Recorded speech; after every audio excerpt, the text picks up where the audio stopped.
Good morning, everybody. How are you doing? And welcome back to yet another monthly finals. My name is Ark, and this is Tridd, and we've got some incredibly exciting games lined up for you guys today. I think Tridd might be having some audio issues, so you're going to be stuck with me. No, don't worry about that. Sorry, I got absolutely no audio. No audio. It's a technical error, so we'll just move on. But I'm back in. Don't worry about that one. Thank the Lord. Well, today's matches, Tridd, are going to be our first APAC group. First up, B-boy versus New Artisans, followed by B-boy versus Jupiter, and then New Artisans versus Jupiter. Yeah, of course, and then we're going to move over to a China final, which is a new addition. We're going to take a look into that emerging region, and then we're going to go back to our regularly scheduled programming of going back to Europe, where we have Tribe, CODEMAGIC Purple, and Qlash to round out the day. Yeah, a really important day for teams like Tribe in Europe. I'm really excited for that region in particular. But let's take a look first at the leaderboards in the APAC region. Jupiter and PSG, as we know, have already qualified. They are safe going to Worlds, but there's still a lot of prize money on the line in this region today. Yeah, that's all really these teams can play for at this point. So, I don't know, there's still a lot to play for, but they can't get that World Finals tournament. Speaking of World Finals, this is the list of all of our qualified teams so far. Most of them have been finished out. We still got to decide 2 slots in EU, Middle East and Asia, and we have to, Middle East Africa, sorry, and we have to look at the North America and LATAM North region as well to find out our final 3 teams. Yeah, those regions in particular are incredibly exciting. It's been neck and neck throughout this entire competition, and it is coming to a close, potentially even today. We'll have to wait and see for the European region. But first up, B-boy versus New Artisans. New Artisans haven't really made much of an appearance this year in the monthly finals, so I'm personally really looking forward to seeing how they're going to play today. Yeah, one of these new teams coming in late in the game, Ark, and they've not really got the opportunity to be able to, like I said, qualify for the World Final, especially because APAC is locked up now.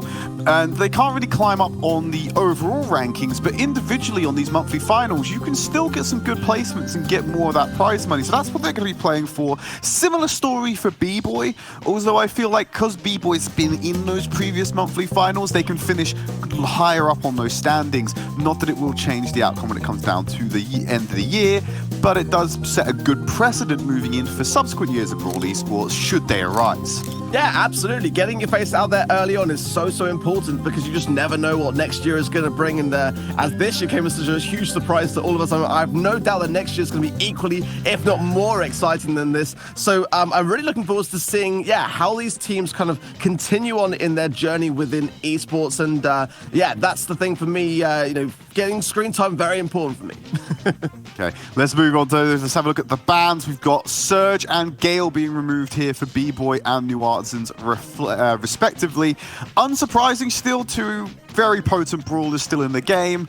It does leave a few other options up for play in this series, though.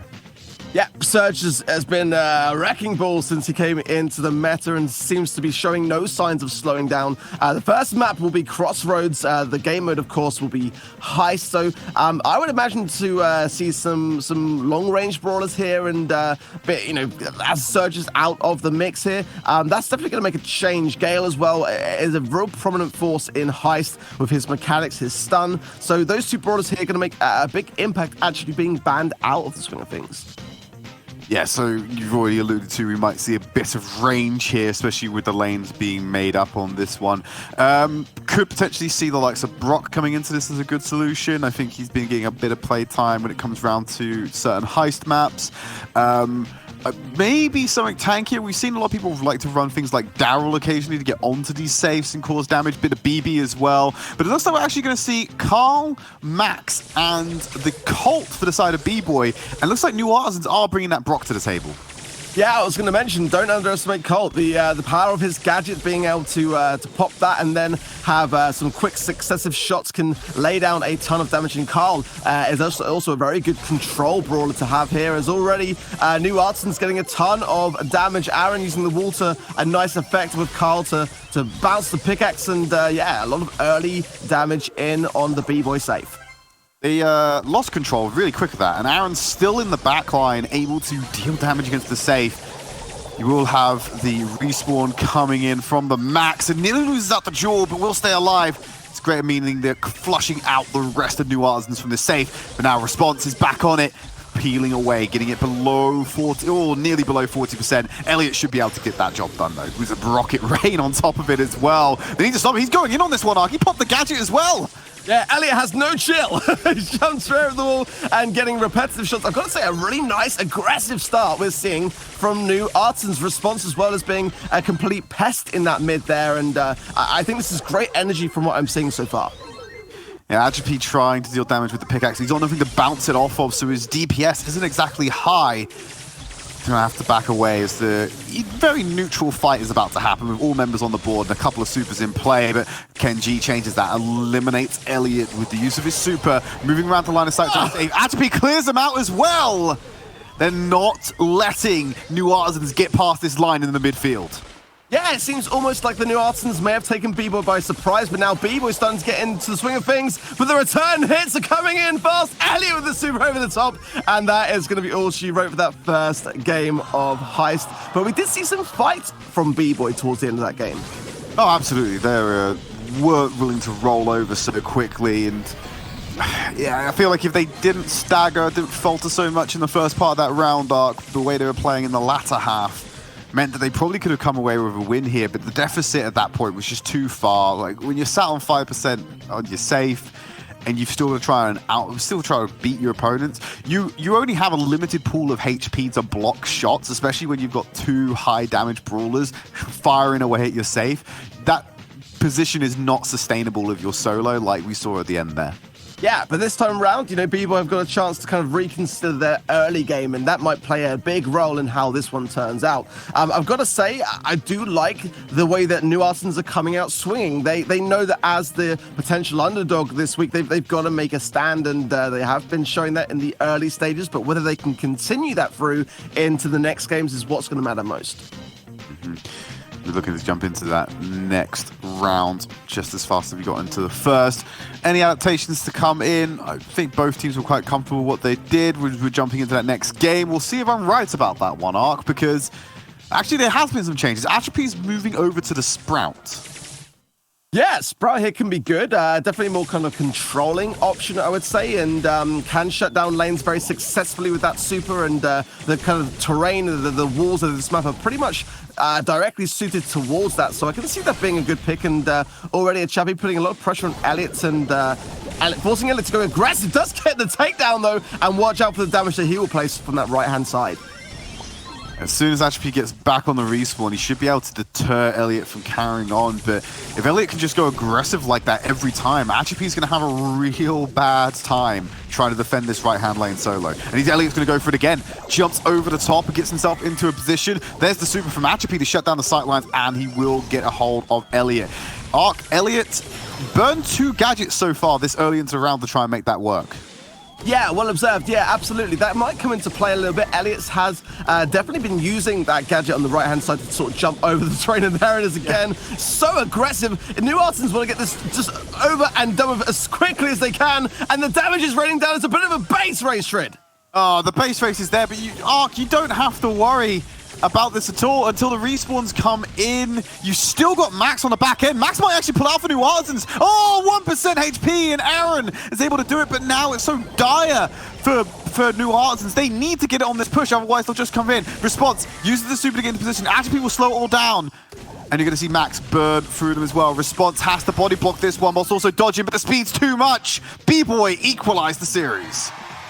I was gonna say that was actually an incredible defense until those final shots. The body blocking that was going on within that respawn was actually really commendable on New Artisans' side of things. But yeah, the equalizer in, and again, B-boy showing some signs of adaptation and kind of learning from their past mistakes. I like the Sprout switch up on that right-hand side lane. It definitely seemed to even things out just a little bit, and as a result, yeah, New Artisans not quite able to get the win that they were looking for this time around. I have to disagree with you, Ark. I hated that Sprout pick. You saw how easily punished it was by Elliot. All he had to do was pop gadget and jump on top of the Sprout, remove the terrain advantage, because obviously he's a thrower, he can get over that. That's not something that Brock can do.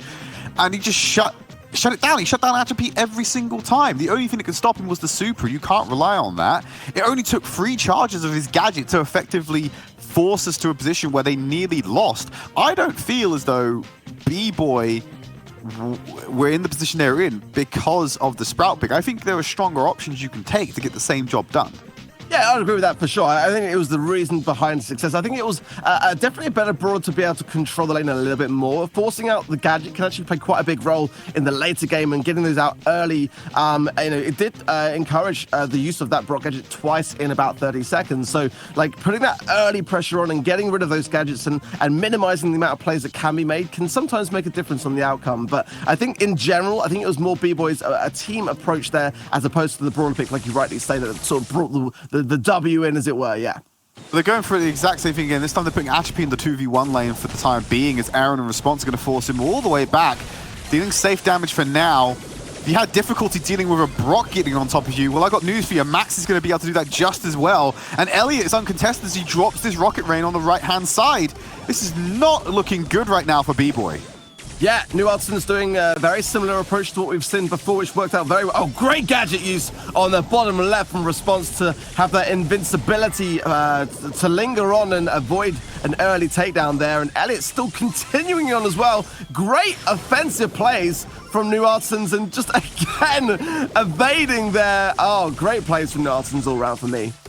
Absolutely. Elliot once again punishing Atropy with the Brock pick, going over the top with the gadget. He used it to escape afterwards because the line of sight was blocked down by the super. Aaron will get a couple of axe swings, but he's going to get pincered here. As expected, he goes down. Damage is being dealt to the New Artisans safe, though. They managed to get that below 50%, but there's still a huge advantage in favor of the New Artisans.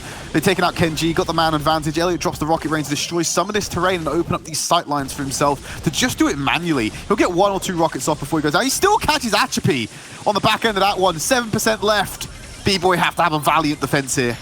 Yeah, B-Boy really do need to buckle down right now and then make this push really count. 3% left on their save. It'll be 1 rocket from Elliot to seal the deal. But the question is now, can they lock him down quickly enough to then focus their attention on the remaining 2 players and get... It's not actually much damage. 45% is not much that they need to do, but they've got to hold down New Artisans. Can't let Aaron get close. For error here. Can't let Aaron get close here, Ark. Everyone else can body block. You can't body block the pickaxe. If you let Aaron get into range, you're going to lose. You have to be paying Carl a lot of attention here.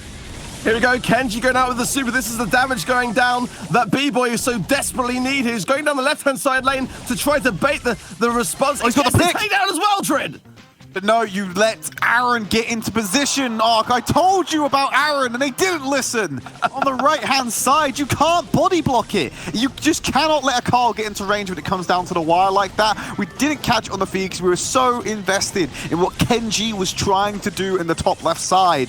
He was able to get that pick. He had open line of sight on the safe, but Aaron was already in position. He only had 3% to whittle down. They didn't have enough time. Just like in the first round, B-Boy's weaker start just made it impossible for them to come back when they had momentum in their favor. Yeah, I gotta say I agree. I think that for me, B-Boy needs to be very, very cautious of how New Artisans are coming with a very early game aggressive stance. That could make a big difference to the outcome in the upcoming game modes to come. So they've got to be able to be a bit more defensive early on and let New Artisans exacerbate things like gadgets and kind of slow their pace. And then that's when they need to creep up, or just go in the same manner, be uber aggressive. Be keen to see as well how this will change things going into Olive Branch, which is going to be our Siege game mode up next. Yeah, they might need to go down the Homer Simpson route of this one when he had a boxing career, which is just stand there and get pelted until his opponent gets tired out, and then he can just gently tap him when they got no resources and come away with the W. I do like your overall alternative strategy of just going ham and turning this into an Ooga Booga fest where they just run at each other and clash constantly. That could be entertaining to watch. I don't know which path they're going to go down when it comes down to Siege. Obviously, a lot of the momentum is controlled by territorial control and bolts, so that's a factor that wasn't prevalent in the previous matchup. But now we're going to go on to Siege and see how things work out. Pam coming out for Atropy, so still falling into that vein of control, albeit a different flavor of it. Yeah, this is the thing. Pam is a great mid for this map, and Max as well, great for dashing in to get those bolts. And I'm just there's the new gadget from Kenji straight off the bat. Herbal toxin there to heal up your teammates. You'll throw out some healing splatters on the map, and those will be directed onto your teammates for some healing purposes. So great to see Barley's new gadget making an early appearance here today.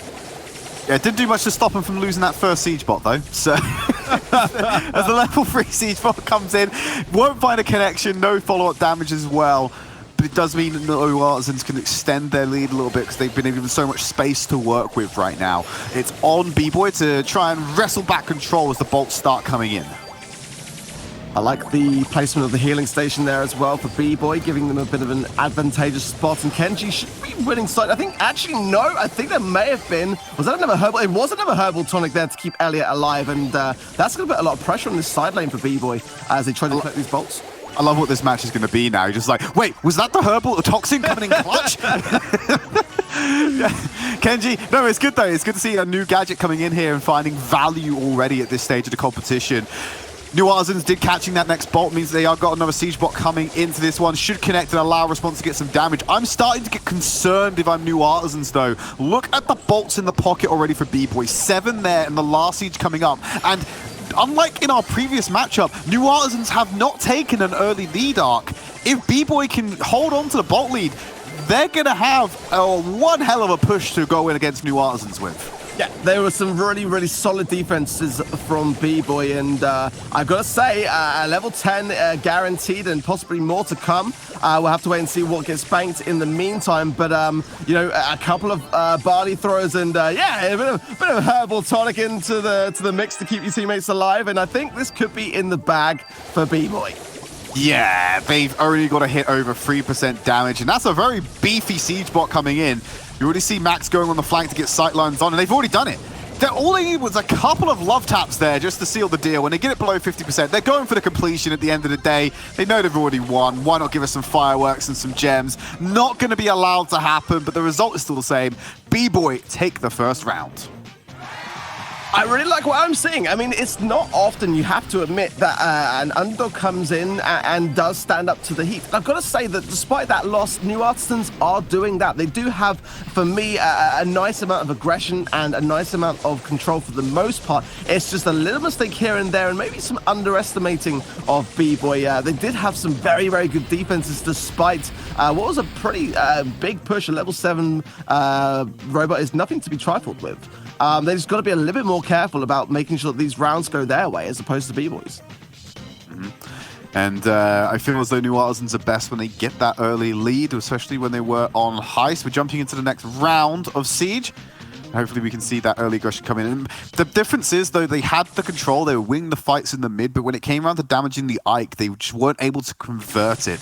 And that was the biggest problem here. They need to find a way. Elliot's mixing it up. He himself can keep it on the barley, so he'll have access to that all-important herbal toxin as well.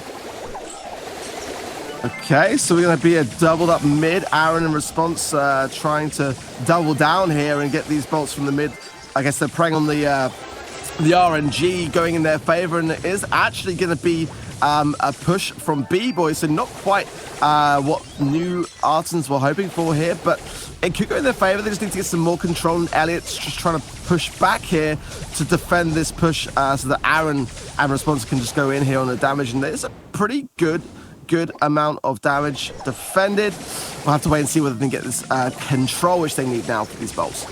This is such a rough map, I feel, for people to actually get away with weak siege bots and converting the value now that I think about it, because both of these teams aren't actually bringing any destructible abilities to this. So all the terrain around this is really hard, and it's about positioning and how much time you have to go into Ike range and find an angle to get damage off, and you don't have a lot of it with a level 2 siege bot. So I think that explains why we didn't see a lot of conversion come in. B-boy with a level 6, that might be beefy enough for them, especially with the max, to get into some kind of position where they can start converting this damage.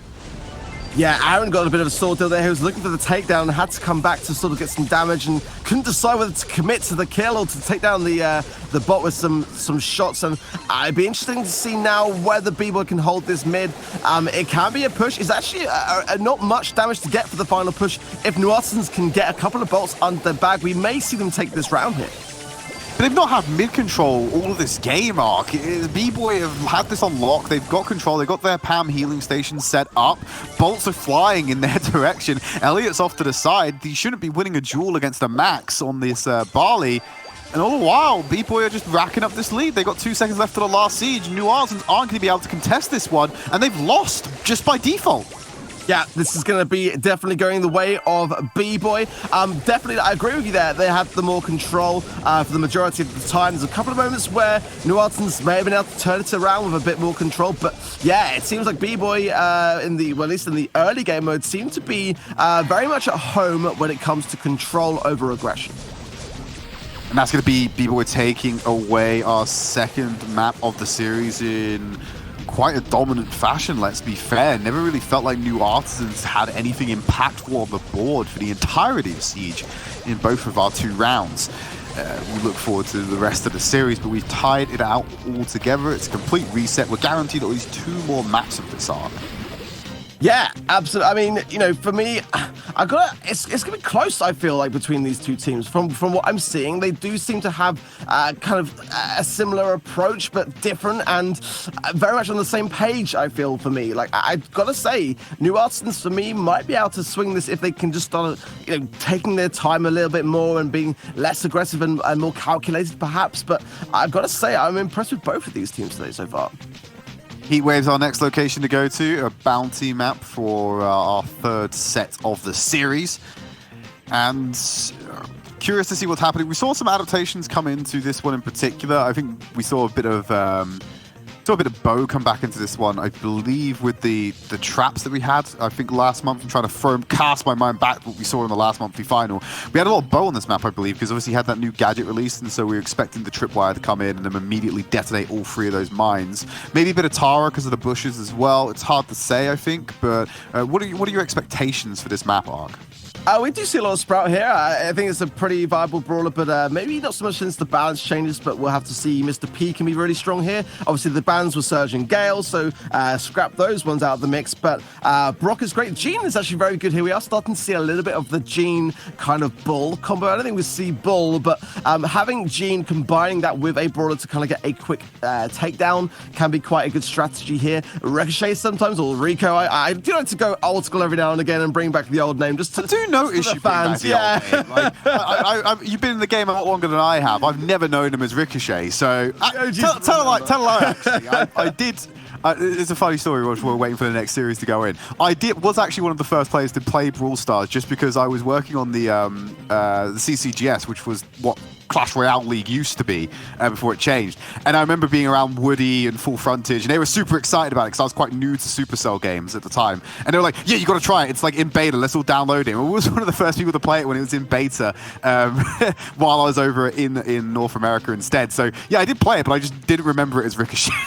Yeah, I don't know why it keeps popping into my mind every now and again, but yeah, obviously, like that's a brawler which is definitely viable here, and it's not the most commonly picked brawler, but it is definitely an option for me. You know, in Bounty, obviously the main objective is to kind of balance your aggression with being calculated, and that's why I think this is going to be a really interesting game mode to see next, because we are seeing a lot of aggression from New Artisans, but in Bounty, you're not always going to be rewarded for that. It's a bit of a risk to weigh up in that respect, so you wanted aggression, Ark, you're going to get it. Response is playing the Mortis, so he kind of has to go in very aggressively on this one. And I think it's quite indicative of what we expect to see from B-boy right now. We talked about it after the first set, that they need to be incredibly conscious of the aggression and work better at either tempering or matching what's coming out from New Artisans. How are you going to match the aggression of a Mortis? I think you're going to have to go for that other style of tiring him out.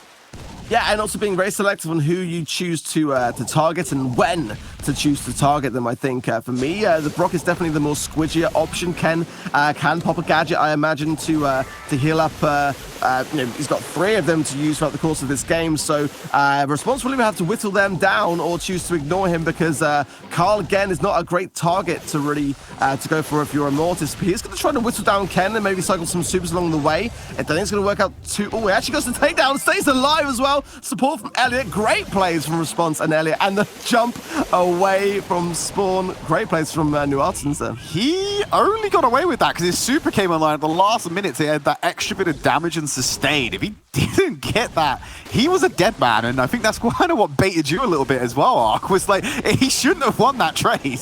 Yeah, I mean, honestly, to take down a Sprout, to whistle them down when they're using photosynthesis, star power, and gadgets to heal up, under pressure, it's not an easy takedown. But getting that super and cycling it with the use of the takedown of the Brock was a really smart move there, and it's put them in the lead. But they've got to be cautious. There's 20 seconds left. There's only 2 stars separating the teams, and if response goes down, it's going to swing the balance here. Great use of the Jackie super, pulls HP in. This is good sweep from Response. He wants to find more as he gets on to the Brock.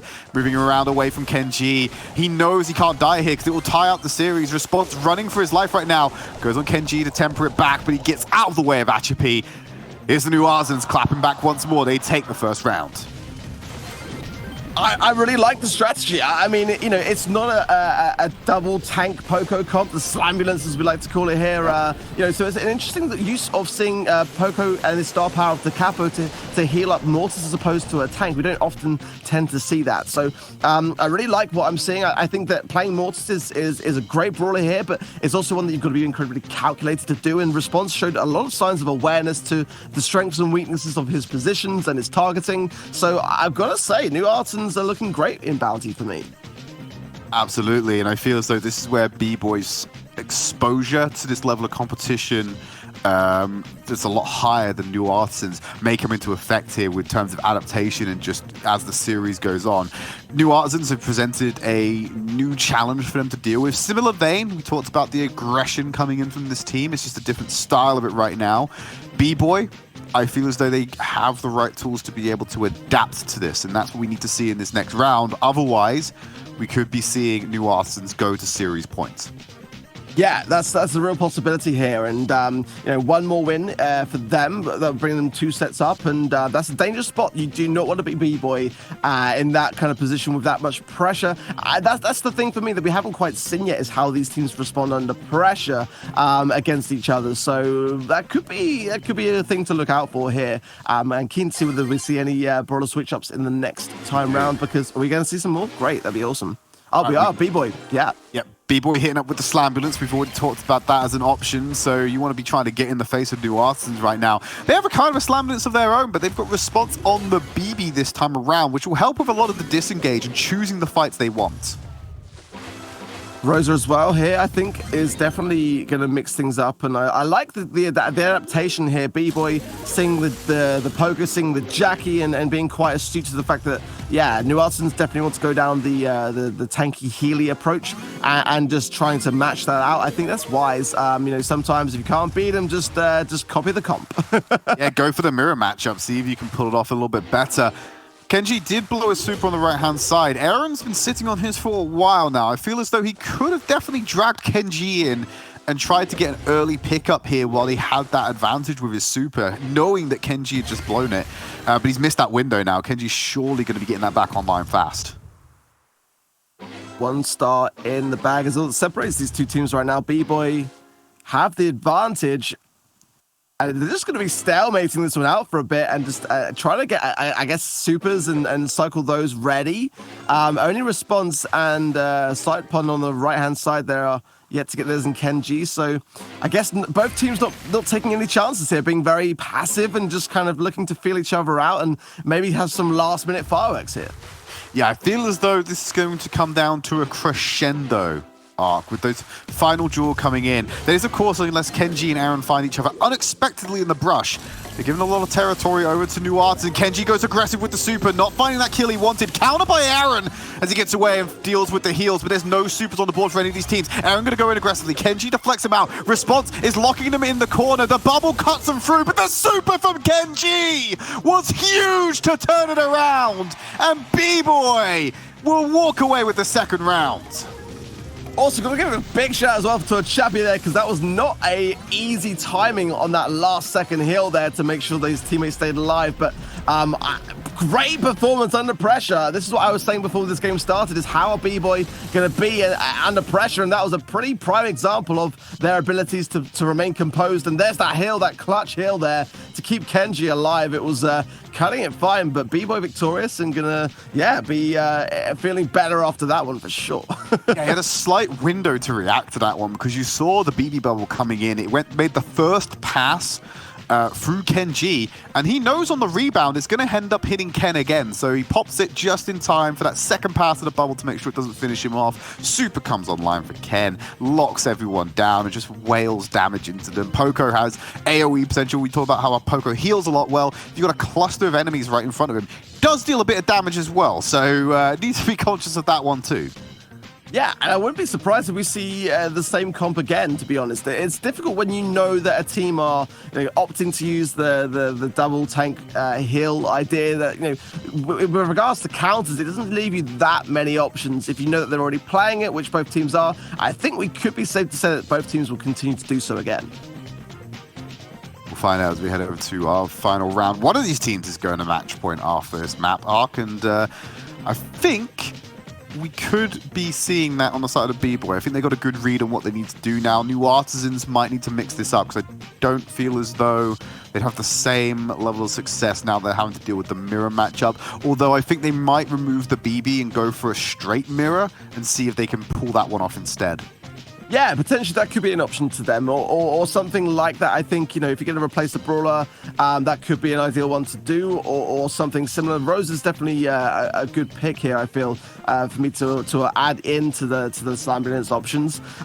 It definitely was a comp which they struggled or seemed to struggle with in that round, but maybe with a couple more interactions. That was the thing, that game for the most part was kind of relatively stale and a bit passive, so not really within their kind of usual aggressive style. So we might see them switch up their style as opposed to much as we're actually going to see Frank coming into the appearance as well. It's a mirror.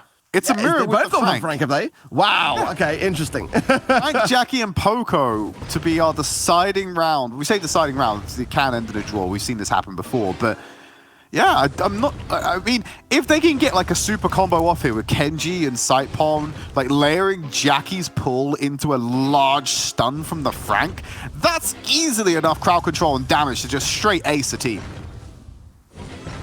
Aaron and Ken on identical HP right now on this right-hand side lane. Both have super as well. I don't see either of them maybe deciding this one potentially. They're going to be Aaron's. Oh, the hills on both sides. Gotta say, shout out to both Elliot and the Chevy. They're so aware when it comes to what their teammates are doing right now, and that's the role that you've got to undertake when you're playing pokers. You've got to be that absolute rock for your teammates. Aaron's found that first kill onto Sightpon. It does mean New Artisans going to give themselves a 1-star lead after the initial star went the way of B-boy.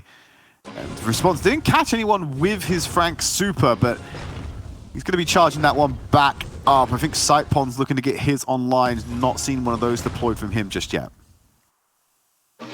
Spawn Trap is coming in, though.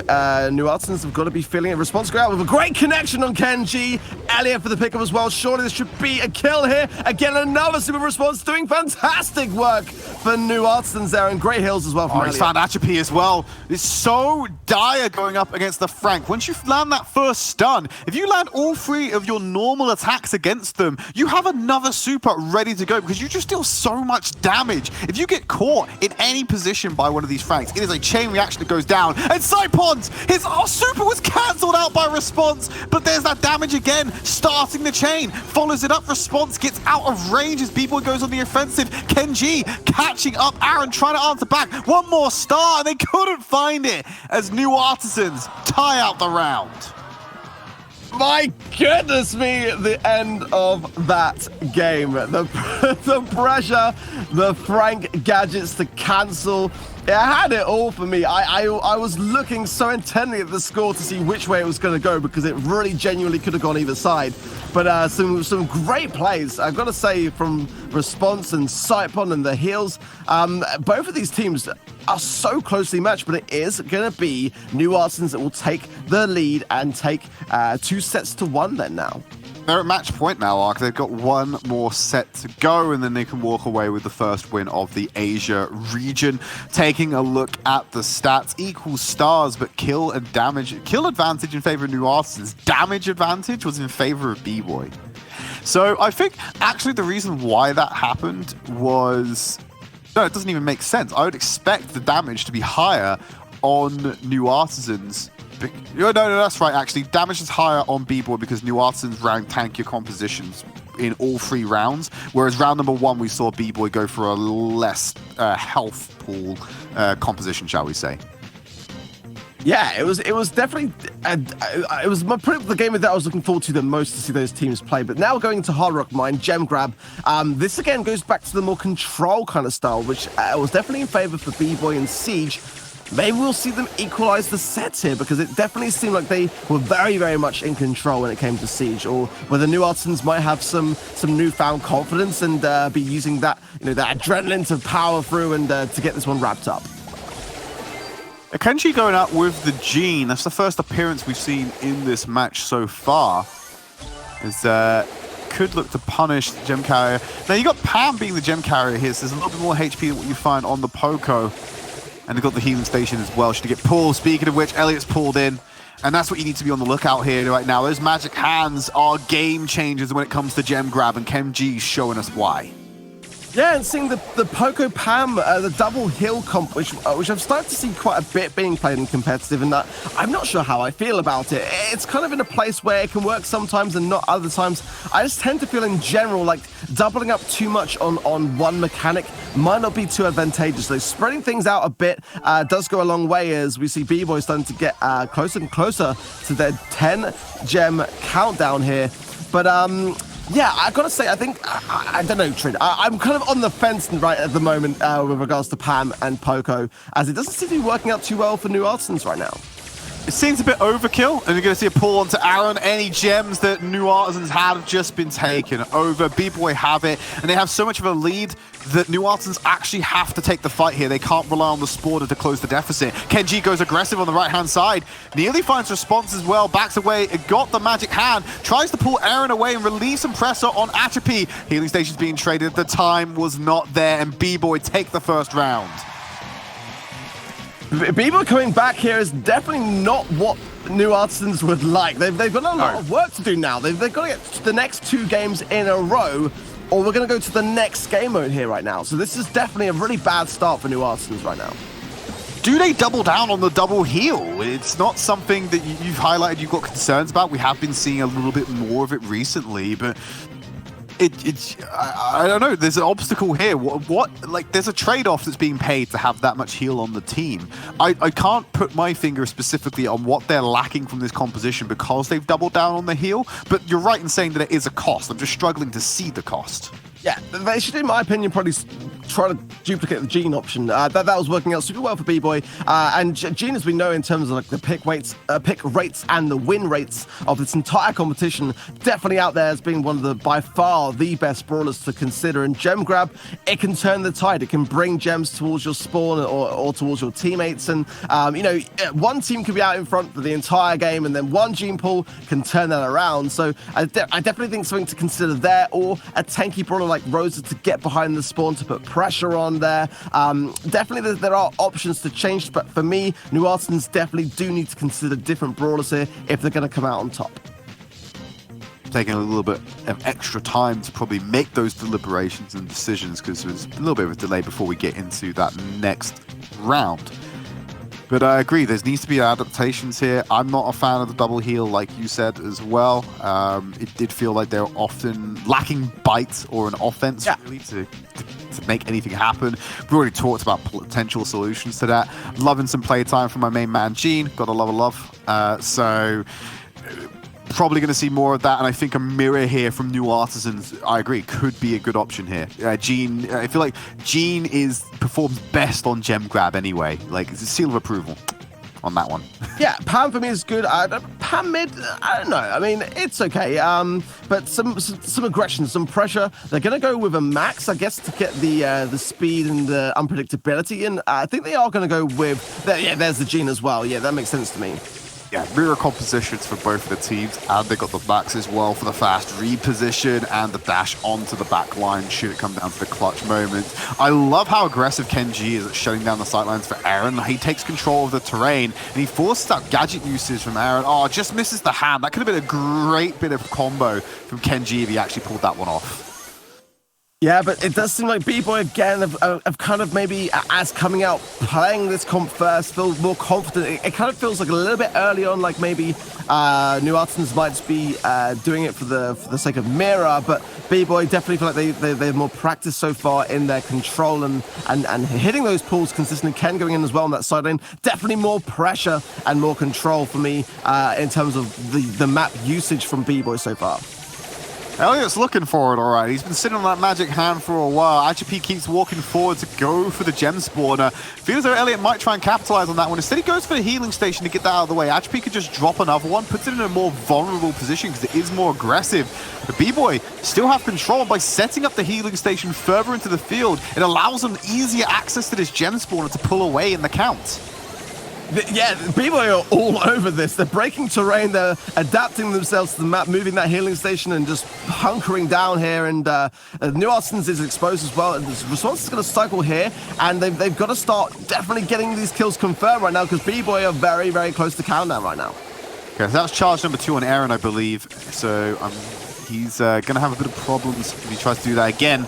Kenji will go down, but it's 1 gem on the back line. He's not the designated carrier. This is equal, though, so if we do see someone hit 10, we aren't going to be in a situation where the fight needs to happen. It comes all down to the mid control unless we see some picks come in. Really great pressure. Canids pull as well here, so he's going to connect there with Aaron, and that will deflate 9-9. What great timing for B-boy, and the pop of the max gadget, the aggression now pushing up the mid. This is fantastic from B-boy, Tridd. Absolutely. They're going to drop the healing station down when they can get that one up, but HP still needs a little bit of super online. They're going to tie it back out and stop the countdown. This is what I alluded to earlier, is that they're so close. You need to see kills come in. We need to pick onto the substantial gem carriers. The Pams are your targets. Kenji misses out on the hook on response. We'll get the healing station instead. Saipon goes down. They're going to tie it back out with 11, but HP and Kenji need to heal. They're under fire right now. Kenji goes down. I'm not sure how he's going to come in clutch to try and secure this win. 12 gems to 11. They got Kenji. They don't have that magic hand online. The countdown continues to go. Atropy is solo, but he gets that 12th gem to buy his team more time. It's so back and forth, 13 to 12, and it really at this point can go still either way, as there's 1 gem in the middle which looks like Kenji will pick up. He's got pull as well. He's surely going to try and get Aaron taken down now. He doesn't. He's going to be patient and calm and collected under this kind of pressure. I don't know how he can be. There's a pull from Elliot though on Saipon, and the gems all down. Oh. 2 gems. Kenji can still do this, though. If he keeps him at range, he just needs to find 1 more gem to equalize. But he's under pressure from Aaron. He can't lose any of these gems. Aaron picked him up! Oh, no! He died at the worst possible time there, Ark. He lost control of his gems before they could be reclaimed. There was 1 outside of the spawner, which would have stopped the clock on the countdown timer and bought more time. Aaron found the pick at the right time, and New Artisans take us to round number 3. What a game of gem grab. That was absolutely insane. I don't really have any more words to say about it. It had everything, back and forth all the way, and there's nothing like a good back and forth when it comes to getting on that countdown. And very, very rarely do you see it going to like a 15-14 score. That's pretty impressive. And yeah, those broader comps that line up with the gene pool, like I said, that's the thing which can come in so much to play. Even just having your super is a threat, and that encourages the team that you're facing to be on the retreat a lot of the time, and with the palm turrets as well to block it out. It's great to see that game. It was fantastic. You're right. It is a threat, Ark, and I feel as though both of these teams actually paid the Gene a lot of respect. I don't think we saw any high-value magic hands that entire game. Like, yes, we saw the picks come in to increase a man advantage, but I didn't see neither of the major gem carriers fall victim to a gene pool that entire game, which is credit to them to play around that. Yeah, Absolutely, like you got to line up and always be consciously aware of your lining with the Gene, with getting that placement just behind a Pam healing station, or a lot of the time as well you saw there, using Max to kind of like dash around, and that can really deter a Gene pull, and a lot of the times you'll see players will be maybe overconfident. They go for the pull, and because of the Gene pull, they kind of can't quite adjust and adapt to that additional speed of where the brawler's going to be when it actually connects. So that's why you see Max with Gene a lot. It's kind of like encourage that kind of unpredictability within your team, and therefore wasting those supers time and time again. Coming down to the wire on this one, we could find ourselves going to set number 5 to kick things off in the Asia region. That would be a great way to start it, as we're starting to run out of monthly finals this year, we're honest, Ark, and heading into game number 3 right now. More adaptations coming in. Carl, Gene, and Pam for B-Boy. New Artisans, Jackie, Poco, and Rosa. So a traditional slambulance for the New Artisans in this final game. Yeah, I quite like the approach from New Artisans here. I mean, they want to go out on the super aggressive. They're on match points, so they can afford to do so here. And with Response and Aaron shutting down these side lanes, but Response didn't seem to do that too well. Ken, obviously playing Gene, I think could be the turnaround here, and watch out for how his teammates support him with a pull here. If Aaron and Response can just hold down lane, but Ken in trouble, seems to be lagging out there a little bit. Maybe some connection issues. Yeah, I believe that was a bit of a DC there. There's no reason for him to be stood out in the wild like that, staring at the gem spawner. And yeah, I think we might end up having a remake on this one. No, he's back in the game. Great pull there. So it might have been the largest debate we've ever seen. Not for a big reward on that one, because he didn't find the gem carrier. Response will now take him out. So Saipon and Atropy will lock that one down. Doesn't change the fact that Elliot is pulling away with a gem lead right now. Yeah, I like what I'm seeing from New Artisans. I think that Aaron and Response is being able to just continue pestering B-Boy here, and just to be able to distract. I think it's exactly the right comp, and I think that for me, B-Boy didn't quite see it coming, and that's kind of coming to play. If Ken can get super, though, that is going to be the thing which can turn us around. As Saipon gets a takedown, but those gems are going to stay there, I feel, as Response is going to protect them. Doesn't get any of the gems. That's the tragic part of that one after getting the crucial pick onto the gem carrier. All it did was buy time for Atropy to catch up and hit towards 10. He's on 9 gems right now. One more should seal the deal as Saipon clears off some aggression. They're forcing Kenji so far back away, but there you go. That's the 10th gem. They need to have some aggression here. I don't believe there's enough time to get those 4 gems to equalize. So you need to find a pick from somewhere. Yeah, Response going to be going here with Elliot, and Elliot's got no heal, remember. He's got Atropy! Run! Just get away! Didn't find it in time. Match over. B-Boy go ahead and take that game and force us out to set number 5. So then, this is going down to the wire. As far as Ken's got 1,000 trophies on that Gene, so definitely seems to enjoy playing it. And yeah, I think that was, for me, the thing that turned it around. Like, having Gene in gem grab, for me, always is going to do wonders if you can connect with those pools. And Ken, obviously, an accomplished Gene and able to do so. So yeah, going down to the wire then in the first round, you'd love to see it, Tridd. Absolutely, and Atropy would have been under so much threat though. I just caught it at the end. Kenji's magic hand to pull Response on this Rosa away from Atropy. Now, Response had popped the super, he had the damage resistance, you weren't going to kill him at that point. And he was in the face of Atropy in that melee range. There was a good chance he could have got away with that kill had we not seen Kenji pull him away with the magic hand. So something I criticized the teams for was not having high priority use of the Gene super.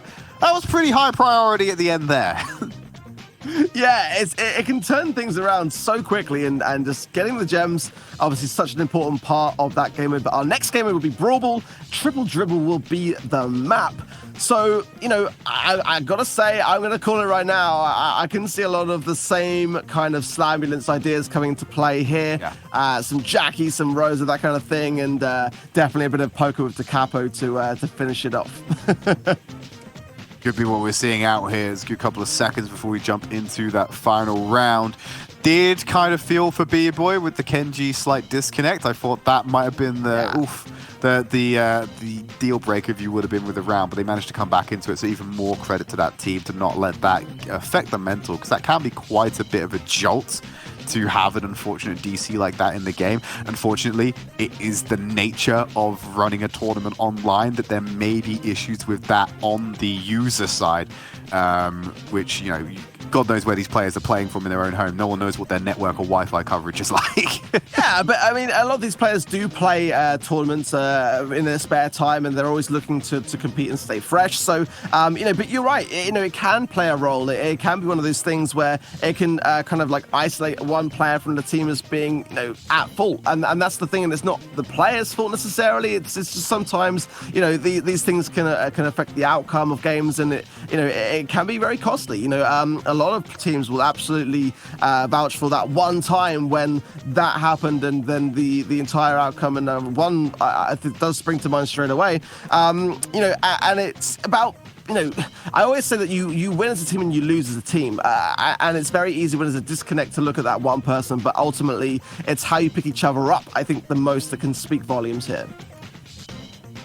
Well, they are just taking a little bit of extra time before they get into that round. This is going to be our final set of the match. And a great way to start it, as I've already said, Ark, B-boy, and New Artisans going the distance in our first set of the day. Sorry, our first match of the day.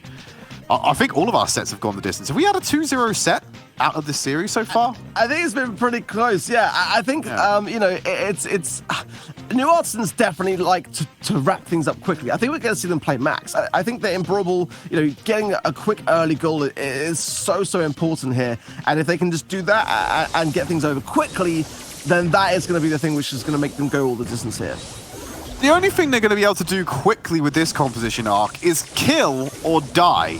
Because this is a glass cannon composition. You've got Barley, Spike, and B for New Artisans. This is something I don't think we've seen a lot of, especially on Brawl Ball. Yeah, I've got to say, not at all the comp that I was expecting to see. B is good and solid, and Carl is great for control, but great to see Barley actually and Spike starting to come back a little bit into the meta here. I think that for me, Herbal Tonic has absolutely made Barley a far more viable option than he was in the days of the kind of Sprout meta. So definitely great to see his mechanics coming back into Brawl here. And it's working out for them so far. They're constantly boxing B-boy into their half of the field. They've now lost B, which helps with a lot of that control. But now they're in their own half. And this is where I think the problem with the composition starts to become prevalent, is that when they're put under a lot of pressure, there's not a lot of immediate answer tools from New Artisans. They just have to carry around cover and hope they can out-damage their opponents. But Kenji, if he pops the super and runs at them, there could be a lot of problems. Yeah, Ken is in a really good advantageous position here in response. Forced to heal on the side. You know, for me, New Artisans, great pull as well from Chappy. Going to apply pressure again with even more of control from Saipon. Su is going to end in the goal here, surely. Eh? You don't goal that? Aaron caught that before he went down. He stopped the momentum and then died, so... And it wasn't under a pass. He might have accidentally scuffed that one, Ark. I think when he had the ball, he died following it, and it sort of bounced in, and... Hey? How does it bounce in when he's... Oh, I'm confused. I don't even know what happened there. But anyway, it doesn't change the fact that B-boy have taken an early goal with 20 seconds remaining. They're in a great spot to take the first game. And I think New Artisans may have to look at changing up this comp, because like I said, it works when they have control, but as soon as they lose it, it all falls apart with not much reclamation. But they're able to sit on the top of the ball, keep it away from them. It's in that back right corner. Even if they get control now, they don't have the time to score that goal. First round, first game, going the way of B-boy. B-boy on match point then. Yeah, I think for me, New Artisans were kind of expecting, you know, the double tank Poco. You know, B, such a great brawler to shut that down, and Spike as well with the amount of DPS that he brings to the table to shut that sort of thing down. The question now is, if you're B-boy, do you go with the Slambulance? And then if that is the case, are New Artisans going to stay firm and take the gamble and stick with what their comp was? it's going to be a bit of mind games, I feel, going into what could be this final game here. It does raise a lot of questions about what we're going to see. Slambulance is quite prevalent, does do well on Brawl Ball. I don't see why they'd be so adverse to doing that. I would like them to change. I don't think they should roll the dice on this glass cannon composition again, because it just has flaws like we've already talked about. I think we're probably going to see the Slambulance come in for this one. It has to be surely on this last round. What could be this last round? Yeah, I think having like a Jackie would be great as a tankier brawler and something with some additional speed from the gadget use as well. I think that for me, New Artisans need to get back into their kind of what started them off to such a great start, which was their aggression. We didn't really see that. They're trying to go with the control style, which hasn't really dwelled well for them in gem grab and siege. So they've got to go with the quick, just aggressive stance here. They've got a lot of work to do. I think they can do it, but definitely B-boy right now in the driving seat. But this is a lot closer than I thought it was going to be. Yeah. I thought B-boy were going to come into this one and give these new upstarts a ruddy good hiding, and it's not happened. So, bearing in mind that both of these teams will then have to play Jupiter at some point today, it doesn't bode well in my books. Jupiter such a dominant force, and yeah, whatever you look at it, I think that's what we're going to see what these two teams are made of. And yeah, I mean, Jupiter as well, not much to really even be fighting for. They've already qualified, so they're definitely going to be not letting that play a factor, though. They're going to be going all the way in here and giving both of these teams a run for their money for sure. What are we seeing here? We're seeing New Artisans go with the Jackie pick, which I thought would be good. The late gadget from Elliot doesn't keep him alive too long, though. Spike, Gene, and Max. Pretty good for me for B-boy. Yeah, I think as though, you're playing with this one in particular, I think you're playing through Aaron on the Jackie, enable him with the heals and the speed boost to get him in position and deal that damage and close the gap on these damage dealers as much as you can. I quite like what New Artisans are bringing to the table here. They are currently suffering as they're boxed in and they don't allow the space for Aaron to really fly through. What they're trying to do here, I think, is stack up supers and just run down the field when they can. They have an opening for Sitepon. Thankfully, they closed it quite fast, otherwise he would have just ran straight into the goal line. But it's incredibly difficult for New Artisans to get anything done when they're just being, their position is being decided by Sitepon. Holy hell, what was that? Oh, we talked about him being decided and B-boy were just trying to keep control of it, but wow, dashes forward, bounces off the backboard, gets the shield from the gadget and runs it back in. What a play from Sitepon. They left him open! What are you doing? He's just gonna run it in! What? You went hyper-aggressive on the backline. You forgot about the ball and Sitepon, who can just run at the goal. He got the pick, meaning that the respawn was still coming in, and closes it out with the second goal. B-boy, take the series. And I don't say this often, out of nowhere in that final round. Yeah, a little bit of a drop of the ball, no pun intended there. And drop of the spaghetti as well. It's literally streaming out of their pockets right now. Yeah, when you're under pressure, it can happen. And yeah, an unfortunate end to that best of five if you're New Artisans. But B-boy, I think I got to say the rightful winners today had a fantastic game of just sheer control and great players using the max dash. That first goal for me was spectacular. Let's head over to Falcone to wrap this one out. I mean, what a way to start the weekend. That match was close all the way through, despite a rather surprising ending. Now, just before we jump into MVP, I want to give a shout out to Response. He played a different brawler almost every single game throughout that match, though our MVP is going to be our Chappie, who played a much more, I want to say, consistent game. If we think way back to the start, as Carl, we saw an amazing double elimination in Heist before switching to Sprout and keeping control of the safe area pretty nicely, allowing them to win the base race in Game 2. In Siege, a Chappie switched to Pam, where he was easily able to keep control of the center of the map, defending the Ike very nicely, gathering up too many bolts in the late game for New Artisans to deal with. Complete control of the map all around. We saw so many cool plays, but there's just not enough time to get through them, as that last match was truly an epic. Let's take a look at the bracket and the group and see how things are shaking out right now as B-boy have taken down our new challengers, new Artisans, in the first match of the day. Again, this region is completely locked up when it comes to global finals. We know Jupiter are the titans of the region. They're going to be making it through. Today's matches for this region are all about prize money. That is what they're competing for. And we're going to move in to the next match of the day. It's going to be B-boy up against Jupiter. This is going to be an interesting match. B-boy, who just took down new Artisans, is going up against our regional champions, Jupiter. It's going to be a tough match. Let's take a look at B-boy, though. Represented by Kenji, Achapi, Sidepons, and Slippy. B-boy claim to practice a reasonable amount of hours every single day, with Kenji, Slippy, and Achapi saying they play for 3 hours, and Sidepons saying 6 hours every single day. Since the tournament started earlier this year, the whole of B-boy have agreed that the way in which the team has changed the most is they have gained an obsession with winning. We certainly saw that in the last match. We'll see if we can see it in this one. Up against Jupiter, Pankotsu, Hagego, Milkreo, and Tensai. Jupiter spend a lot of time practicing their Brawl Stars every single day, with Hagego sometimes spending 10 hours practicing. Now that is dedication. Pankotsu claims that as time has gone on, the team have started getting competitive with each other. And as a result, the skill of each player and the strength of movement within the team has increased. And so have their chances of winning. Well, Jupiter have certainly shown they can win. Let's see if they can win this one with Ark and Woody.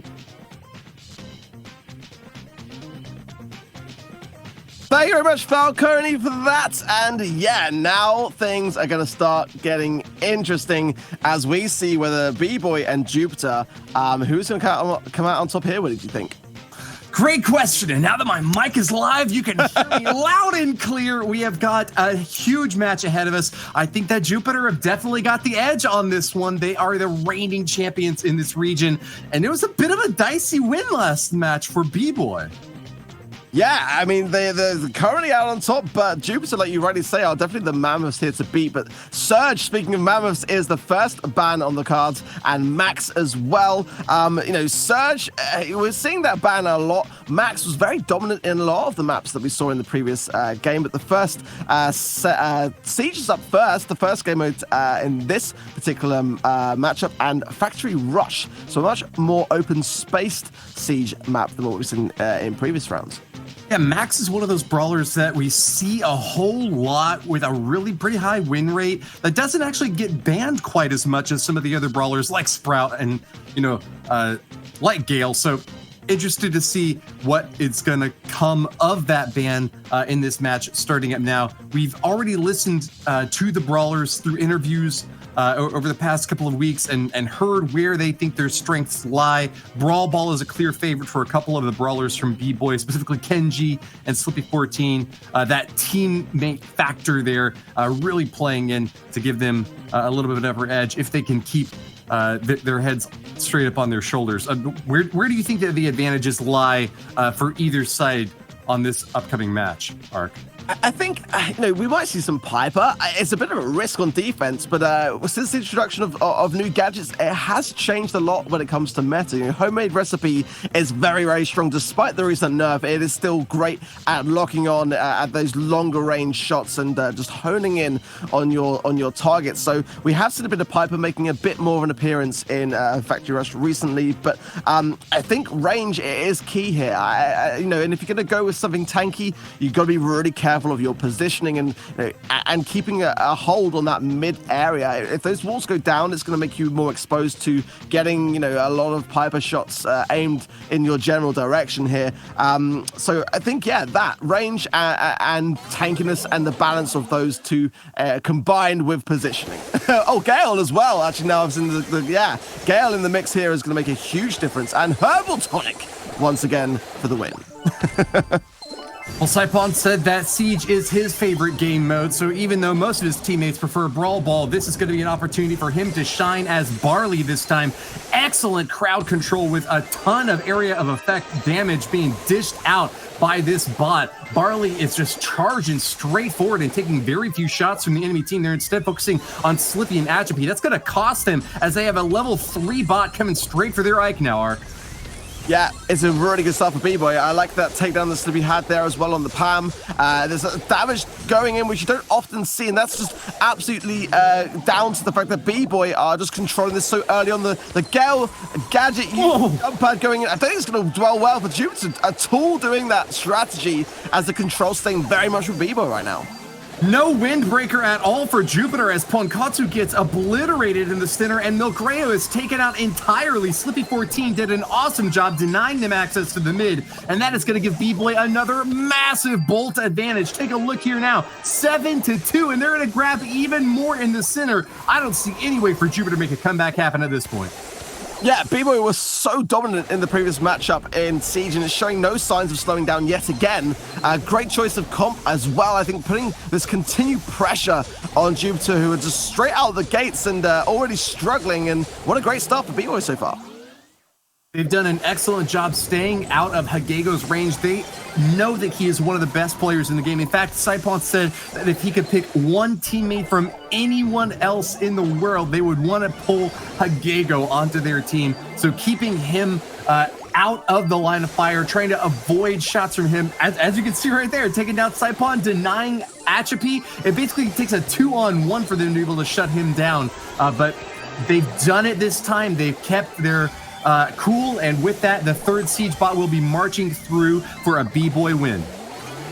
I mean, if you're Jupiter, what are you thinking about mixing up? They're going to try to get some last-minute damage. It's not that much, nowhere near enough needed. I mean, they've got to rethink this a lot. I mean, B-boy not only are warmed up, but they are absolutely using this comp to great effect. I think Jupiter might be maybe a little bit worried at the moment. They look pretty comfortable for B-boy for me. Yeah, that was an easy pickup there. I mean, both teams are playing both Pam and Gale, so this is a relatively similar matchup here. Just that little swap out for the mid-range damage, getting some more AoE coverage from Barley was pretty helpful there for B-boy, and I think might not have been decisive, but certainly gave them a good edge. Didn't see a whole lot of value out of Penny's mortars there firing away. So when it comes down to it, I'm hoping that Jupiter go for a brawler swap here. I think that they realized a bit too late that they couldn't compete for damage in the midfield, and they're going to have to find some other kind of sneaky way to either get a tank out in front and soak more of that damage. I don't even know how, though, because, I mean, Pam was soaking so many shots, I think that might not be the best strategy. Instead, they need to find some other way to dump the damage in there. What would be a brawler pick that you would go for to get that job done, Ark? I absolutely agree with you, though. I think that Penny is not getting much value here, and that would be definitely the brawler to maybe focus on making a shift on. Jean would do wonders. We've seen that in Gem Grab. Being able to target someone and hunker down with your teammates to get that takedown. That might be the brawler to consider. Taking out Penny, swapping to Jean, or something that's, like you say, a bit more tanky and has a bit more of a positioning to be had on the map to apply pressure. That might do well here, but for me, Penny, not really meta enough right now. Has some good attributes with regards to her gadgets and being able to have some terrain damage, but yeah, not really working for me. They're actually not going to change it either, which is quite surprising. Well, B-boy make a little bit of a change here. They brought in Poco, and we've heard from the B-boy players that they think that there's a lot of good things to be said about his gadget. That tuning fork provides 2,500 hit point heal over 5 seconds, which is massive when you're trying to stay alive in clutch moments. So we'll see if Slippy gets that big hit off when his team needs it most. He's doing a great job holding mid here against basically a 2, maybe even 3-on-1, but still has more bolts than the opposition, and that's going to get them once again another bot. Jupiter have yet to get a single bot so far this game, even though they get a little bit of chip damage off on the enemy Ike, pummeling away 17% off of it. Yeah, I was going to say a bit of cheeky damage. I assume then it must have been a Gale jump pad on the left-hand side potentially there, or no, it was actually a Penny turret, I imagine, then on the left-hand side, getting some cheeky damage despite the push being aimed at Jupiter's Ike. They did actually get some damage off on B-boy's Ike, which is quite interesting. Yeah, and more damage than the Siege Bot was able to get on their own. So nice little bit of a damage lead here for Jupiter, but they're struggling once again to get back into position. This midfield is so hard to engage B-Boy with, especially when they're going to take great advantage of these walls, hiding around, juking into cover whenever they feel like there's a threat, and just really outplaying Jupiter for control of the mid. They're not going to get very much damage from this Ike, but they're on this Ike, but they're still holding that center position, and if they get this third and final Siege Bot, they'll be able to push all in. That's typically going to get them, dozens of percentage damage off of the enemy Ike, and will certainly be enough to close it out. It's all about this final Ike, Ark. Yeah, it's going to be quite close as well, but if B-Boy can just make sure to stay on top of Milk Rear to make sure that he doesn't get any Penny supers down. The Slippy winning side there is really important to get those bolts on the left-hand side. It was just that little drop of the ball when the Penny turret was able to lock on, so as long as B-Boy can shut that down, they are going to get the push. It's about Milk Rear, great gadget there. Slippy used to stun there as well, so I think for me, despite a bit of damage, B-Boy should have... Slippy, what are you doing? Don't go down too early, bro. It's cutting it fine for me. Playing very aggressively. A great jump in there from Jupiter takes the B-Boy Ike all the way down to 47%. Can B-Boy make the comeback happen? They're starting to fire away. 1% left. No! Oh my goodness. Jupiter have held on. That's going to be a victory off of 0 Siege Bots. Have you ever seen that before, Ark? What? That finale for me, and that's the thing, I gotta say, Slippy went in a bit prematurely, leaving him lower on health, which meant that he may have stayed alive longer had he been more patient on that final push. What an amazing climax to that game. I don't know what to say about that. Oof size maximum. Jupiter's defenses are impregnable. A B-Boy squad that got all the Siege Bots but still couldn't penetrate to get more damage off on the Ike. That's really incredible. I'm not sure if I've seen that so far in any of the matches that I casted at all this year. The Brawl Stars Championship has a new storyline here, and Jupiter is rewriting the playbook. Yeah, and it seems like I have this habit all the time of jinxing everything, because Penny there was actually the star player. Like it was the star moment for Jupiter massively, so they are going to keep it as well. This is the thing, Penny INTZ can be fantastic. It can be, as we saw in the last round, the thing that turns it around, but ultimately if you're able to hold her in place and be very much aware to her presence and her super, and when she has it, making sure that you're not losing sight of her. That's what B-Boy failed to do in those pushes, was stay on top of where Milk Rear was positioning himself and that super. So as long as B-Boy do that and gain control, they'll be okay. But the first push is coming in, and it is going to be from Jupiter this time. Yeah, we've finally seen some good value from that Penny out of the side. The crossfire has been coming in hot. Got an early mortar off there and was happy to use it as a tank out in front to block incoming shots. Milkrail will continue to deny access to this left side, just firing away as Saipon's kind of trapped there in the middle, doing his best to defend against the Siege Bot that's coming in, but 15% off the B-Boy safe, and they've only got 1 bolt so far. Jupiter have finally found the magic formula to get that big midfield advantage. They're going to get around. That's the question here. Is actually a bolt to not get banked there. A Chappie can't do it either. And it's a bit of a scrap in the middle. It looks to be like Jupiter, yeah, going to get this push. And you know what? That might go in favor of B-Boy. If they got like 4 bolts in the bag, if they get early control the next round and can defend this push, it could be a decent outcome for them, but they've got to defend well, and Jupiter are not even going to push this. They're just going to stay mid-control for map domination. I think that's wise, Woody. I feel like you jinxed it, Ark. I do all the time. Are coming back in style, holding onto this mid with another Siege Bot. I don't think that B-Boy did enough in that second round to be able to claim victory. And still, once again, Jupiter are holding on to the mid, getting some really lucky bolt spawns, keeping out of range as best they can, healing up. Honkatsu is just unable to go down. He is a juggernaut on defense and is just finally finished off, but he's got such a big bolt advantage. I don't think B-Boy can catch up at this point. Yeah, I think we need to rename my name to Jinx here. Like, it seems to happen on a weekly basis. Whenever I say it, it's the opposite is going to turn out to be the case. But yeah, what a turnaround. Jupiter, who looked by far to be struggling that first round, are going to take this first set with back-to-back wins in Siege. Great to see them adapting and turning this one around.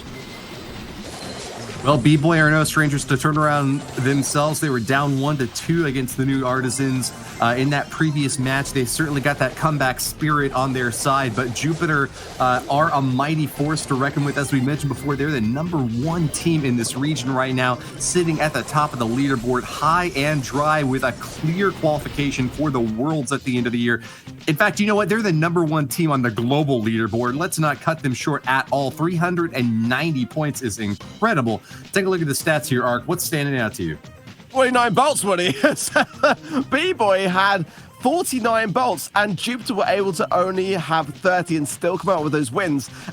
More kills as well on the B-Boy side. Some really, really interesting stats there. Despite Jupiter winning, very much behind B-Boy when it comes to numbers, and it just goes to show, right, how you make those pushes count is what matters most.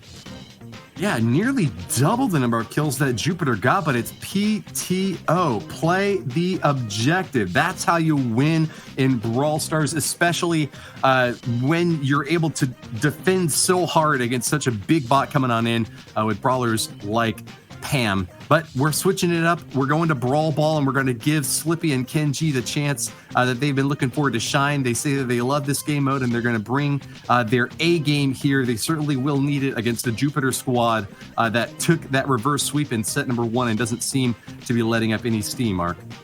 Yeah, and I'm really curious to see what Brawlers are going to bring to the mix here, because we are starting to see a bit of a switch up going on with the meta. A few balance tweaks that we had in previous weeks and new gadgets coming to play. We might see Barley again here, I feel like. This map's quite good for that particular Brawler now, I feel, with Herbal Tonic being in the mix. We are going to see Barley on both sides. And Mr. P finally today, which has been one of the Brawlers that I expected to see more of and haven't yet. So a really nice, interesting comp variation going on here. Yeah, a bit of a Barley duel on the left lane, going to be serving up some destruction, firing away, but neither side really getting much of an advantage, kind of pushing each other back, but no kills just yet. It's going to be an advantage for B-Boy as they've been able to knock Jupiter back up into their own spawn zone, but no kills yet. There we go. Slippy gets a hit. He's going to take down Ponkatsu for the double kill. Milcreo has possession of the ball, though, and there's going to be no pressure from Achapi or Saipon. Instead, they're going to be playing it just safe and slow on defense, going to let that time tick down as Jupiter comes back out to try a second shot at regaining midfield.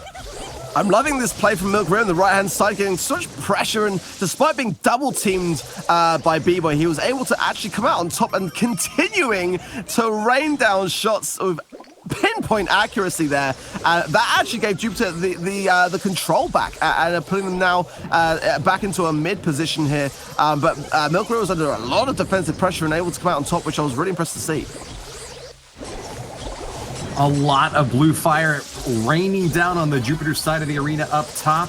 B-Boy, I think, have been winning in the kind of individual engagements here, but haven't been able to capitalize that and turn it into a shot on goal. We see so many obstacles standing in their way and no real way to block them down. It looks like B-Boy's strat here is to just punish, deny access to their own goal line, and then just wait until overtime when they can get a triple kill and then just send the ball in for an easy goal without having to get through anything on the way there. Yeah, I think if B-Boy can make this work here and get this pressure secured on Milcreo, that super's going to make a big difference, allowing Saipon to hit home with shots. If B-Boy can just make this count, it's a great time to do so. But again, they're not able to do so, and Jupiter will start to push back into the map, and they're in a dangerous spot now, going closely towards overtime here, Woody. Ponkatsu playing very defensively, though, sets up his Robo-Porters in his own goal line and was forced to drop a gadget use there just to keep B-Boy out of contention. Achapi's taking a lot of damage. He's being forced to pull back, and it looks like Jupiter finally found their chance to strike here. Time is running out, and as we go to overtime, all these obstacles are going to explode and give easy access to the enemy line. Here we go. Saipon gets a great kill, and it's going to force Jupiter back up to the top side. Ponkatsu and Hagego may not be able to hold on against a Slippy force that is just firing on all cylinders. Yeah, it was a fantastic play from Cypher on that last minute play. He's going to get shot off here. It's saved with the line by Milgrio. But Achapi here is a great opportunity to start to be MVP. It's in! A last second pass to Achapi, who gets the finish. Great plays from B-boy, who looked to be under a very difficult circumstance going into overtime. Turned it around. Got to hand it to them, right? Yeah, that busy B was right on task. Did his duty, picking up that ball right before he went down. A kill from both of those Jupiter players, able to just wipe out the B-boy line of offense, but not before they snuck. They pulled a sneaky on him, Mark. Pulled a sneaky on him. Got him right past in there and finished off with the only goal of the game. I was worried. I've got to say, I was genuinely kind of worried there because the comp that Jupiter were running was, for me, the better of the two in terms of like the pre-overtime game. But in overtime, Achapi was able to hit home with a lot of shots, getting that stun on the Barley, I think, and sort of focusing on getting takedowns, staying alive as well. A massively important thing for Achapi to do in that situation. And as a result, got the pickup, got the goal, and putting pressure on Jupiter now, which is great to see. Well, it's the same thing that we saw in set number 1, and then Jupiter pulled off the 2-1 reverse sweep. Are they going to go back to the drawing board here, adapt, improvise, overcome, and return fire with a massive force? Or will B-boy finally be able to get that tie-up that they've been looking for against a Jupiter squad? Sitting up top, looking strong, very hard to overcome. Yeah, we might even see some brawler switch-ups. You don't know. I mean, I did like the Barley picks, and I think that might deter some players from going down the tankier road. But we might see some Slimies coming in. It's a pretty good map for it if the terrain's there. But like, if you do bring in like a Frank or something which can break walls, then being up against the B, I don't know how I'd feel about that. B can absolutely pack a big sting. Well, she sure can. I think that you're right, though, that maybe being able to bust down a wall would present a bigger threat earlier on. But it's always a balance between whether or not you want to try to play the early game or the late game. Snipers like B and Piper can deal a massive amount of damage from a very long range, but if there's obstacles in their way, it really neutralizes their advantage. On the other side, though, Barley gets some awesome value early on by being able to hide behind those obstacles. So having a team that's well-balanced can play to your advantage, but having a team that can really drill in early for a quick kill, there's also a lot to be said about that. What do you make of these brawler swaps out here, though? I find it quite funny that Jupiter have gone with B, and it's going to result of a quick goal to B-boy as a result of that control, and that was bring me to my point about Achapi playing Sprout. Like, Jupiter were hoping, I guess, and banking on the idea that B-boy would continue to play B to go against that mirror combo, but Achapi swapped out to Sprout, who's now able to successfully continuing win his lane and put pressure on Milgrio. I gotta say, I like the Sprout pick here, and I think that's going to make a big difference to how Jupiter are able to defend this or not defend this, as it seems to be the case. Yeah, the pressure cooker is heating up for Jupiter as B-boy have gone all in on the early game advantage. Achapi and Silky, both playing throwers, are going to be hiding behind these walls and just dishing out a massive amount of punishment to a Jupiter squad that hasn't really seemed to be able to connect yet. Saipon doing some awesome work over on that right side, applying some great shots and just keeping the Jupiter line of fire kind of mismatched. The angles are not working out for them at all right now, Ark, and I think that B-boy are going to be able to pick up this win. They just need to hold on for another minute or maybe even go for a quick goal here. Achapi's looking randy. He's taking a shot. Bipon may have been able to commit there, but I think actually, with Milgrio coming up into the spawn there, definitely a tight spot. I think the damage would have been probably too much to be able to cope with that. But let's see what happens. Slippy is running Sticky Syrup, the Barley gadget, not the latest one, Herbal Tonic. So it does dwell better in terms of a defensive position. But I think at the moment, Achapi and with support there might be able to deflate this. But it's going to be close. He takes a shot. Achapi defends, but Milgrio survives. Slippy finishes him off, and that's going to be the last of that Jupiter attack. I don't even know if they'll get another chance in the next 15 seconds. B-boy's defenses have held strong, and that could be all she wrote for set number 2. Sticky syrup mixer for the win. It came in so clutch on defense there, and I was looking out to see whether it would. And yeah, a great game for B-boy. That's going to take them back into the sets and into the running here with an equalizer then, and bring things 1-1. Yeeted and deleted. Toss these guys out because B-boy have got some of the best throwers in the game, and they will not lose their chance here in set number 2 to tie it up against a Jupiter squad. Congratulations to them. They will be advancing with that 2-0 set score. Jupiter, I think, seemed a lot weaker in that Brawl Ball match. It certainly shows off in the scoreline, but with barely even getting any shots at all against the enemy goal, I think that not only did they kind of come in a bit weaker, but they failed to adapt. B-boy once again picking up twice as many kills on that scoreline. So was Jupiter's set 1 victory kind of a fluke, or are they going to be able to do something new and surprising here in this set? Have B-boy really just picked up pace? Am I asking you too many questions, Ark? No, I think you've hit the nail on the head. The next map will be Minecraft Madness. Gem Grab will be the game mode. I think you're right, though, in everything you say. I think that Jupiter are not, for me, showing as much sign of a willingness to adapt and to kind of think through the brawler picks. And whether they're just getting unlucky with that or whether they're just not doing it enough, we'll have to wait to see. But they definitely need to be considering more what they are selecting and what they're choosing and their kind of game approach here. That to me is the thing that B-boy are absolutely always seemingly on top of. They're thinking through what is going to be the best counter, what is going to be maybe the comp that Jupiter are least expecting.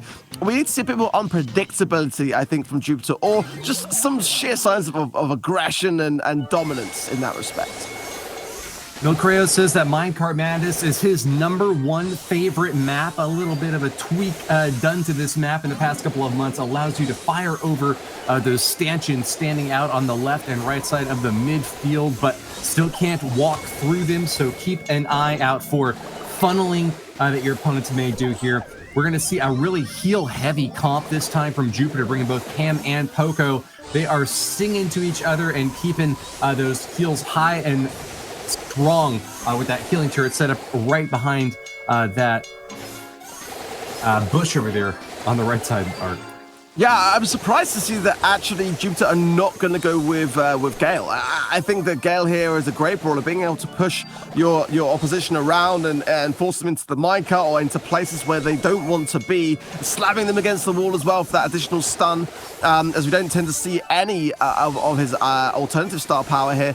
I'm actually surprised to see that the gems are relatively closely matched, considering that for me, B-boy have got the more in terms of control. Look at this, the way that the game has gone side to side here, William. It's my head turned on its side. It's a rare thing to see Minecraft Madness being played out horizontally. Side to side. Is this an Ariana Grande song? I'm not used to seeing this sort of setup here, and it looks like B-boy are going to continue to take advantage of this kind of weird setup to push hard left on Jupiter. They're doing their best to keep the Overton window within reasonable range and making their argument pretty well here. Jupiter are going to grab the 10th gem, though, and have not been pushed out of action by a B-boy team that has once again fallen early on. Jupiter with 14 gems, the whole bucket on their side.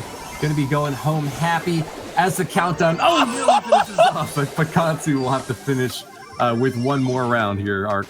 Yeah, they're going to reset the countdown. I was watching intently to see, and it was like just Akega that just managed to end the stun slightly ahead of his teammate. I wonder whether this could be a clutch play here, potentially from B-boy. Double stuns, is it going to be enough? Not going to be enough, but my goodness me, we did see there why Gale can be such a dominant pick to have almost the turnaround. Not enough. Jupiter hanging on there and did get the countdown.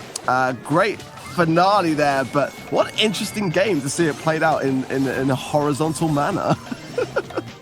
Yeah, I mean, I'm sure we're playing back in the vertical days, but now that we've gone horizontal, I think that it was interesting to see them really commit fully to this horizontal game mode.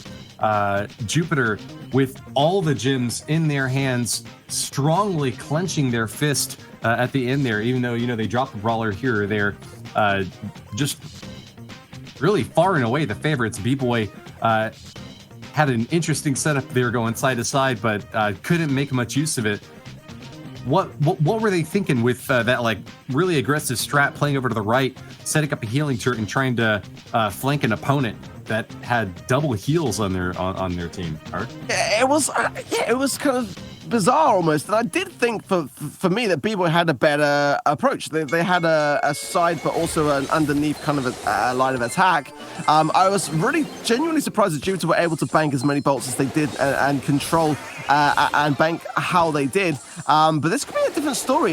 Chappie going with Rosa here will early take down that right-hand side lane, able to lock himself in there and get this spawn trap in with Jackie. That's going to play a big role. Dragging the Jackie through that brick wall is going to open up the map massively and actually not allow a Chappie to be able to forcefully hold down this spawn the way he would like. That's a really important play there by Jupiter.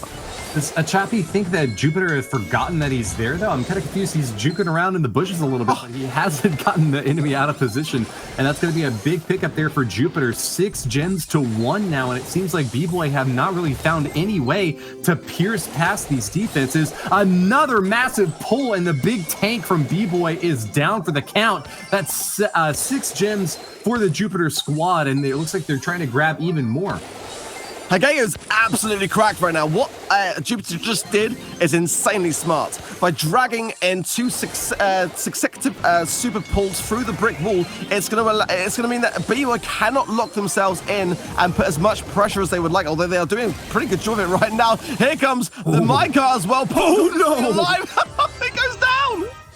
And with that, B-Boy have turned it all around, taking down Pam. They've got their own gem count up to 12 now. Achapi gets counter-pulled, but Slippy's going to be able to get the 10th gem, and it doesn't even matter. Wow, I can't believe that turnaround. I was literally just in mid-sentence, again, the jinx effect of saying how actually Jupiter had a great strategy. They really did. They thought through how to counter this comp in such a great way by breaking down those brick walls to open up their spawn to allow their range to really take hold. And just as I'm saying it, Poncotti finds himself out of position, gets taken down, and the countdown, as you rightly said, didn't even matter that it was reset because Sleepy with a nice little pickup of that gem kept the dream alive, and B-Boy with a cracking turnaround. Yeah, that minecart coming through like a freight train, chugga, and even though they were able to catch that enemy Pam out of position, losing Achapi was no problem at all. With so many more gems stacked up on their side, B-Boy's Poco did exactly what you would expect of him throughout the entirety of the match. They're just holding court in the mid as the rest of the brawlers are just frantically scrambling around the outer edges of the map trying to get kills. B-Boy was focused clearly on gems, and that's going to get the series tied up 1-1 on the set score, and this set is now tied 1-1. Whoever wins this one will be in the lead in a very dominating position at that. B-Boy have come back from the 1-2 set deficit before, but it is certainly not a good position to be in. There's a lot riding on this next game, Mark. Yeah, that's exactly it. You know, being in this position right now is where one of these two teams is going to make a big statement in terms of how they move forwards here. And, you know, Jupiter did great. I feel like they had a bit of a sore transaction in that game. I mean, they were out-comped at the beginning with the Slambulance, and they adapted. I give credit to any team that can adapt whilst being out-comped to turn the balance, and just got a little bit unlucky there. And I'll be keen to see what they switch up if they choose to or not in the next game to give them the edge now. Well, it looks like they liked that Gene pick quite a bit. Slippy's going to be coming in with a Gene of his own now. Pankatsu grabs a couple of easy gems at the beginning here, but B-Boy will be able to claim midfield control with that minecart kind of streaming through. It looks like Jupiter have been able to heal up and will be moving back into the mid. Can they take advantage of this minecart going through right now to try to trap an enemy? Get some damage in there. Saipon and Achapi are in an awful position. Dire straits here for this B-Boy squad, but Hagego can't get the killing blow. Finally, he gets it off. But it's going to be an advantage for B-Boy holding midfield with that Pam turret still up, Ark.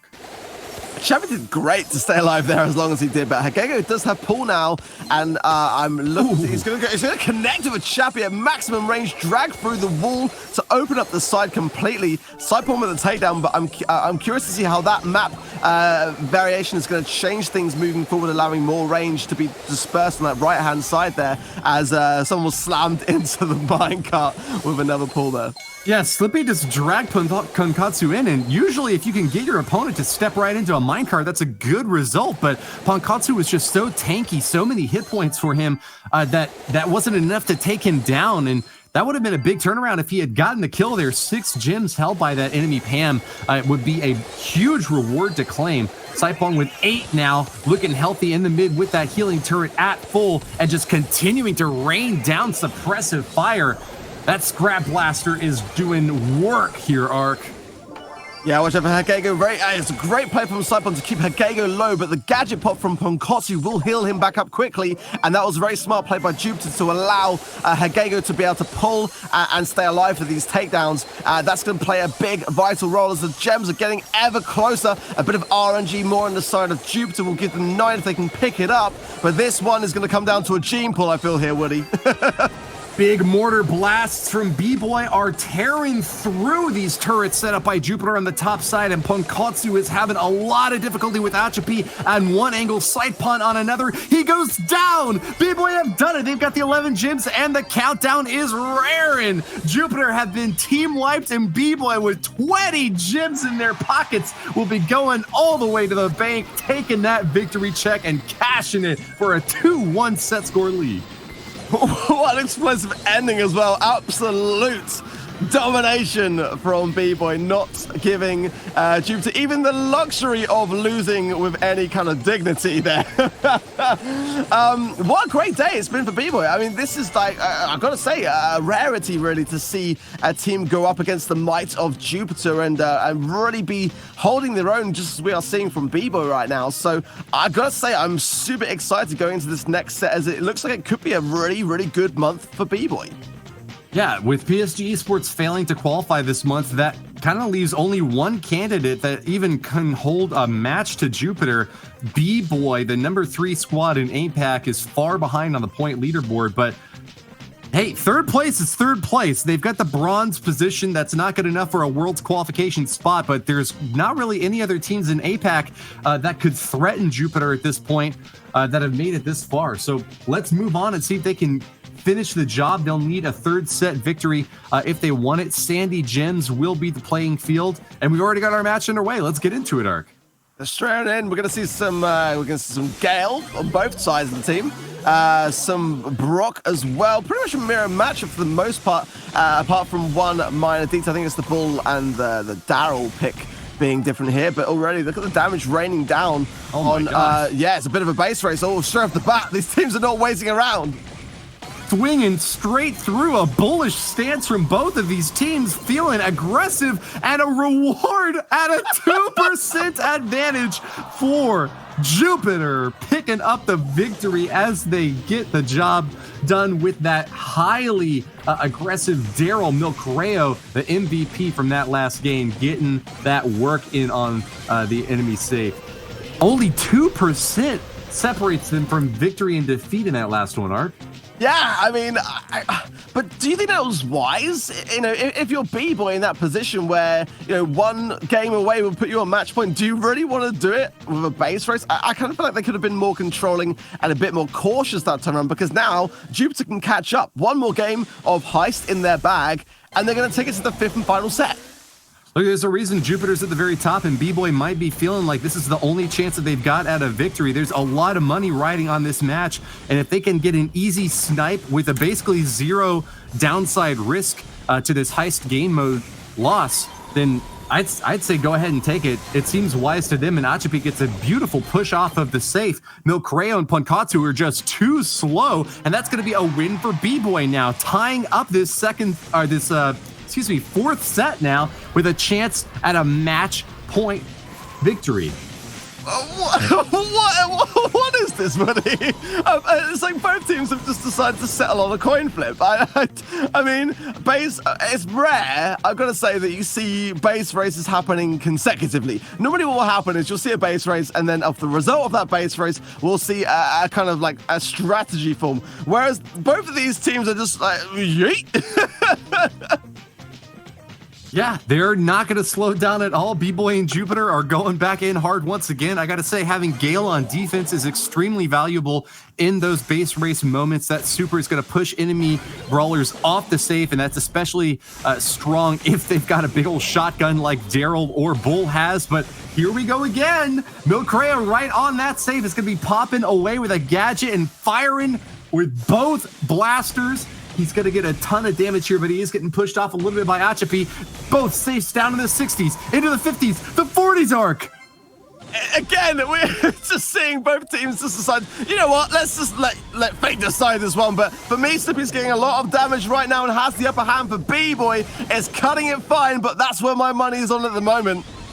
Huge lead for B-Boy. They get the chip damage in there from that incendiary rocket, and that's going to be all she wrote. Hippity hoppity, get off my property. B-Boy have sent Jupiter packing with a massive win in match number 2. A huge upset in this region as they will claim victory for this month. Yeah, B-Boy came out swinging today and had some amazing moments. And I've got to say, I'm really impressed with how they performed today again. Not going to make it to Worlds, but they can absolutely hold their heads high, take home some great prize money, and know that, you know, next year they really could stand a good chance of rivaling Jupiter. I've got to say, those stats for me as well, really, really good on the board. A lot of damage there from B-Boy, who are our winners today. Let's head over now to Falcone to see this one out. These are some great performances that we're having from the Asia-Pacific region this week. Some close games all the way through.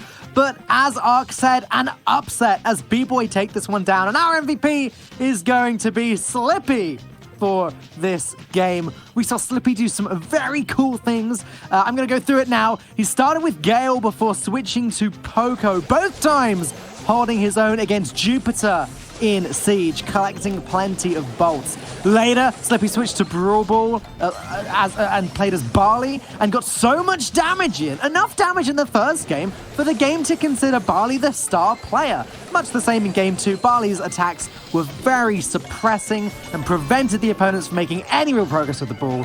In Gem Grab, Slippy jumped into Gale's shoes before switching to Jean in the final game, and we all know what Jean can do now with those disgusting pulls in Gem Grab. And finally in Heist, it was base race territory. Slippy was the Slippy was the Brock that dealt that serious damage in the end with the incendiary rocket, guaranteeing that win, even after the brawler was defeated.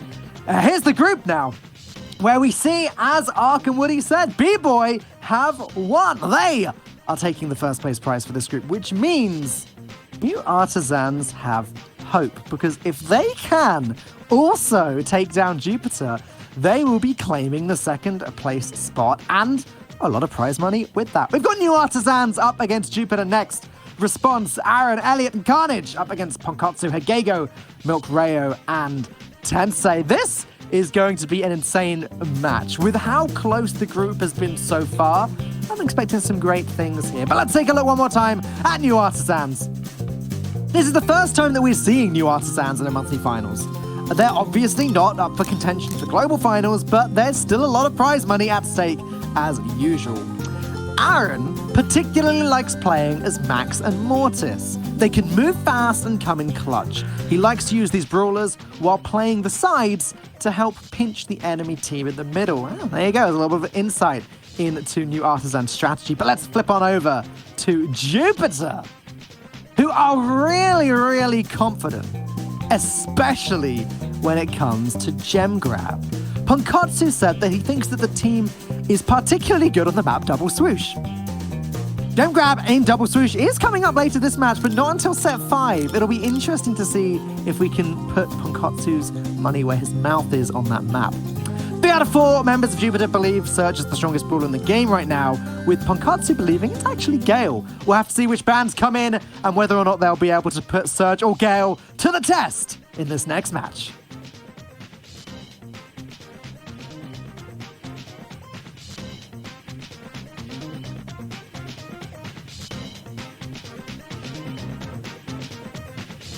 Hey, we're back. We're jumping into this next matchup, and it's New Artisans going up against Jupiter. And, well, this was not the expected outcome of the position we expected to see Jupiter in today, Ark. Yeah, I think it was... Do we need to do a quick substitution? I feel as though you shouldn't be here, Ark. It should be Woody that's in this one. Well, switch it up. There we go. Roll him out. Get him out of here. Get him out of here. We got Woody in instead. And we're going to have Woody in. So, Woody, Jupiter, not the dominant force we expect in this month. Now, they have a chance to finish second place. B-boy are taken first. They've got to deal with the New Artisans, who dealt with B-boy a lot better than Jupiter did. Yeah, sure did. I mean, close matches both times, but... pick up for Jupiter seems to be on the horizon. If you ask me, I think they handled themselves pretty well in that last round. It was very close base races in that highest game mode. Could have gone to either one. But yeah, the bands here, Surge and Gale. Oh, I lost my stream. There it is. It's back. You're right, Surge and Gale. Those were the bands. You didn't get that information wrong before the stream cut out. But yeah, so nothing really different from the first matchup we saw. Surge and Gale were taken away from that one. Didn't see a lot of other power picks coming in here that would usually be banned out. So I think we're in a good place right now. It's good potential for some variety. Snake Prairie is going to be our first stop, Woodrow. All right, I'm ready for some fast-paced brawling action. These are my favorite brawlers for this map. Tara, Bo, end of sentence. And usually there's free brawlers that come into here. I think you'd add in another. Well, those are my favorite too. You can play whatever you want in the third slot, and it looks like Mortis. I guess so. Mortis on one side and Brock on the other. Yeah, but Bo can get some really great long-range vision with that star power, able to see through bushes far and away. And Tara, with that gadget, can see the entirety of the playing field, regardless of where those enemies are hiding in the bushes. Extremely important on a map like this, where it's basically entirely bush. You're going to have to get some great predictive shots when you will pull the lead off here. Jupiter have done so far with a 6-1 lead. Getting a little bit of damage, though, as Response moves in, dodging some blasts from Tensai. He'll hold on to those stars for only a +3 advantage now for Jupiter. It does also mean that the left side is not one that's going to be passed stealthily. Might see a little bit of right side favor, but with those mines already placed down from the Bow, that's surely going to follow, and information is going to be provided to both teams when they cross over into different areas of the map now. Yeah, busting through those middle bushes. It's going to be a big lead for Jupiter.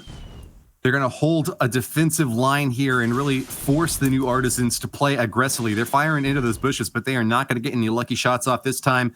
New Artisans playing very carefully here, as you can see Response popping an emote there just to show his anger, his frustration. But I think that that's a bit of a feigned position here. He's got to be pretty happy with a 3-star advantage. Only him going down would be enough for the New Artisans to tie it up. Either other brawler, Aaron or Elliot, being eliminated would still be an advantage for Jupiter. And they're waiting here, Woody. I think it's because they know they've only got one push to make this work, and if they come over a counterattack, they're going to be very vulnerable. They've wound down the clock to 15 seconds. Response has got his super online, as has everyone. This is the push for the New Artisans, and it's already gone sideways with supers being traded out to no success. Tensai has been found out to tie out the stars. They need to get Malcreo. Woody, they've done it! They just need to get out with their lives intact! The New Artisans, they throw it away at the end. Malcreo, by 1 star, gives Jupiter the first game. Big yikes! You fool! You fell victim to one of the most classic blunders. You force them to come straight at you, and then you paint yourself into a corner that you can't get out of. Milcreo did an amazing job getting that damage back in, but he couldn't find any form of retreat, trapped in that little tiny sliver. Aaron finished him off, and that was enough to get the 1-star lead. Tridd, congratulations to Jupiter. They'll take game number 1. Still plenty more to come, though, and I like what New Artisans attempted to do there, Woody. They wind down the clock, make it all about one consistent push. Ironically enough, they left themselves too much time. If they would have wound down the clock a little bit longer, they would have got the final kill before the respawns came in and they were overwhelmed. So, yeah, some slight tweaking on that one, but I see what they were trying to do. Yeah, good point you made there. You know, New Artisans seem to have a lot of trouble pushing into a lot of fire raining down from Jupiter. So very hard to coordinate the good timing that you need for a victory out on that one. It really just came down to seconds there at the very end. New Artisans could have very well picked up the win there, and it looks like, at least for the first minute of battle here in game number 2, they'll finally find a chance to take the edge. Yeah, Milcreo was incredibly vulnerable on the left-hand side. He got 2v1. Once Response gets on top of the bow, it's not very good without support, especially when Aaron's there with the added damage. He was just going to get rolled over, and Response is looking to do more of the same. Jumping on the back line. Oh, the damage comes out with the super. Goes in for another attempt, but he's punished correctly by the Tara and the super, so that equalizes the stars out. Tara putting the Sheik in Psychic, retreats with 16 hit points, but not unless you finish her off all the way. Do you get those crucial stars? Jupiter's going to be able to tie this game up now 3-3, and with suppressing fire through the midfield, that incendiary rocket is going to deny access for either team. Pop in one of the mines. Aaron is going to be able to blow through some bushes as well, and this is going to be a stalemate for the mid-game. I'm wondering if either team is even going to commit any offense in the last 30 seconds. I think we might see New Artisans go for it. Like I said, they wind down the clock. They go for this final push. Unhappy face from Response tells me a different story, though. They might just play for the draw here because they will have to make themselves incredibly vulnerable to pull this one off. So I think they are just going to call it quits. Well, time's ticking down. We'll see if they choose to go for the risky play here. Response is up in the enemy bush line, but he's not going to go for it. He's just kind of teasing them there. A few more shots going off. The last super from Jupiter, and with a 3-3 draw, neither team will gain a lead in game number 2.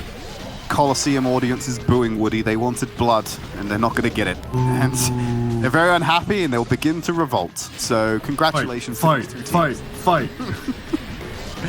But no, it makes sense though. You know, you've not got a safe path. You've got no incentive to put your skin in the game, so to speak, when you're in a drawn scenario. Might as well run down the clock, try and get an early advantage and play from a position of power. You can't fault it from the New Artisans to make that decision. And the same thing for Jupiter. They could have also pulled the trigger if they wanted to, but no team had the confidence and no team wanted to risk it. Hagego playing very aggressively, pushes into the New Artisan spawn zone after they pick up the first star. Will they be able to hold on to it? So many hits coming off from Tensai, Milcreo, Hagego on all angles. Great kill there, knocking down Aaron. That's going to be 2 stars. Another kill on Elliot, and the triple for Response. That's going to be 6 stars for the Jupiter squad. 1 kill scored by the New Artisans, not enough to come even close. Jupiter's aggression has been paid off handsomely. A lot of that came down to Hagego's use of the Tara gadget. Response was trying to weave away to safety and find somewhere to lurk in the back end, but whenever he's trying to move around and be incredibly mobile, guess what's happening? He's being spotted out. They know exactly where he is, and they're able to track him. While they're focused on trying to save Response, deal with the Tara, you've got these Brock rockets coming in from afar, and there's no answer from New Artisans. Now we're in a similar position we were in last round, difference being that it's Jupiter who hold the lead. So it's about the timing of New Artisans' final offensive that will decide whether they're able to force out another round. Slow going here, and the New Artisans know that there's mines over there in the right side bush. I wonder if Response is going to sweep into him and try to take them out before he has to make his final push happen. As we've seen in previous games, it's a really close, razor-thin advantage if you can push in there deep late game. You need to not push too late or you won't get the kills. You need to not push too early or you'll get trapped and won't be able to retreat. But here they go. Response makes his charge in.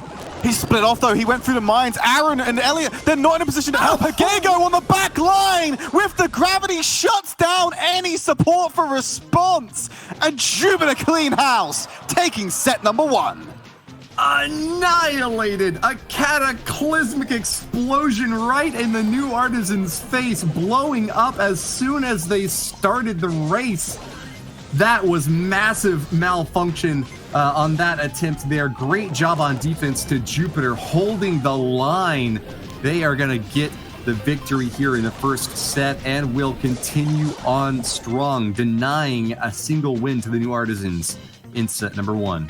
That was just a case of unfortunate pathing from response and the rest of New Artists. Like, it was. You just send response over the mines. That shuts him off from the rest of his team following up. They're now split in a 2-1 scenario, and Tara has our super online. Gravity is great at dealing with multiple enemies at the same time. They are all going to get hit by your tarot cards. So when you have response separated without the support, he's not going to have anyone to enable him. He has to do it solo. I know who I'd rather have when you're fighting multiple opponents, and it's a Tara rather than the Mortis, especially when they have vision of where the Mortis is.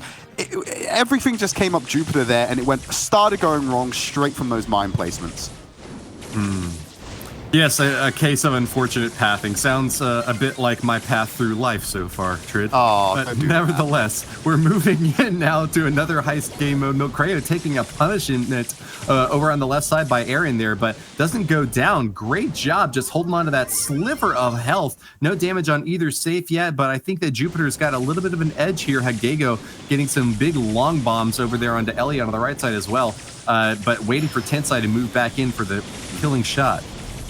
There's a speed boost from Max running on Milcreo, completely dodges out the Rocket Rain that's committed, gives him a line of sight on the safe. Aaron's here to drop his own Rocket Rain on trying to catch Hagego and the territory. Go to our base race cam, because it's still Jupiter, mainly Tensai, giving them a lead, but they've equalized the percentage as they're now on defense. That super from Max is so deadly, especially when you're up against a player like Milcreo. Or excuse me, like Aaron, rather, the other Brock player here. Aaron not able to get the shots off on Tensai, moving so fast. You can't hit what you can't see, and just like that, that's going to be a tied game for Jupiter and New Artisans, both in the 30 to 40% range here. The next big hit will finish them off. Absolutely, and also using that super to enable Hagego on the Barley, a typically vulnerable and relatively immobile brawler, to just go turbocharged into position to drop this safe damage over walls.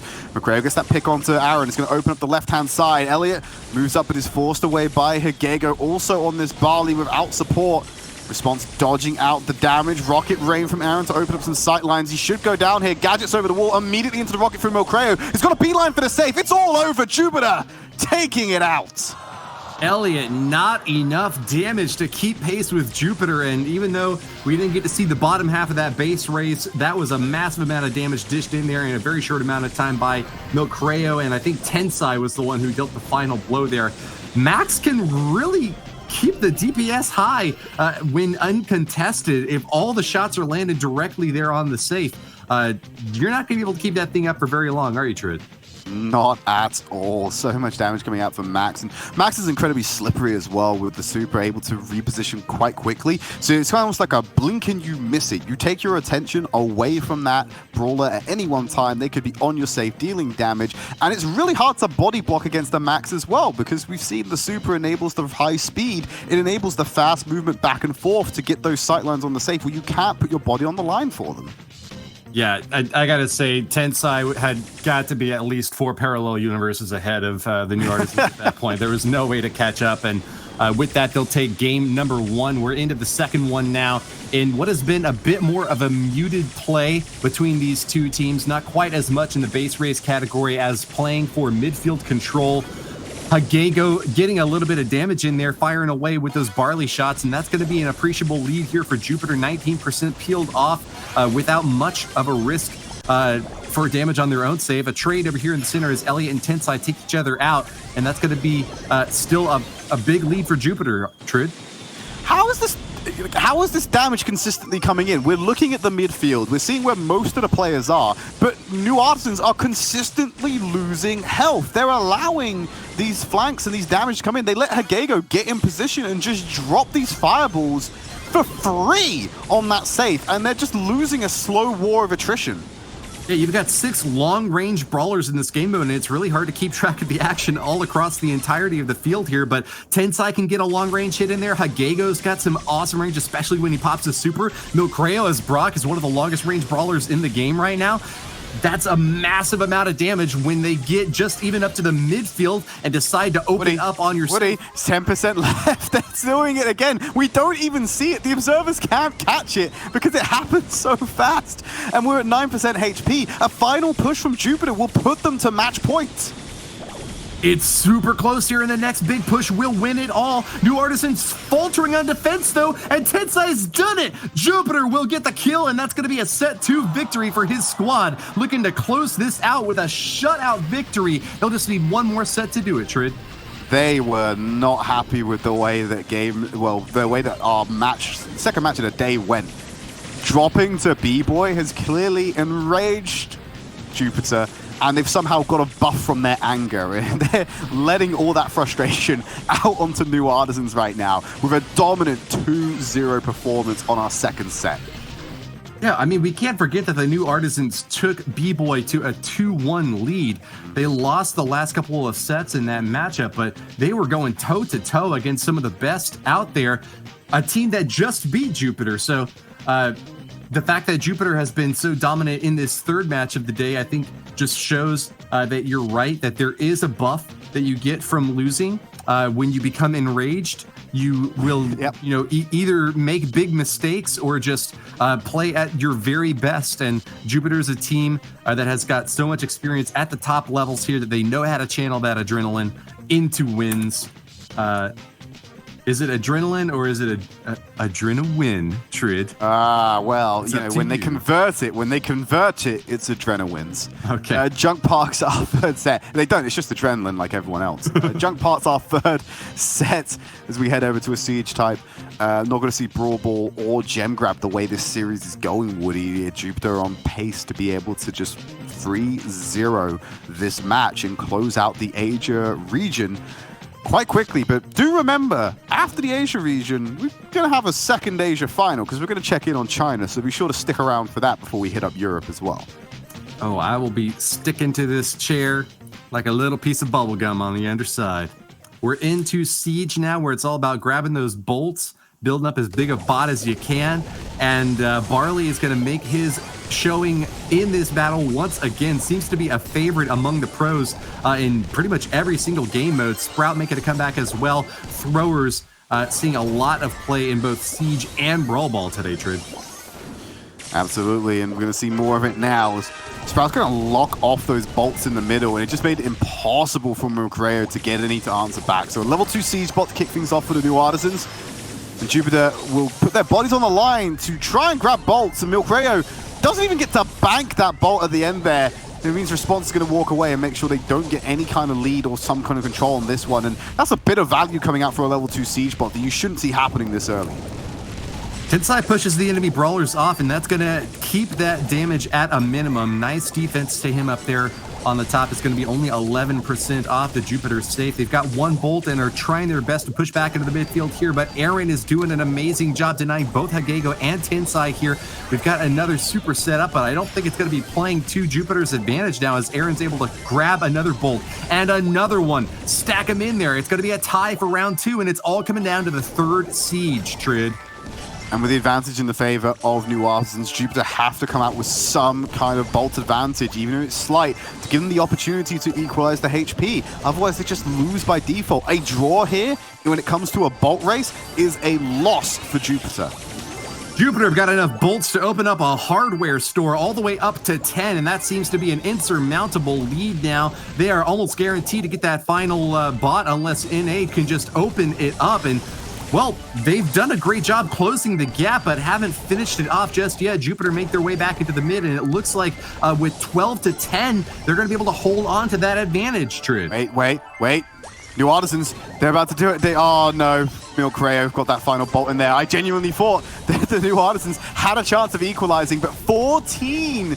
A level 14 siege bot for Jupiter. This should be going their way, because they don't even need the bot to make a contention. They just need enough time for Milcreo to walk in and get some damage on that save. But he's been forced out early. This is great, but the bot is there, wailing away. Jupiter gonna walk away with game number 1.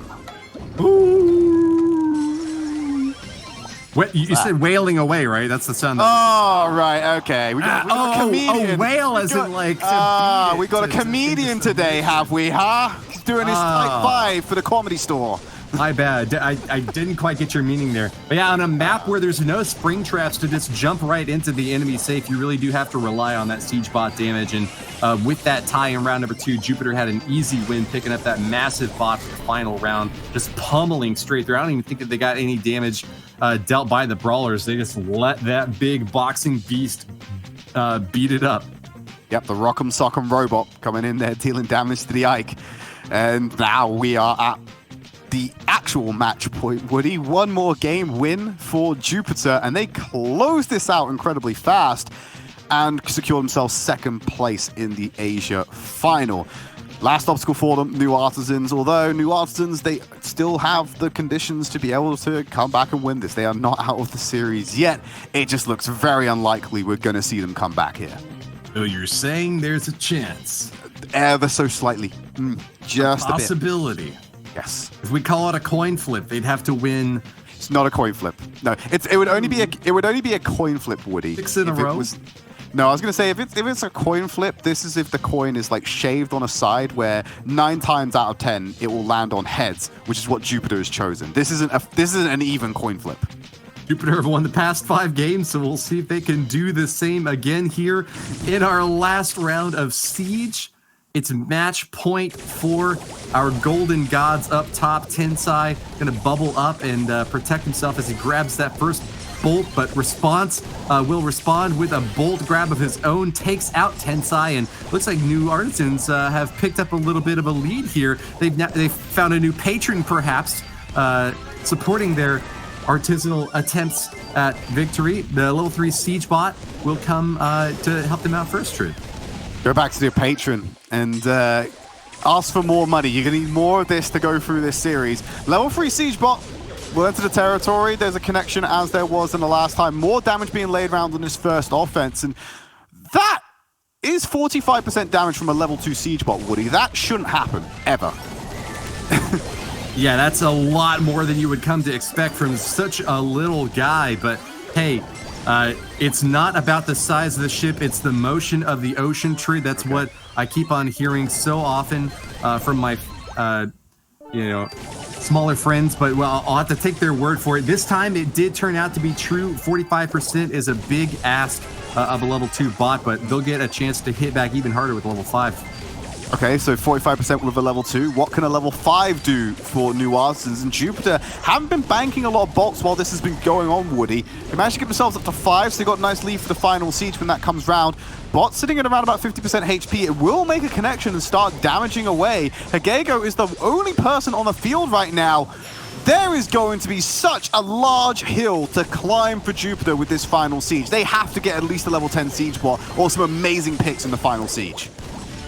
Hope you've got your 10-speed bike, because you have got to switch gears if you want to get that bolt advantage here and win it all right now. Only 6 in their hands right now, and they are going to have to turn on the magnet and pull every single one that they can grab onto. New Artisans know that they're not going to get this last siege bot, but they're just trying to deny as many bolts as possible to Jupiter. Level 9, probably not enough to close the gap, Tridd. What do you think? Not enough with no members of Jupiter on the field right now as well. They can't reinforce this bot at the apex of its push. How they're supposed to deal 80% damage, I have no idea. Sprout's blocked it out, bought some more time to deny and get rid of the HP pool. They have to go make a huge connection right now, but no one on Jupiter is alive to do it. The lead is too insurmountable. New Artisans take round number 2. Excellent defense there to Aaron. That bot tiptoeing through the tulips, but not able to make it all the way to the eye. Gonna have to do a little bit of a turnaround there in Jupiter's attempts at the comeback. Late game were not rewarded. New Artisans tie up this set number 3 and are looking for the comeback of the century. I love the reverb effect. We don't even have the production value to do that, but he just takes it on himself. What other sound effects can you do, Woody, huh? Is there anything else you can do with some trickery with your voice? I know you've got a very talented... Don't test me, child! Don't come in here asking for sound effects. I'm not some sort of Muzak system that can just crush them out on demand. I gotta see the action before me. It comes from within, you know. It's a deep guttural spirit that just awakens within me anytime I see big action on the screen. So let's hop right into it. Jupiter and the new Artisans are going back into it. One more shot at glory. Jupiter trying to close this thing out, but the new Artisans are gonna have another chance to make this comeback happen here and now.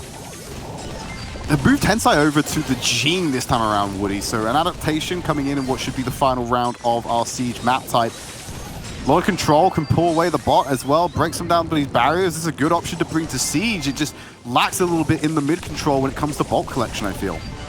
And broken barriers bounded by the bomb beat. Big hit here for new Artisans as a level 4 siege bot will come barreling through. Milkreo, Hagego, and Tensai all damaged.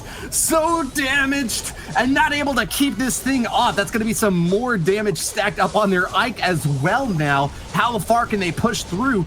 I don't know. It looks like the new Artisans weren't really willing to commit there. Instead, they're just going to hold the line up top and deny any exit to Jupiter. Playing the long con, Woody. They want to get that mid control, get these bolts, and start working towards something more impactful. This time around, though, Jupiter did a better job at defending this first siege bot. It was a level 4, but they didn't drop down to the depths we've seen them off of these first pushes in previous rounds. Response gets pulled by Tensai, and that's going to be another bolt pickup for Jupiter, but at what cost? 7 already in new Artisans' pockets, and here comes another siege bot. The reverberations of his stomping through the arena, Tridd. Moving in on that Ike, and he's coming in hot. Nice super on defense by Hagego will slow things down, but you can't stop the rock. Here it goes, drilling through and tearing that Ike to ribbons. It's below half hit points now, Tridd. Yeah, it is 48%. It's still winnable for Jupiter, though. They have 4 bolts, but they need to get a bot on the field for this last siege to even have a chance at answering back.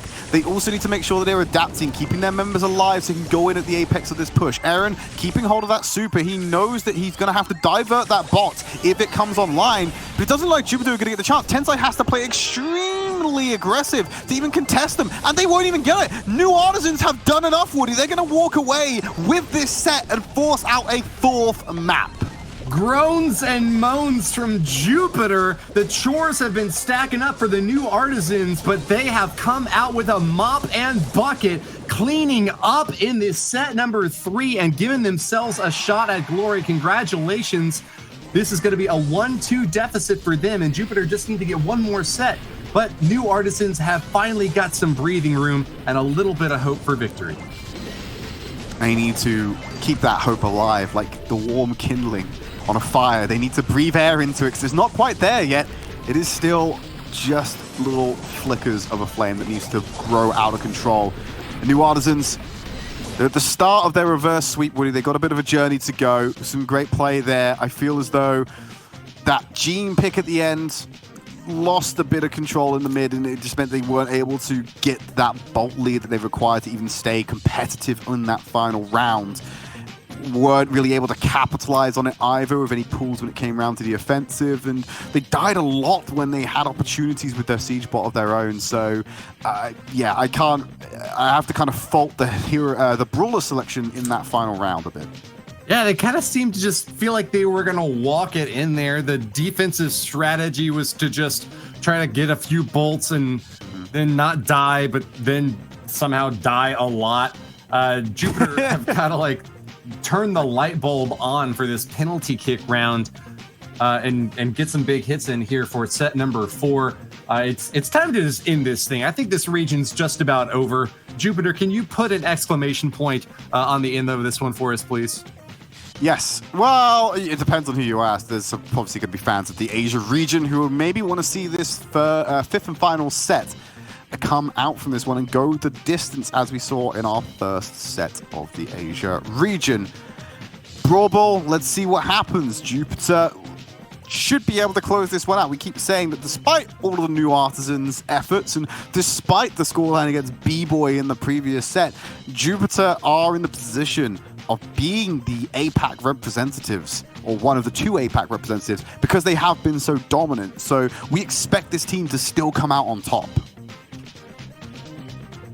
We are now in the action. We're going to see Max and Barley on both sides here.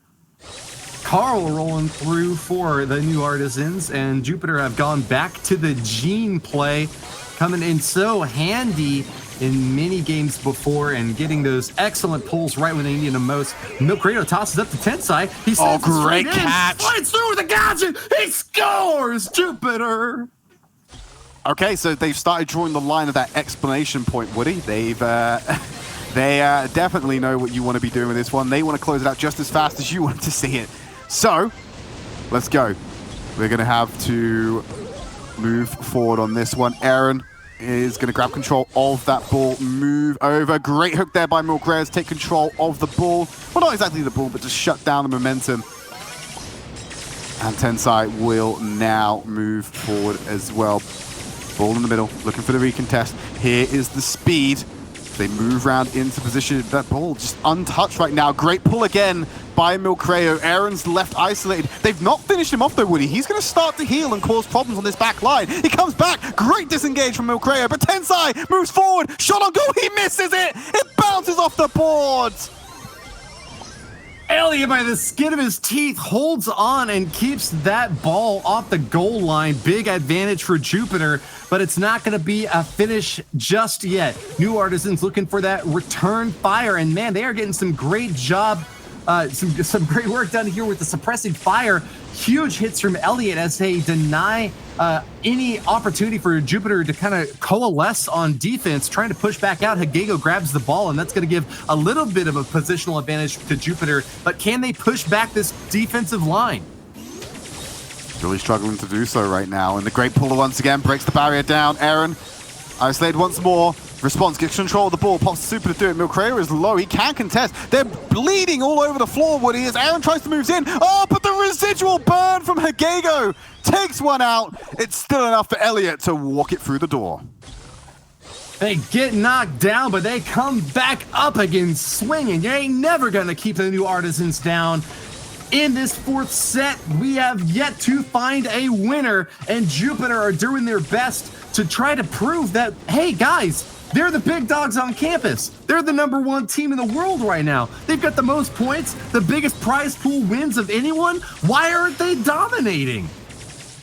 Well, we now got to move forward right now in overtime. Great pass. Elliot misses the pass. They're in position, open goal. They're passing between them. They kills. Aaron doesn't squeeze it through. Tensai gets control. Response is still hovering like a shark, Woody. He smelt blood in the water and he wants to finish it off, but the rest of Jupiter come back swinging. Blow the whistle for offsides. Elliot was just streaming forward so fast that he was ahead of the ball. That rarely happens here, and it was an opportunity for new Artisans to score that they just couldn't close the gap on. Nice attempt to get that ball past the line, but Response couldn't get that little needle threaded in time. But there, he's done it! The new Artisans gets the comeback! How did he get away with that one, Woody? I do not know what's gone on there, but new Artisans take control of the first round. The rumblings of a reverse sweep are on the cards. Oh, you can't say that, Tridd. You're going to jinx it, my man. I'm touching wood as I'm saying this, Woody. I've got a wooden table in front of me and my hands are placed firmly on it. Knock on wood? Is that what you're supposed to do out in England? Well, it's touch wood. And if there's no wooden objects around you, you say touch wood and touch your head instead. I'm not sure why it works like that, but... Yeah, I've used that same line at the bar. It doesn't always work quite as well as I'd expect. Yes. Well, if I was near you, Woody, and I would say touch wood, I'd be putting my hand on your shoulder respectfully right now, because it'd have the same effect. In a platonic, friendly way. In a platonic, in a respectful... Not the way that Ark touches me. No. Yeah, keep him away from you. Need to keep you two separated when we go back to having offline events. It's got weird over the online period. Hey, the tension is building up. Absence makes the heart grow fonder. And Jupiter has been absent from the wins for a while now. New Artisan picking up the third set and now turning up the heat with a game 1 win in set number 4. They're pushing Jupiter back into their topside spawn again. They are just out of orbit. Aaron, all the way at the goal line, takes the shot. He scores. Oh, Woody. Jupiter, they're crumbling like cupcakes right now. And they get the speed boost onto Milcreo. They're trying to find someone. Magic Hand online, finds the pull onto Aaron. But Response is there with his namesake. With the bubble, the shield, the batting stance, and Milcreo is eliminated as well. I don't know how Jupiter are going to come back into this one. This is shaping up to be a new Artisan map and force us out to set number 5. Response throws the ball away, not even trying to get a goal in here, just trying to get a sneaky past him. Sends it out to Aaron, tosses it in. That's it. New Artisans have tied up this match 2-2 against the Jupiter team that just seems to have lost their strength, their positioning, their everything. I don't know whether it's because Supercell is a Finnish company that they understand the concept of all the rules of football that Brawl Ball is based on, because offside is a thing for a reason. And this is something that New Artisans play around so well with these back passes deep into enemy territory to go ahead and score these goals. That happens so many times, and Jupiter did not adapt.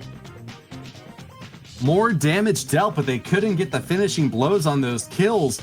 Advantage there for New Artisans. And we're starting to see one of the big advantages that Jupiter has held claim to in the past just evaporate. The New Artisans are a new force to be reckoned with in this region.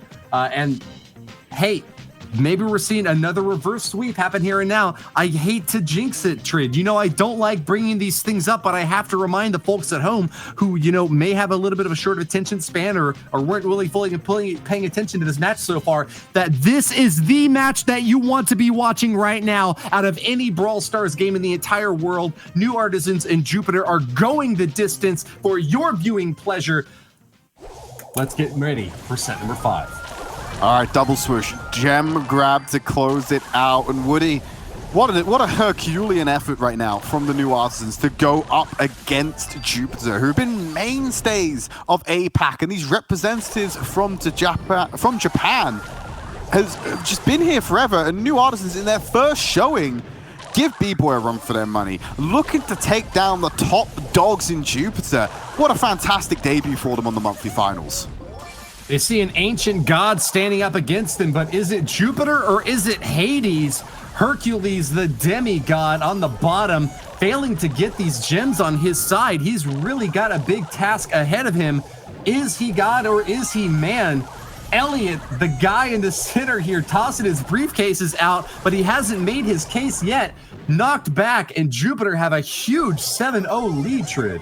And this is the Jupiter no talk me Angie buff once again, as they're just clapping New Artisans with zero resistance after that loss. They've got 10-0 on the gems, Woody, and Milcreo can back off. He's relatively safe to do so with 12 seconds on the clock. Jupiter do not want to lose this series. New Artisans begging, please clap. But it's not going to happen. Jupiter have held court on this first game of Gem Grab.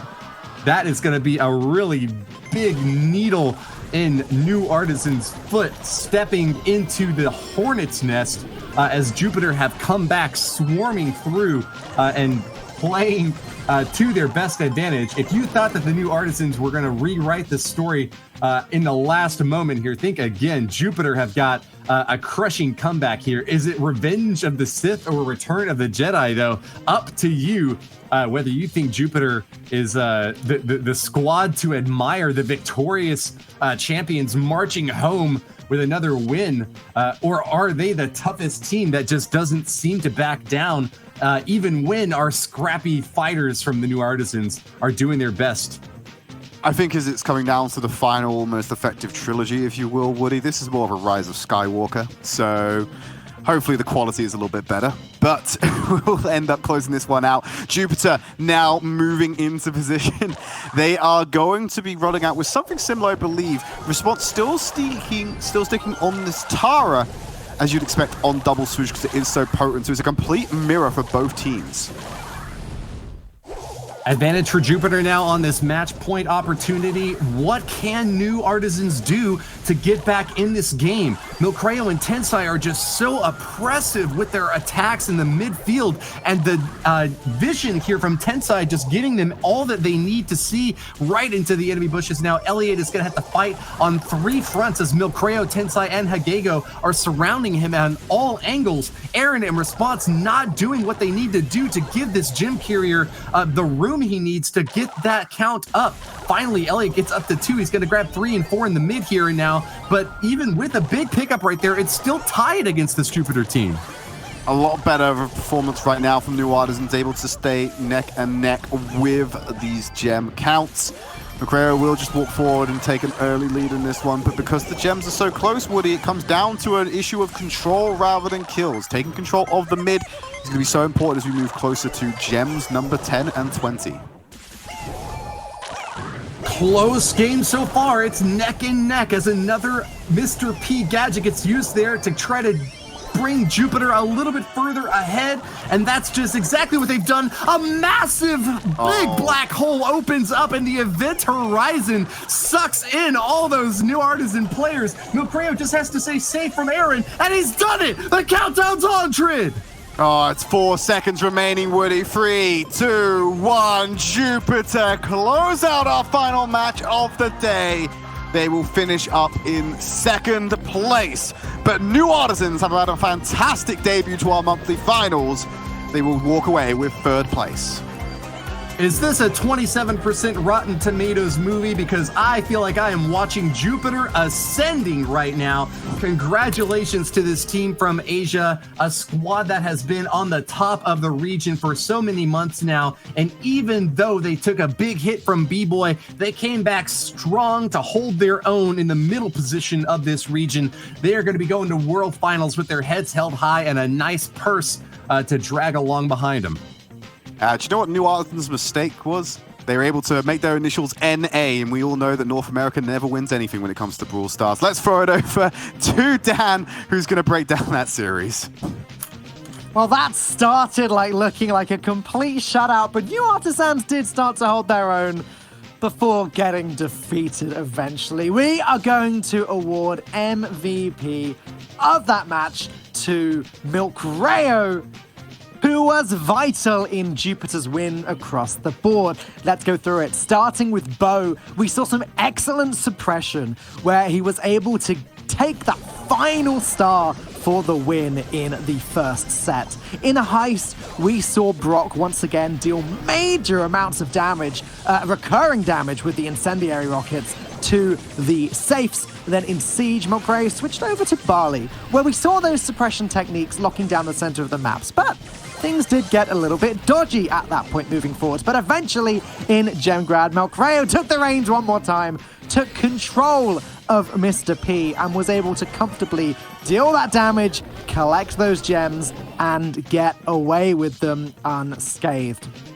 A comfortable win, sort of, in the end for Jupiter. Let's take a look at the group and see how things have shaken out. New Artisans are going to end up taking that last place spot, but still a really fantastic performance from them, I'd say, considering it was their first time here. But it's going to be B-Boy standing tall as the victors of the Asia Pacific region. Let's take a look at what that means in terms of prize money, though. It's what we all want to talk about. It's what we all want to see. And B-Boy taking home the lion's share with $9,000 going between the team. Jupiter taking $6,000. And you know what, New Artisans? You qualified. You did great. Here is our $4,000 consolation prize. Not too bad to be them after all. But here's the leaderboards. Jupiter sitting on top with PSG. That's not going to change. They are locked in. We will be seeing them at Global Finals. B-Boy is still earning their points, but it's not, unfortunately, really going to be going anywhere.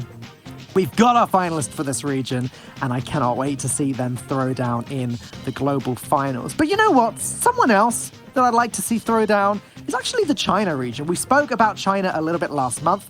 I showed you this wonderful stage and we talked through what was going on. Well, today, I actually feel like casting the China final from July. And Ark, you fancy coming on and joining me for this?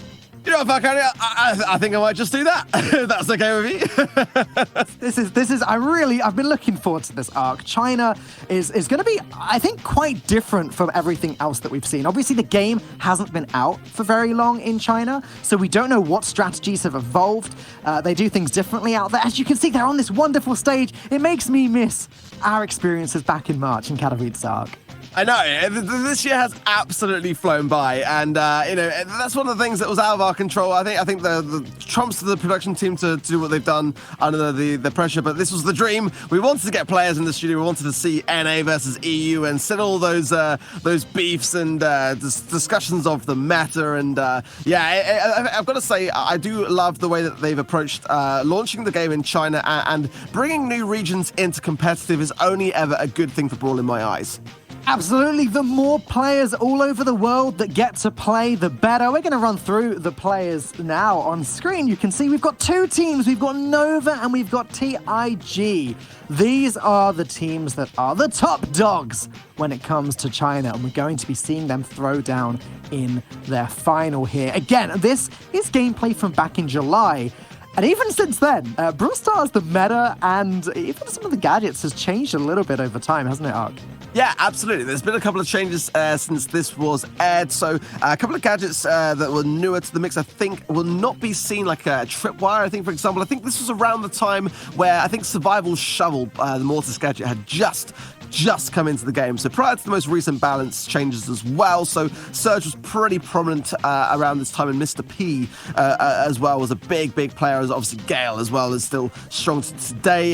So I expect to see quite a bit of that, I would say, in the mix. I'm keen to see Nova perform because obviously, as we know, Nova last year did go on to win at Worlds, but they kind of restructured, they changed their focus and looked more to mainland China as their area for the future. And the team which did win last year was Nova, now basically the Tribe team for 66% of the players. So, keen to see whether we might see some battles between them in the future as well. Absolutely. I mean, Nova, as you're saying, Nova are a team in Brawl Stars that have so much renown. And although maybe it's a completely different roster in a completely different region, they are carrying the weight of that name behind them. So they are going to want to do the best job possible. We've got on Team Nova, we've got Today, Mike, Captain, and Easton versus TIG Infinity, Z Team, M Team, Cannon, and plus Geo. Yeah, Nova trying to go straight in with the Surge ban. TIG Infinity going straight in with the Gale ban. Like I said before, two brawlers which are very prominent regarding the meta, so no surprises there to be seen. As far as I can see, I think pretty good bans for the most part. And going in as well to the game modes and maps, slightly different in China, actually worth mentioning. So going to Gem Grab is going to be our first game mode, but the map rotation will be slightly different, going from Minecart Madness and then off to Hard Rock Mine, and then coming back to Minecart Madness for the map in the third game if we get to that stage. Yeah, it's super interesting actually. So game 1 and 3 in each set is going to be on the same map. But look at that, we are getting straight into things. Nova running in with the tick, placing down those explosives and grabbing that first gem, getting a nice little bit of early control over this first game. Yeah, so one thing straight off the bat that I remember distinctly was that this was prior to the balancing, so look out for Piper's homemade recipe gadget. That will have the old range of, I think it was an additional 25% on that. So I think Piper could be a real force to be reckoned with on this particular matchup. All right, it's, definitely worth keeping that in mind. The battle for the center is truly underway, and yeah, absolutely, Piper is getting a lot of damage in, keeping that serious range that she is so good at. And M Team is struggling to get into the center of the map with Pam, where she'd love to put up the healing unit. Unfortunately for TIG, it seems to be Nova. Again, they're creeping forward a little bit more with Mr. P taking control of the right side. Oh, no, now Pam is pushing him back a little bit. Yeah, pretty good control for the most part, I would say, from Nova so far, and forcing back Cannon, who's the Golden Piper, the true Golden Piper skin, into effect there, I think is quite key here. But I've got to say, I do worry for Mike. I think that Tick mid is definitely not the brawler that I would choose to go to. I think in the kind of like the EU metas and NA metas, we would expect to see Sprout mid there. But I do remember watching and actually casting some of the China finals when I was watching them on my Twitch channel, and I gotta say, Tick mid seems to be a common theme in mainland China. I'm not quite sure why it's become such a prominent gem carrier and mid controller, but it definitely seems that we'll be seeing more of that in the future. Quite like the idea of Tick as a gem carrier, at least, you know. If you can creep in there, grab those gems, the way that you can retreat and sort of cover your tracks by putting those explosives behind you, it does seem like a pretty good strategy. And now if Mike can just get those last 2 gems that actually Cannon as Piper's picked up, and then on the retreat, this is getting really close, but the Piper goes into the minecart.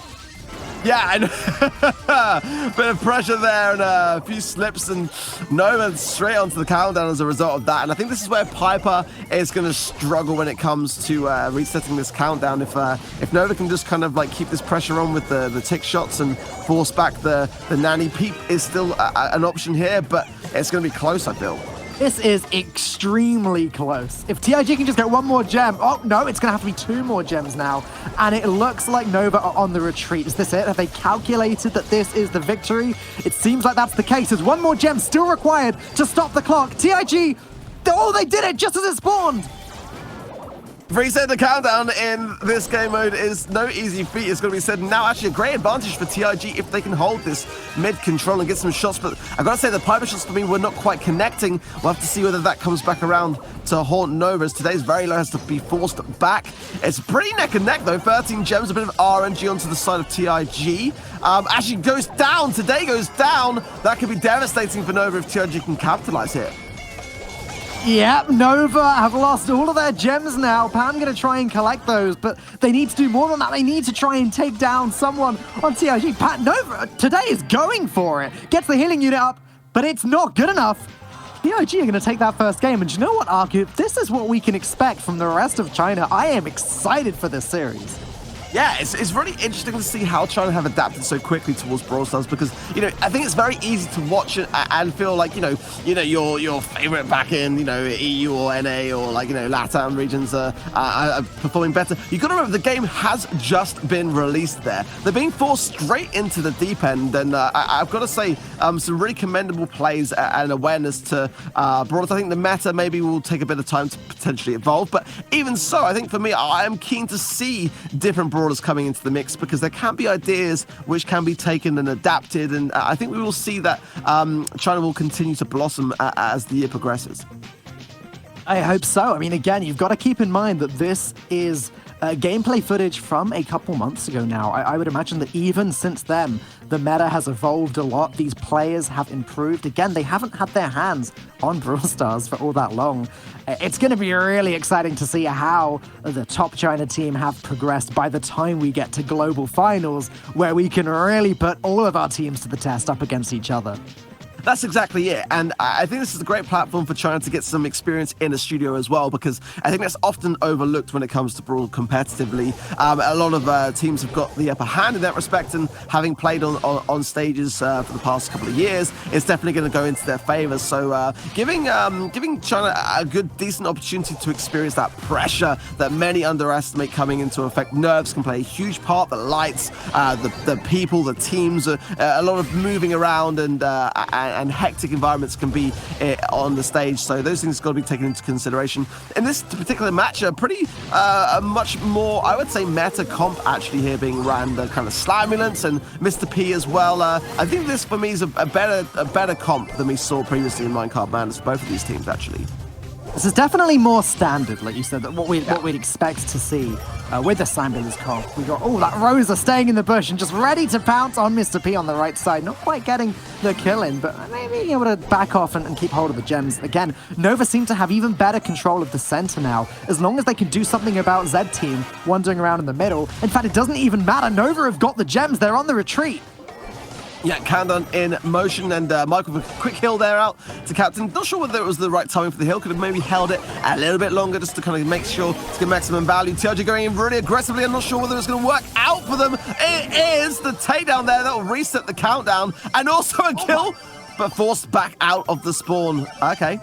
Okay, but Nova, yeah, exactly. Nova was able to keep hold of 8 of the gems. So while that looked like it could have been a complete comeback because they weren't quite able to secure that, again, because of the position being in spawn, they've not quite locked in the win yet. And in fact, we once again see Nova on the front foot. They just, there you go. There's the 10th gem. And once again, they're going to be on the retreat. This time, Jackie storming the enemy spawn, getting an elimination.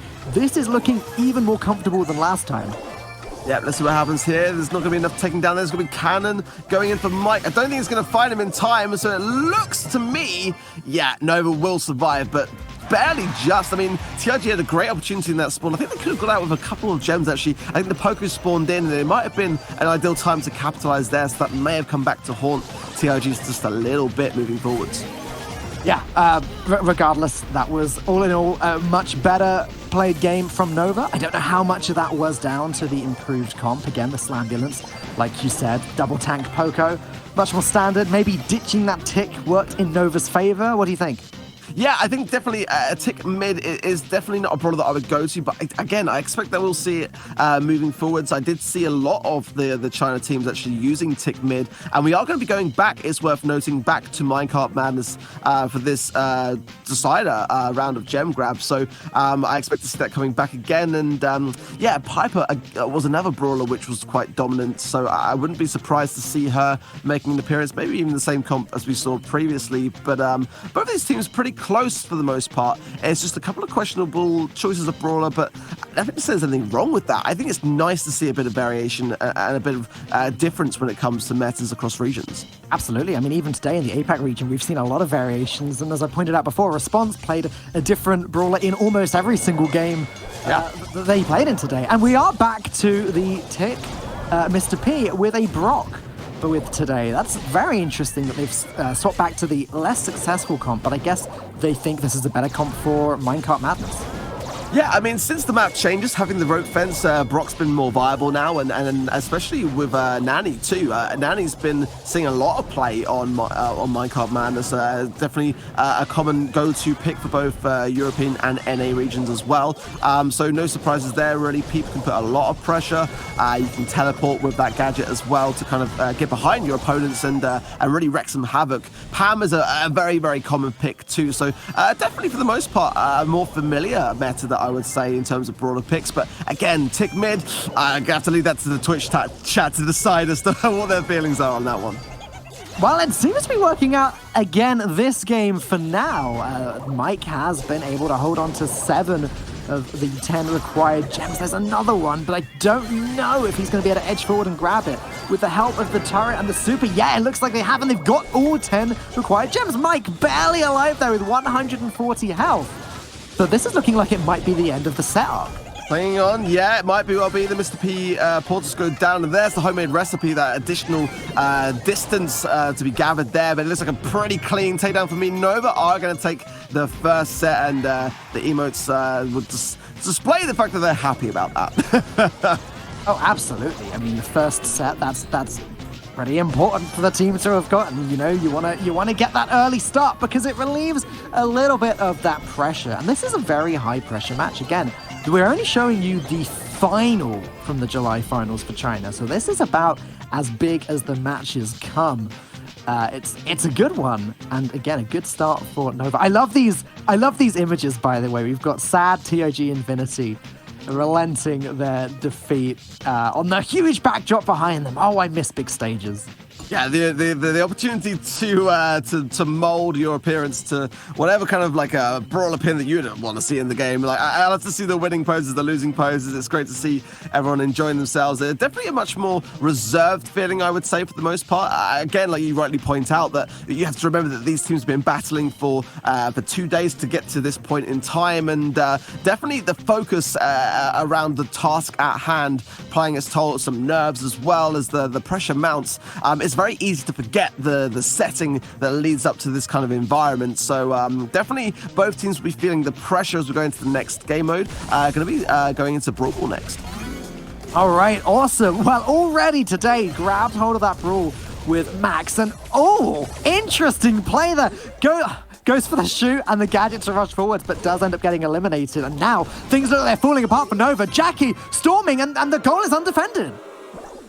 Jackie was a really dominant brawler in this particular meta, and no surprises there. A really quick and decisive goal taken down by TIG, but we'll never return this with a pop of the Max speed dash. Let's see whether they can make something of this or whether TIG might be able to close in here. I do like their positioning, and Jackie, for me, is a brawler which I think Nova are going to struggle with in this matchup.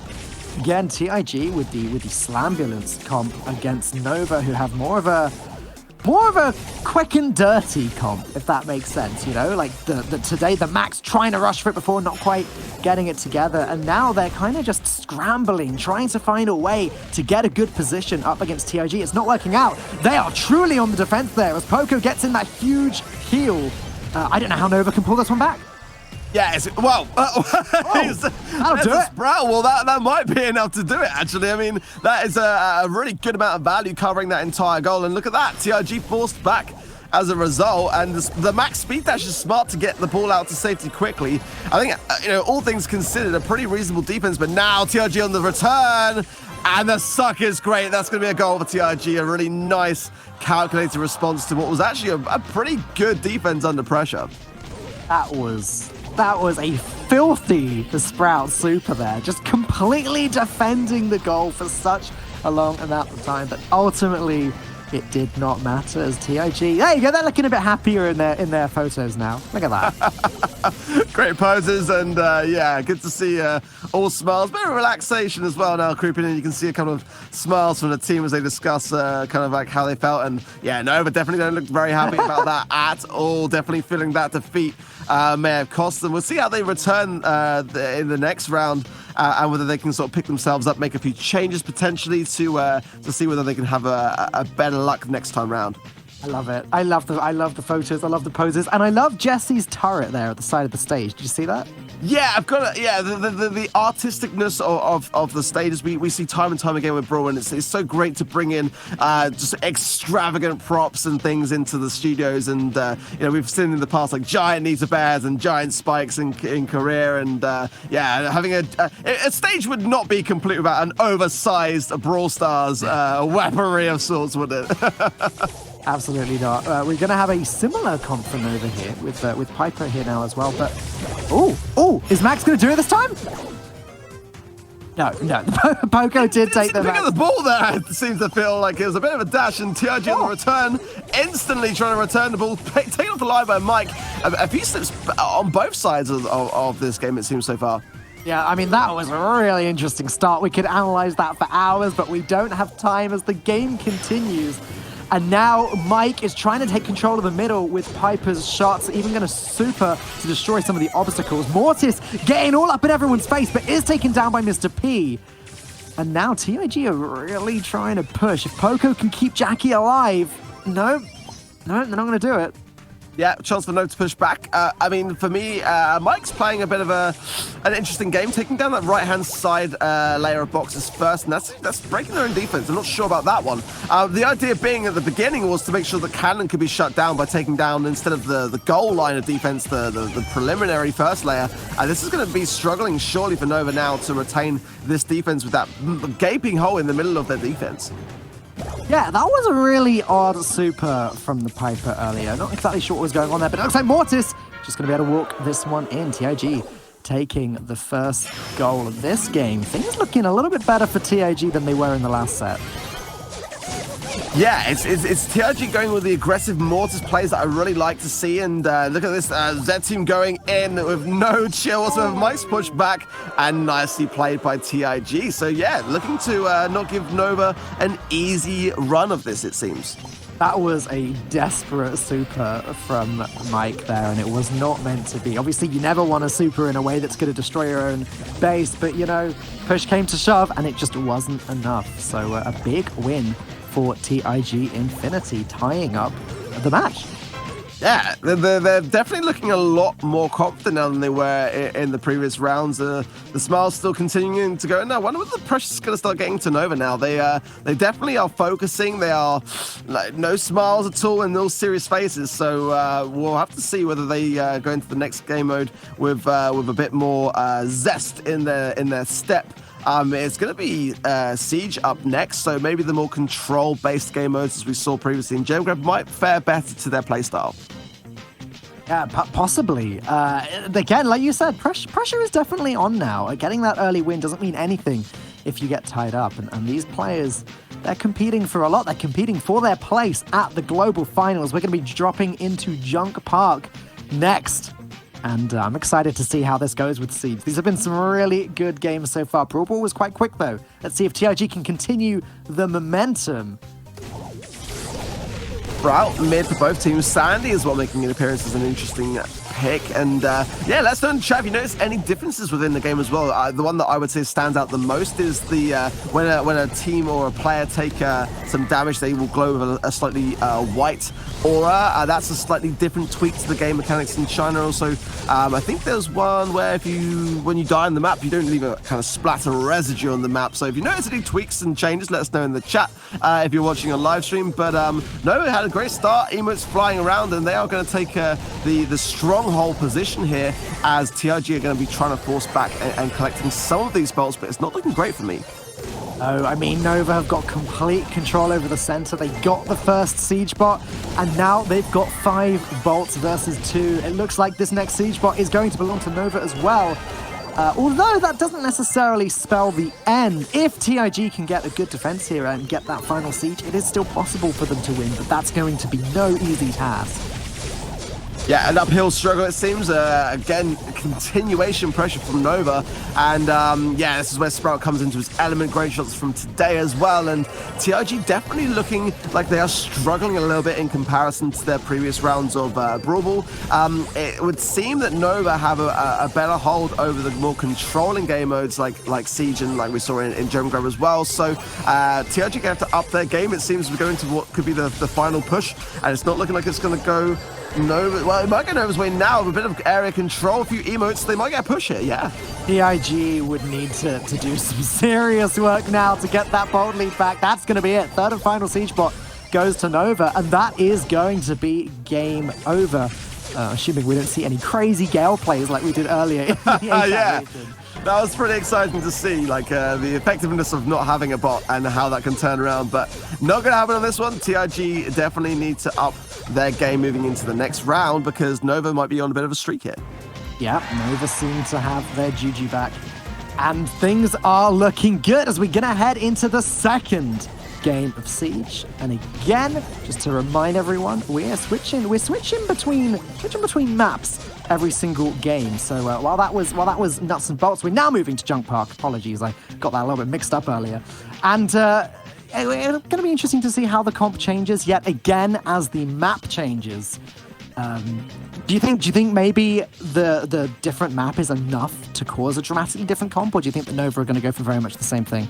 I kind of like something about going to a different map, actually. I think the format's interesting in that respect because it's not just about the kind of like rock, paper, scissors of the comp that the teams go for. It's also shaping the map kind of adds a new variant to that. So it's definitely an opportunity. It just depends upon whether teams get it right on the day. And but it's definitely interesting to have. I think it could maybe confuse viewers a little bit to follow because I think there is something that's very like simplistic and unique in that respect to follow the kind of like the formats in the West, but at the same time, it's definitely going to provide an opportunity if players, get it right at that time. Switching up broad comps and being, unpredictable is always what I say a great, difference to the outcome a lot of the time. So. All right, well, here we go. It's time to find out. We've still got the Sprout, but we've got Carl and Barley for Nova this time versus. We got Daryl, Tick, and Sandy. So they're really liking their Sandy in this region. Yeah, we did see Sandy played a little bit in Siege in like the earlier part of this year, but since the balance changes, he hasn't seen that much play. We've seen some really clutch plays. I think it was, correct me if I'm wrong, it could have been Jordan, or it's definitely one of PSG that had a really clutch moment in our first monthly finals in Katowice, and that star power of, I think it was Rude Sands. Rude Sands, star power. Yeah. So there are some great Sandy plays to be had, and I think that there is some ability to mask your team behind that super, which can force back your position just simply because they don't know where you are. But for the most part, I would say that Tick Sandy, for me, probably the weaker comp, I think, arguably so here. That was a very strong first siege bot for Nova there. Already got the TIG's Ike down to 39%, and they've got 4 coming into 5, make that 6 bolts ready for the next siege. I do not know how TIG can defend against this one. Yeah, I think that for me, Nova are in their stride right now, and TID definitely struggling with the weaker comp, the control, which has continued to not be to the same standard, and I feel like this is kind of already done and dusted. Nova definitely looking much more confident in Siege than they were in Brawl, for sure. Are they gonna lock it down with this siege bot? Is that gonna be enough? Yep, 5-3. Yeah, I'd be surprised they didn't. Yeah, there it is, done and dusted. And yeah, I gotta say, Nova are definitely showing signs of awareness to the meta. I would say more so than TIG. It's still a very unique and different meta that we're seeing in mainland China, but I think that Nova have got a bit of a firmer grasp over it than TIG at the moment, and maybe some cracks forming for TIG in that respect. They're going to be feeling a little bit better now, once again with that set lead. One more set, and that will be the victory for Nova. And yet we see the defeated TIG one more time. They are down, but they are not out, as we're going to be moving on to Bounty next. Game 1's going to be on Canal Grande. And now this is going to be interesting. We've seen some interesting Bounty sets over the last few months. Are we going to be seeing slow play, maybe some draws here and there, or do you think we're going to see some heavy action? Yeah, I think like Sprout definitely seems to be a kind of a favorite in mainland China, so I wouldn't be surprised to see Sprout making an appearance here in Bounty, locking down that mid and kind of like mixing things up in that respect. And you know, we see a lot of Jackie, but whether we'll see that from these teams, we'll have to see. It's definitely going to be open to both range and close quarters, so it's going to be our first insight to seeing kind of like, well, at least with these teams, how they approach that. So they are going to go with like a Jackie and Tick again seems to be a definite favorite in mainland China. They're going to go with Rosa as well, so a bit of both, bit of aggression from the short range and a bit of range as well from TIG. Oh, right, the earlier limbs all going to TIG here. Rosa pushing down the middle. Look, wow, look at Z Team go. Just about surviving that thanks to popping the super. But yeah, they've got those early 3 stars required. If they can stay alive, that's all they need. Yeah, they can hold this position, and this is where Tick can be good, because, you know, being able to throw over the walls and just kind of like have area control combining with teammates with both range and close quarters is a pretty good spot to find yourselves in. If Captain can start to move his porters up the map, they'll put a bit of pressure on TIG here, but for the most part at the moment, I think they're in a pretty good position here. It's looking good to me. They're staying in the center of the map, maintaining control. Weren't able to get any damage with Cannon's super there, but that's okay. As long as that Jackie doesn't come in and deal too much damage. Rosa pops the super, and... Oh, okay. Piper eventually able to take the Jackie down, securing even more stars. Nova need to do something in the next 40 seconds if they want to win this. Yeah, pressure being applied, continuation pressure from Captain on the left-hand side, just holding down Z-Team, but he will be healing up in the bush with that star power, so no, we're going to be cautious of that, but the pinch coming in is pretty good for the most part. Mike going to drop down on super, the force out of the super from M-Team is there, but look how weak TIG are here. If Nova can tap it, there's the draw. Whoa. So they are able to tie the game, but they're not done yet. Today going in, gets the lead. 15 seconds left, and Nova have turned this one around, it seems. Yeah, amazing, amazing, completely turned around. 9 stars to 5. TIG need to do something, but they're not in a good position to do that. Nova have completely retreated. That is going to be game over. Yeah, they get the elim on the tick, but that's just not enough. TIG with a clutch ending there. Nova had a great opportunity, which they just didn't seem to hold on to enough there. And that might be something which Nova need to be taking more into consideration here. They've got to be cautious and not get overconfident. I think it's quite easy in Bounty sometimes to get overconfident, and especially in those final seconds when you think that you've got it under wraps. You can drop your guard. It's something that we see often, and teams might retreat too quickly or make a mistake which they didn't kind of anticipate coming. So I gotta say, a bit of a drop of the ball there from Nova. It was close. They almost had what they needed to take that one back, but it was a little bit, some risky plays, some hasty plays coming in, meaning that they did lose those valuable stars to TIG. And now TIG are in with a shot of making it to this final set. They can continue their comeback. This match could continue to heat up. We're moving on to Snake Prairie next, Ark, and I'm looking forward to this one. Yeah, Snake Prairie is going to mix things up massively. I'll be keen to see whether these players kind of notice the effectiveness of the Bow Totem gadget and cycling the supers, as we do a lot. We're going to see Bow, yeah. So it's actually quite a traditional European, North American meta here. That makes sense to me. Straight off the bat, we're going to see Tara gadgets popped for the visibility, and Nova, a quick pickup on that right-hand side, will take an early lead. That was a very quick pickup. Even grabbing the star in the center there. That's all Nova need. Now, if they can play a good defensive game, they could come out on top and find themselves on match point. We're going to have a little bow fight in the middle with Z Team getting a lot more damage in than Captain. Captain now having to retreat at the back, but that's fine. They've got what they need. They can just chill. It is on TIG to make the push. Ow! Mike goes down there with a shot. Nice observation there from TIG, but I feel like Nova didn't really lock down the map as quickly as they needed to, really. The bushes were left a lot of areas open for attack, and they're going to break it now, but I don't know how. Well, they are in the lead, so that's probably the wise choice of Mike to break that right side. They can now start to lock down, but Captain's not sitting inside the radius, and he hasn't knocked also. It wouldn't fare against him to sort of go between. He's starting to do that now, but definitely some seconds, some valuable seconds there missed of gaining super for Nova, but in control for the most part, I would say, in this position here. That team trying to find the push on the one bit of land that is not exposed, but there you go. It is now completely exposed. There is no way that TIG can push without revealing themselves. They are going to have to do something, and fast. Z Team gets completely almost eliminated by the enemy Piper. Really low on health there as TIG, the bow is able to take down the gadget. So that's no more endless super generation for Nova. Great super from today, got the pickup as well. Cannon coming in though. Michael's the threat, but a snipe from Mike is good, and a takedown from today is there as well. I was curious to see whether those mines would come back to haunt them. It's 10-10 now on 3 seconds. It's going to end in a draw. It's going to be a bit of a slip from Nova because they didn't. I saw them actively not trigger those mines, and I was thinking, well, if they're not going to trigger, they've got to make sure that they are aware that they still remain. And maybe a bit of a slip. They had plenty of time to trigger them, but just chose not to in the end.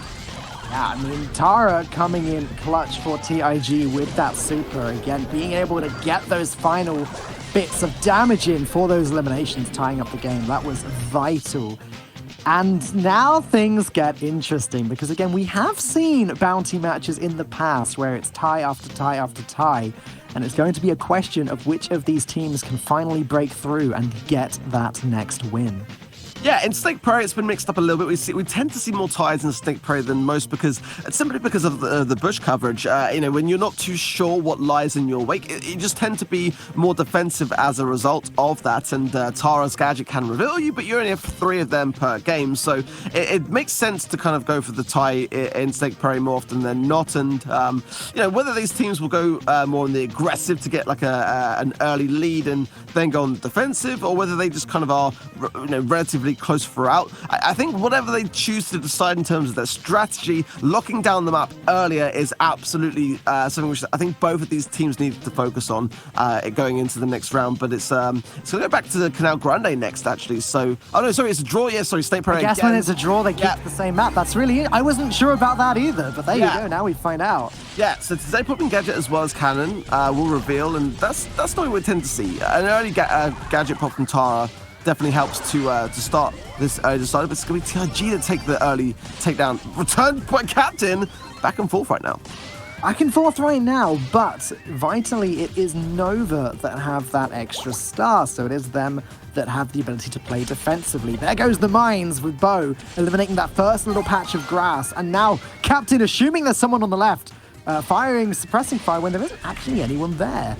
Yeah, that's the joys of Snake Prairie. You're kind of completely in the dark until we see either some gadget or the map being locked down. And Mike actually does connect there with Z Team on the right-hand side. But again, the mine positioning that Nova have is not enough to lock down that left side. There is a bit of a weak spot there. And the right side as well, still very much open. And yeah, again, I feel like these teams are not focusing enough nearly. There's a side lane super from Captain to lock down the right. But Mike should be really trying to position himself in that left-hand side now to break that side. And he's going to go for it now.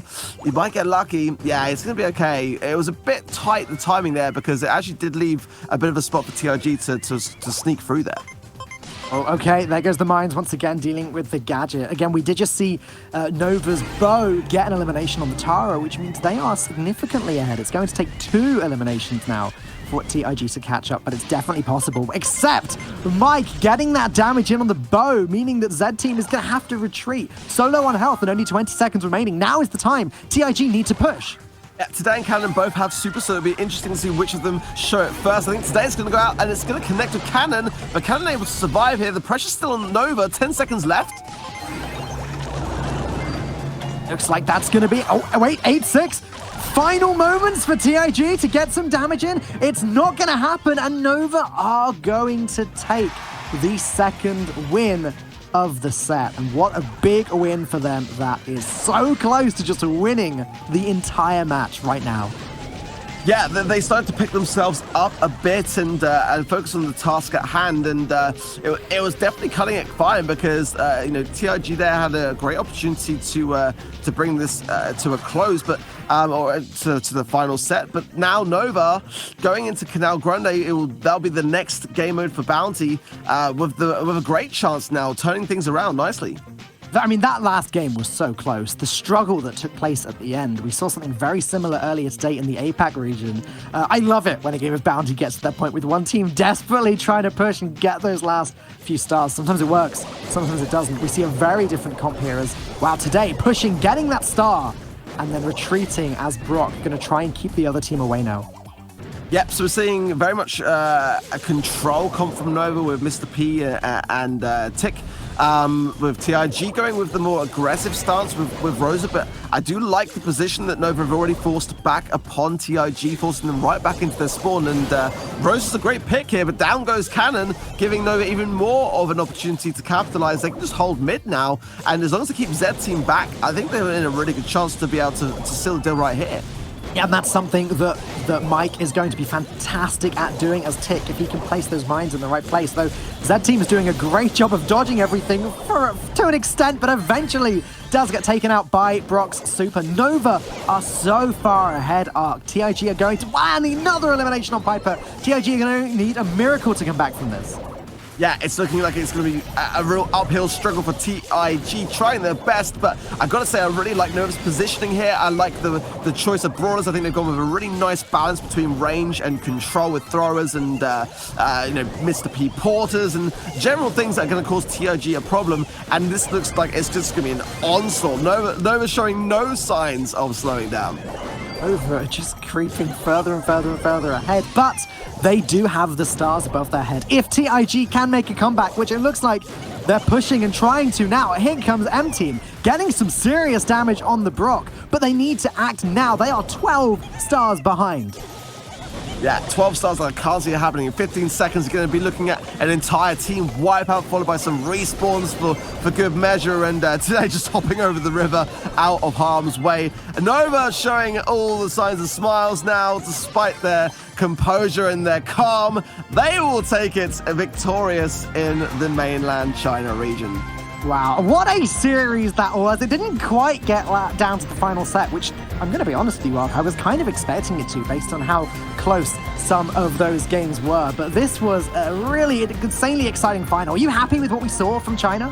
Yeah, I think it's great. The teams are showing early signs of adapting to meta, and again, we've got to remember that these teams are fresh to the game. We saw it last year, and a lot of people underestimated last year the Korean and Japanese teams when they came into the competition, and I wouldn't be surprised if teams do that again this year with mainland China. Nova looking to be quite a dominant force to be reckoned with, 90 points way out in head, and definitely the leader for me right now over TIG Infinity. All right, Ark, thank you so much for casting that with me. I'm going to get back to my station and continue hosting. I'll catch you again later. But yes, as you said, Nova China looking like they are on top for now. Next month, we'll be continuing with our coverage of China. As we get closer and closer to the global finals, we'll be able to find out for ourselves which team it is that's going to be joining the others there. But let's get back to today's matches. We've got Europe coming up next, and let's see what's going on with Europe so far with the leaderboards.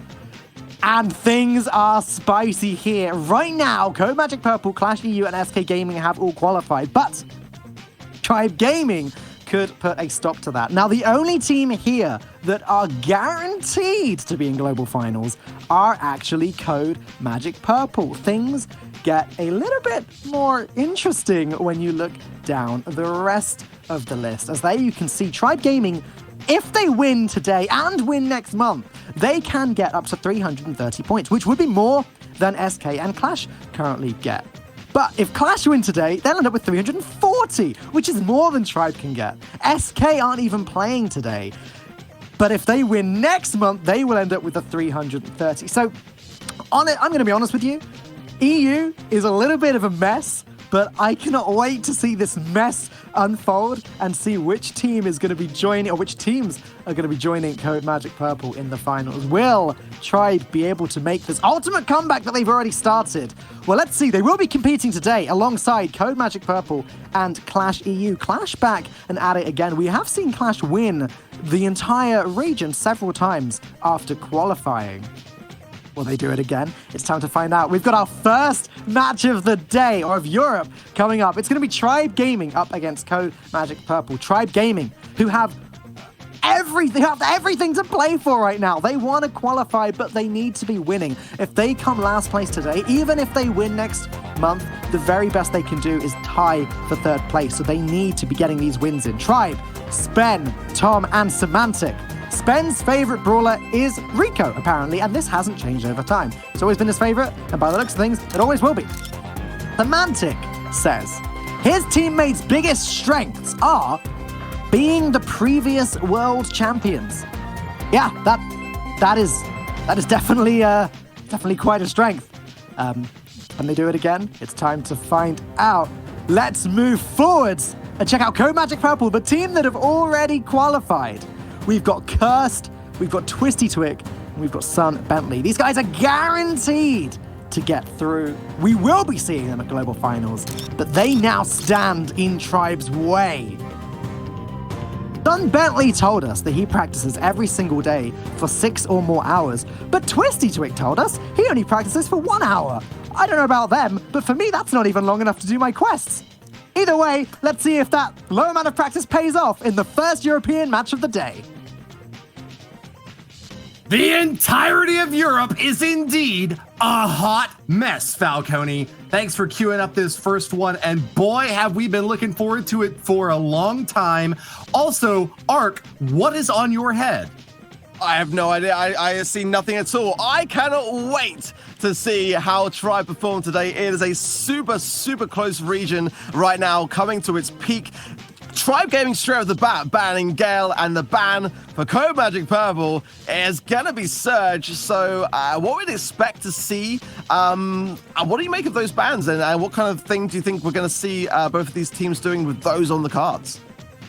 Well, I think they've called in the meteorologists because they don't want to see any Gales and they don't want to see any Surges on this field of battle. Nuts and Bolts is the Siege game mode that we're going to be going into first. This map has got a lot of open area in the mid. We've seen Barley play particularly well in this game mode before, so expect to see him back at it again.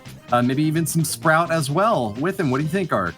Yeah, I think the choices of comp today mean more than they have in previous months. Tribe under so much pressure here. We've seen this back and forth rivalry between Tribe and CODEMAGIC Purple month after month, which has shown absolutely no signs of slowing down. So today the picks are definitely going to make the biggest of differences, and I think both teams are definitely going to be thinking through a bit more carefully than they perhaps would otherwise do, because it means so much more. Tribe cannot take many losses today. They've got to be consistent if they're going to be staying in the battle for worlds. Yeah, CODEMAGIC Purple has the upper hand in this region. They've got 380 points on the leaderboard, up against Tribe Gaming with only 270. That leaves them in 4th place in the European region and a need to win every single match if they want to stay in contention. Qlash EU also qualified for this month, and they're in 2nd place right now above them on the leaderboard. It's going to be a tight fight. Let's see who squeezes out for the victory. Yeah, both sides running Barley with, again, that herbal tonic new gadget being such a prominent gadget to come in new and fresh to the game. And it's rare to see kind of a gadget. We saw it with kind of Bo's Tripwire coming into the meta competitively so soon. But we are going to see both Barley being played out here. It's definitely going to be CODEMAGIC with a good 8-bolt lead, though. So it looks to me they're going to get the first push here. Yeah, purple is the color of royalty, and CODEMAGIC are the kings of Siege. Big advantage for them right now. 20 seconds until the second Siege comes in, but of course it'll be the first one since we had a tie on round number 1. CODEMAGIC Purple are holding court in the middle, but gotta hand it to Tribe Gaming. They've made an impressive comeback in the Bolt score. I don't think that they're going to get the lead for this round 2, but they might have a chance at coming back even harder for the 3rd Siege bot. In fact, it seems very likely that they'll get that Bolt count up to 12. My goodness, that's pretty high. What an amazing defense. And they got 12 for the next round already. Spen didn't even need to place down a Sprout with that defense. They just shredded the bot so quickly. This is an outstanding performance from Tribe. As Semantic gets pulled in, he's even going to get the takedown. He'll drop a bolt, but nevertheless, this is going to be a monster push for Tribe, having just taken a really big bot on defense. Tribe on the warpath, and with over a dozen bolts now, they are definitely going to get this 3rd and final Siege bot. It's all a question of how much damage they can stack in on that Ike, but 13% is not a very high bar for CODEMAGIC Purple to have set. And with the ability to go all in on this final round, it seems like Tribe Gaming have got this game to lose. That wall from Spen was... it forced Cursed into the path of the bot for the takedown, and what a way to go. Tribe on fire in this first round, but can they continue it forwards into the next round? That's the question on everyone's mind right now. A Tribe Gaming squad that has been on the ascendancy in the past several months, but still just a bit short of qualification. This is the tightest region that we've seen out of them all, Ark, with just several, dozen points separating qualification from relegation. Tribe Gaming have really got to prove their mettle here and now. SK Gaming did not qualify. They're the 3rd place ranked team in Europe right now, but still 30 points ahead of Tribe, and every single point is precious at this point. Tribe knows that CODEMAGIC Purple will not be an easy team to beat, so they've got to hold on to those wins and be happy with every single one that they can pull down. Yeah, exactly that. And Qlash, who are competing today as well, have not qualified for next month's monthly finals. So Tribe are the only team alongside CODEMAGIC Purple that have qualified for both this month and next month. And that's going to play a big factor here. Despite being behind on points, if they have a good week this week and a good month next month, then it's going to make all the difference. And they are showing already a great sign of doing just that with this early push. And oh, look at the damage running down, Woody. This is the first push from Tribe. Yeah, cheeky little push there from Semantic over on the right side, able to fire away at that Ike and stay safe himself. Up at full health, he's going to pull back now, even in this 2-on-1 against Cursed and Twisty Twig. He's holding his own, down to 8 hit points, and finally gets taken out. Nice defensive super there from Cursed. We'll keep that Bolt safe, and they're going to start stacking him up on the top side. CODEMAGIC Purple down in the Bolt count, but catching up ever so closely. Can they get the second Siege? A really important takedown from Curse there on Spen. Semantic will pick up with Tom. Will they bank in time, though? I'm not sure. It's going to be a push from Tribe. And CODEMAGIC Purple have got 4, maybe 5 bolts in the bank for the following round. So Tribe only 3 behind this push. Well, maybe even 2 now. So it's pretty close for the most part. But that early damage from Tribe, I think it's going to make a big factor here, Woody.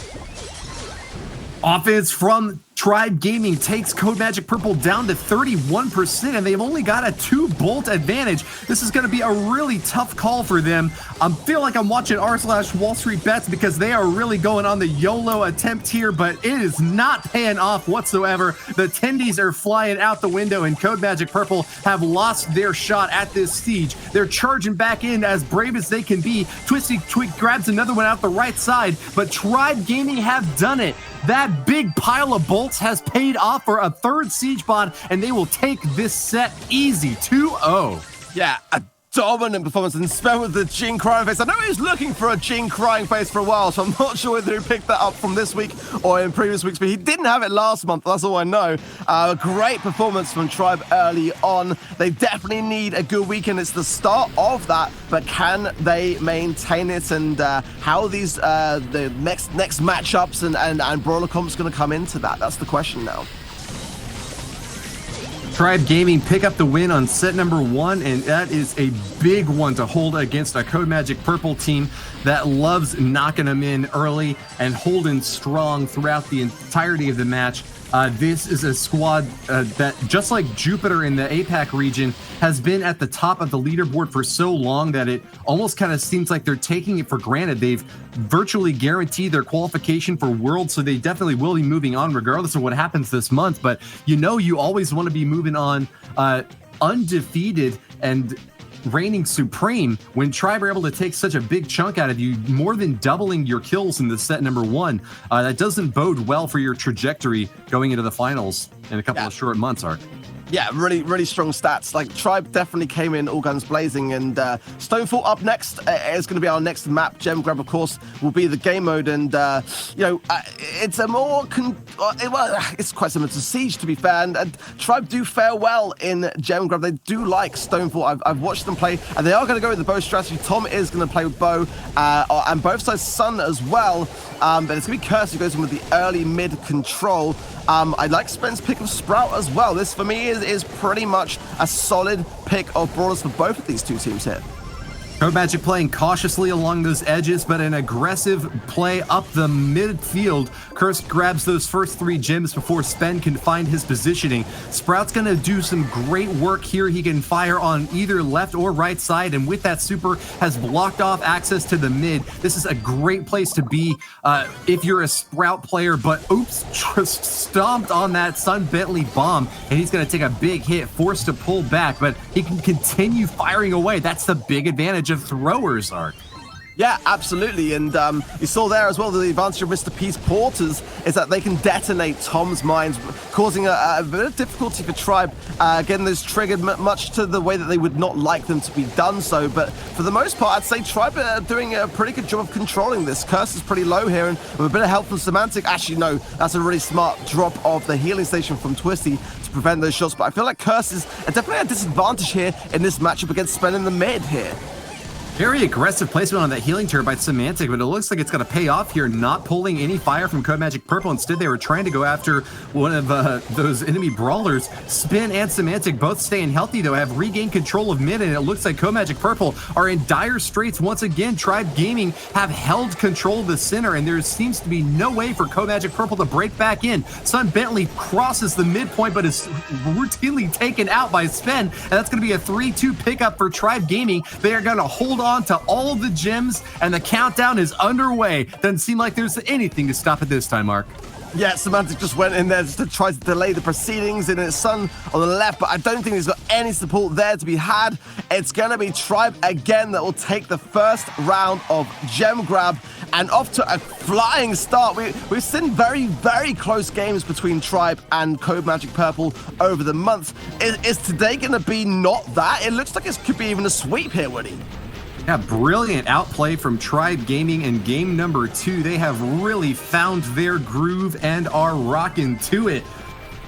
Ben LC as the gem carrier there. I don't think he fell a single time, and with so many heals thanks to that Pam right next to him, he was high and dry through the entirety of that match.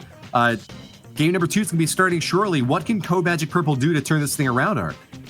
something aggressive or a Tara for the gadget to reveal the bushes. A Rosa would be a good shout. I mean, I don't know whether they've gone for it. I can see it on my side, but it's something aggressive. I think they've got to get some more control there. They're going to go with the double heal. So we've seen this a fair bit. And again, I'm still on the fence about it. Poco and Pam, you know, it seems to be a common flavor right now in the metas, in the communities, but I don't know how I feel about it yet. I'm kind of still on the fence.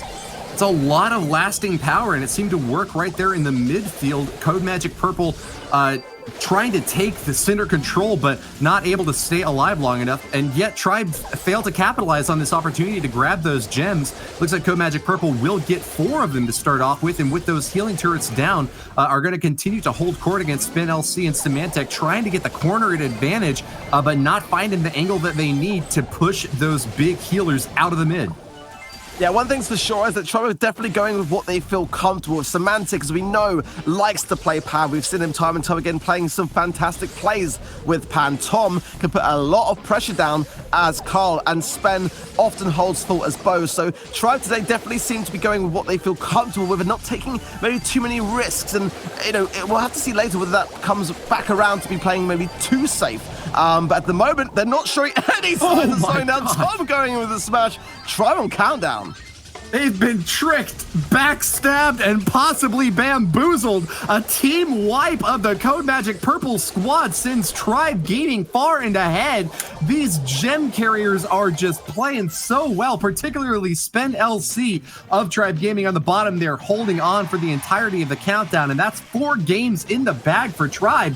The second set claimed by our upstart possible future champions. Can they keep their heads on straight and make it to Worlds off of this qualifier here and now?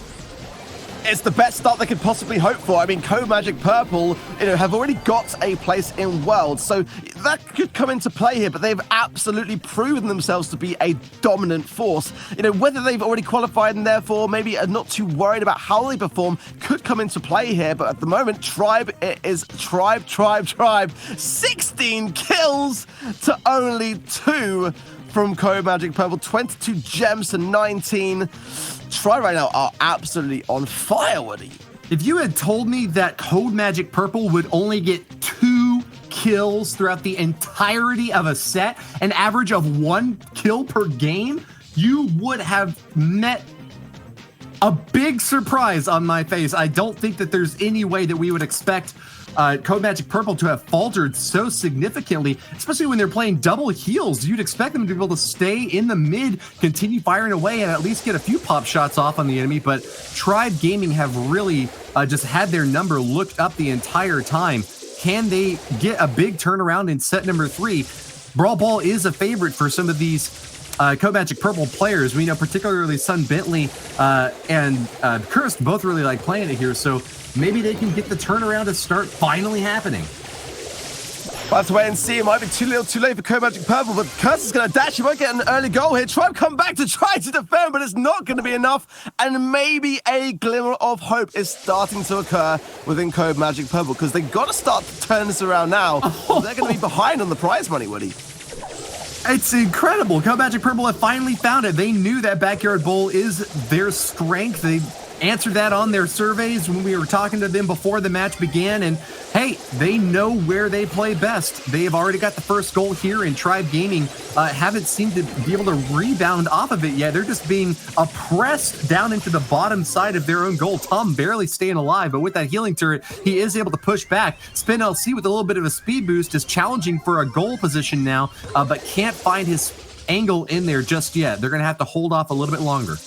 Yeah, I think a bit of Spell was considering a trick shot there. I mean, that's what I would be thinking of, a 1v1 scenario like that. You know, you might be able to ricochet off the back wall there, but definitely choosing to play the more sort of conservative approach here as we approach the 1 minute mark. The pressure is on Tribe, but they definitely seem to be able to show those displays where they get a team wipe, and they just got to make that lead in towards a goal, really. And Tom will win side here against Twisted. This could be the chance that Tribe are looking for here.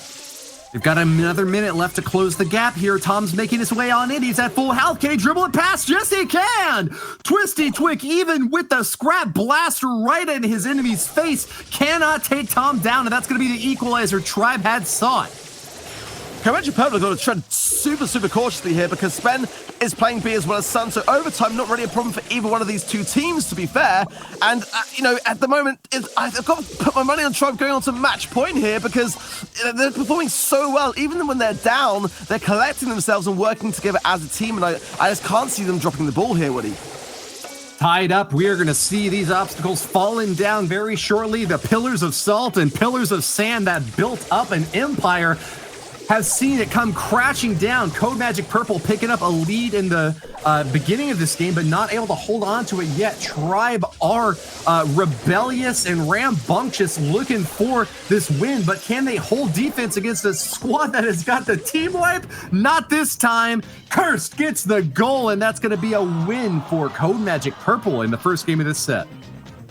And, you know, that just goes to show, if you want a team to win, just tell me to just announce that there's no way they could possibly drop the ball, and then the opposite will go and happen. As always, the jinx is strong today. You know, it's a lot of an uphill struggle now. It's got to be said. You know, CODEMAGIC Purple with a glimmer of hope, but, you know, it's still a long battle to come if they want to, you know, be in the chance of earning big money this week. Yeah, well, big money on the line. This European region has got some of the highest prizes stacked up for these teams, but it's those qualification points that Tribe want even more. We've got a $1.5 million prize pool we're building up to this year for the Brawl Stars World Championship, but the bulk of it gets handed out at the World Finals. You gotta be able to beat the best if you want to stick with the rest. So let's see if Tribe Gaming can get the win in game number 2 now. A CODEMAGIC Purple team up on defense up at the top, hiding behind these boxes and kind of struggling to keep pace with Symantec so far. Bit of discussion in the Twitch chat about this, the reverse sweep coming. We've seen it. It has happened. It's been a bit of a kind of haunting fact in this journey towards Worlds that Tribe have gone through. A couple of reverse sweeps along the way, and CODEMAGIC Purple have definitely been the culprit to a couple of them. So they've got to stay composed, and they've got to make these opportunities count. This is a much better start, and putting CODEMAGIC Purple off to an early defense here. Spicy pepper to chew down on with their backs up against the wall. CODEMAGIC Purple comes storming out, but aren't able to keep pace. This Tribe Gaming squad gets the team wipe and sends the ball past the finish line. That's going to be a goal. 1 minute 25, plenty can still change, but right now, Tribe definitely feeling that victorious feeling from that goal. And can they continue this then on as CODEMAGIC Purple are pushing? It's going to be Twisty who's the first to go down, and now pass out to Tom. This is great from Tribe. The momentum I can definitely feel rising within these players as Curse under pressure, hanging on, but then both teams, both players of CODEMAGIC Purple go down, leaving just Twisty all on his own here. Just like lightning McQueen, Symantec is speed. Popping those gadgets and zipping all around the map with that big, fast super. He cannot be caught. Thanks to those epic heals from Pam as well. He is staying top off, nice and safe. Spin LC on defense now, hidden behind the box. Can't be caught out of position. Curse doing his best to try to keep pace over on this right side, but has been knocked apart. CODEMAGIC Purple lose their last chance of getting a goal here, and it looks like Tribe Gaming will be able to equalize this set. Wow, it's still going down to the wire. 20 seconds remain, but right now, Tribe look to be in control. Curse is going to make a ditch attempt, but Sun's so low on this on this left-hand side. Goes down, in fact. That could have been the moment that Curse needed the helping hand, potentially, to go between there. And I think Spen with the clearance. Tribe looking strong right now for me this month. Solid effort there to CODEMAGIC Purple, trying to make the comeback happen in the last few seconds, but Cursed couldn't get past those defenses. Great job there to Tribe, holding on to that 1-0 win in game number 2. We are now at a match point opportunity for our Tribe folks. Fans, let us know in stream chat who you're cheering for. Where do your loyalties lie? Are you going to be a fair-weather fan of the CODEMAGIC Purple squad, or are you cheering on the victorious march of a Tribe Gaming team that is in their last chance spot for this world qualification?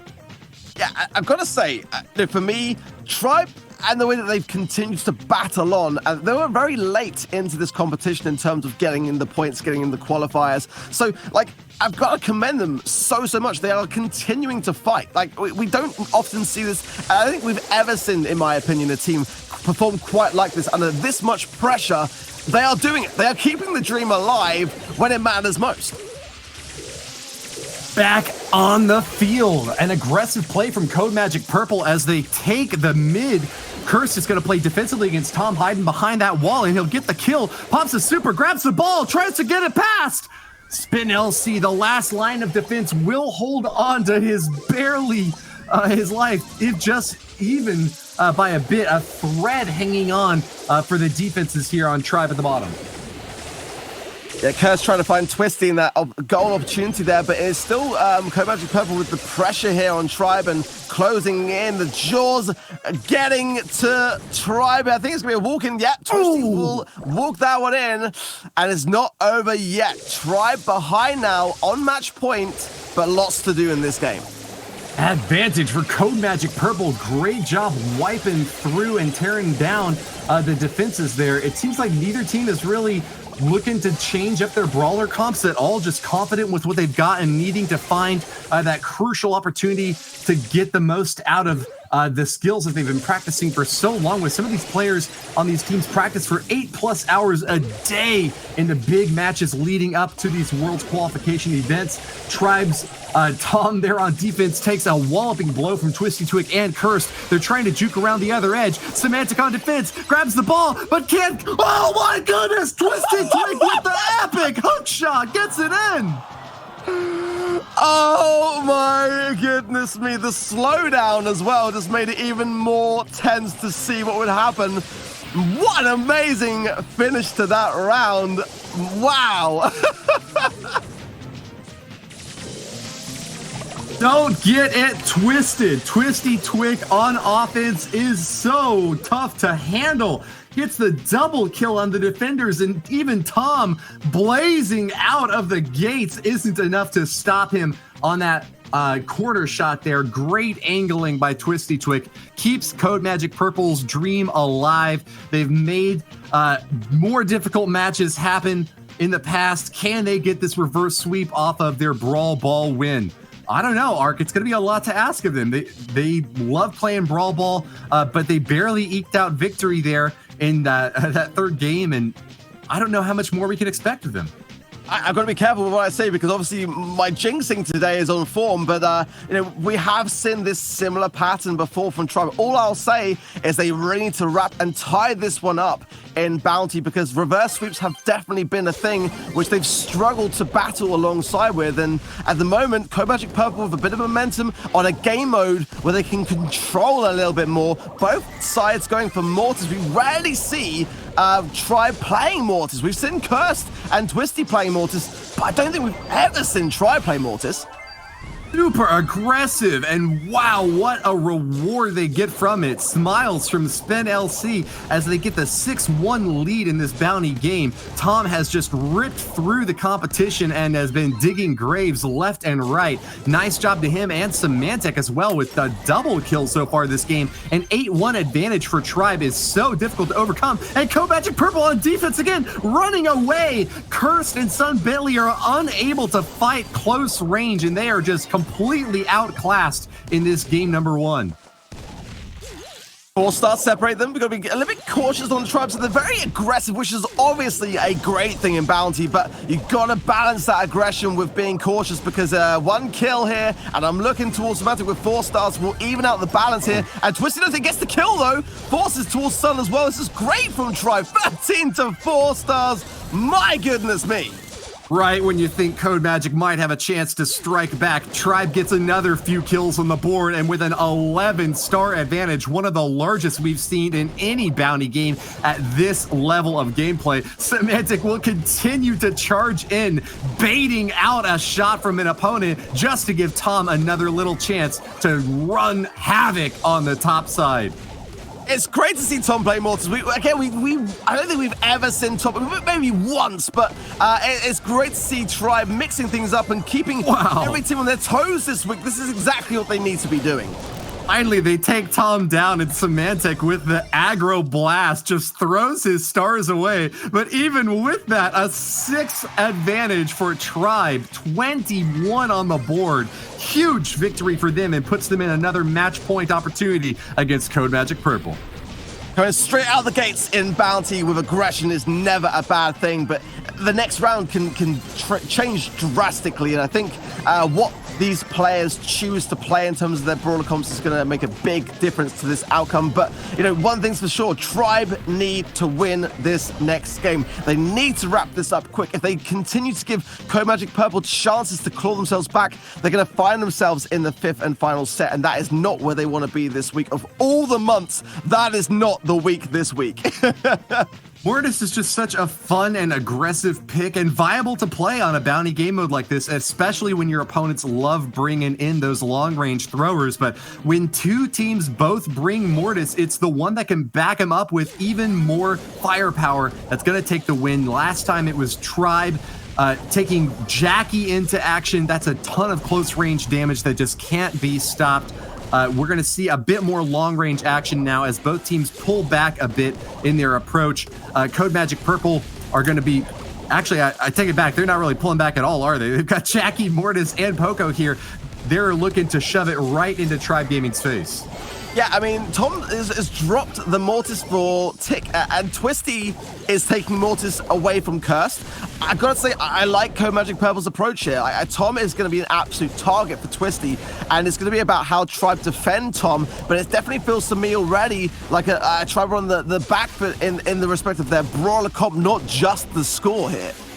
Yeah, it is super hard to take down a combo like Jackie and Poco, even with a lot of damage coming in from Spen, Symantec, and Tom on the bottom. They got those big thrower hits that they can set up all around the arena, but CODEMAGIC Purple will hold on to the slim lead now, 5 stars to 4, and are going to be continuing to play defense in the midfield here, trying to not give any additional room to Tribe Gaming, picking up another win now against a very aggressive Twisty Twig. Now the scales are starting to tip back in Tribe's favor.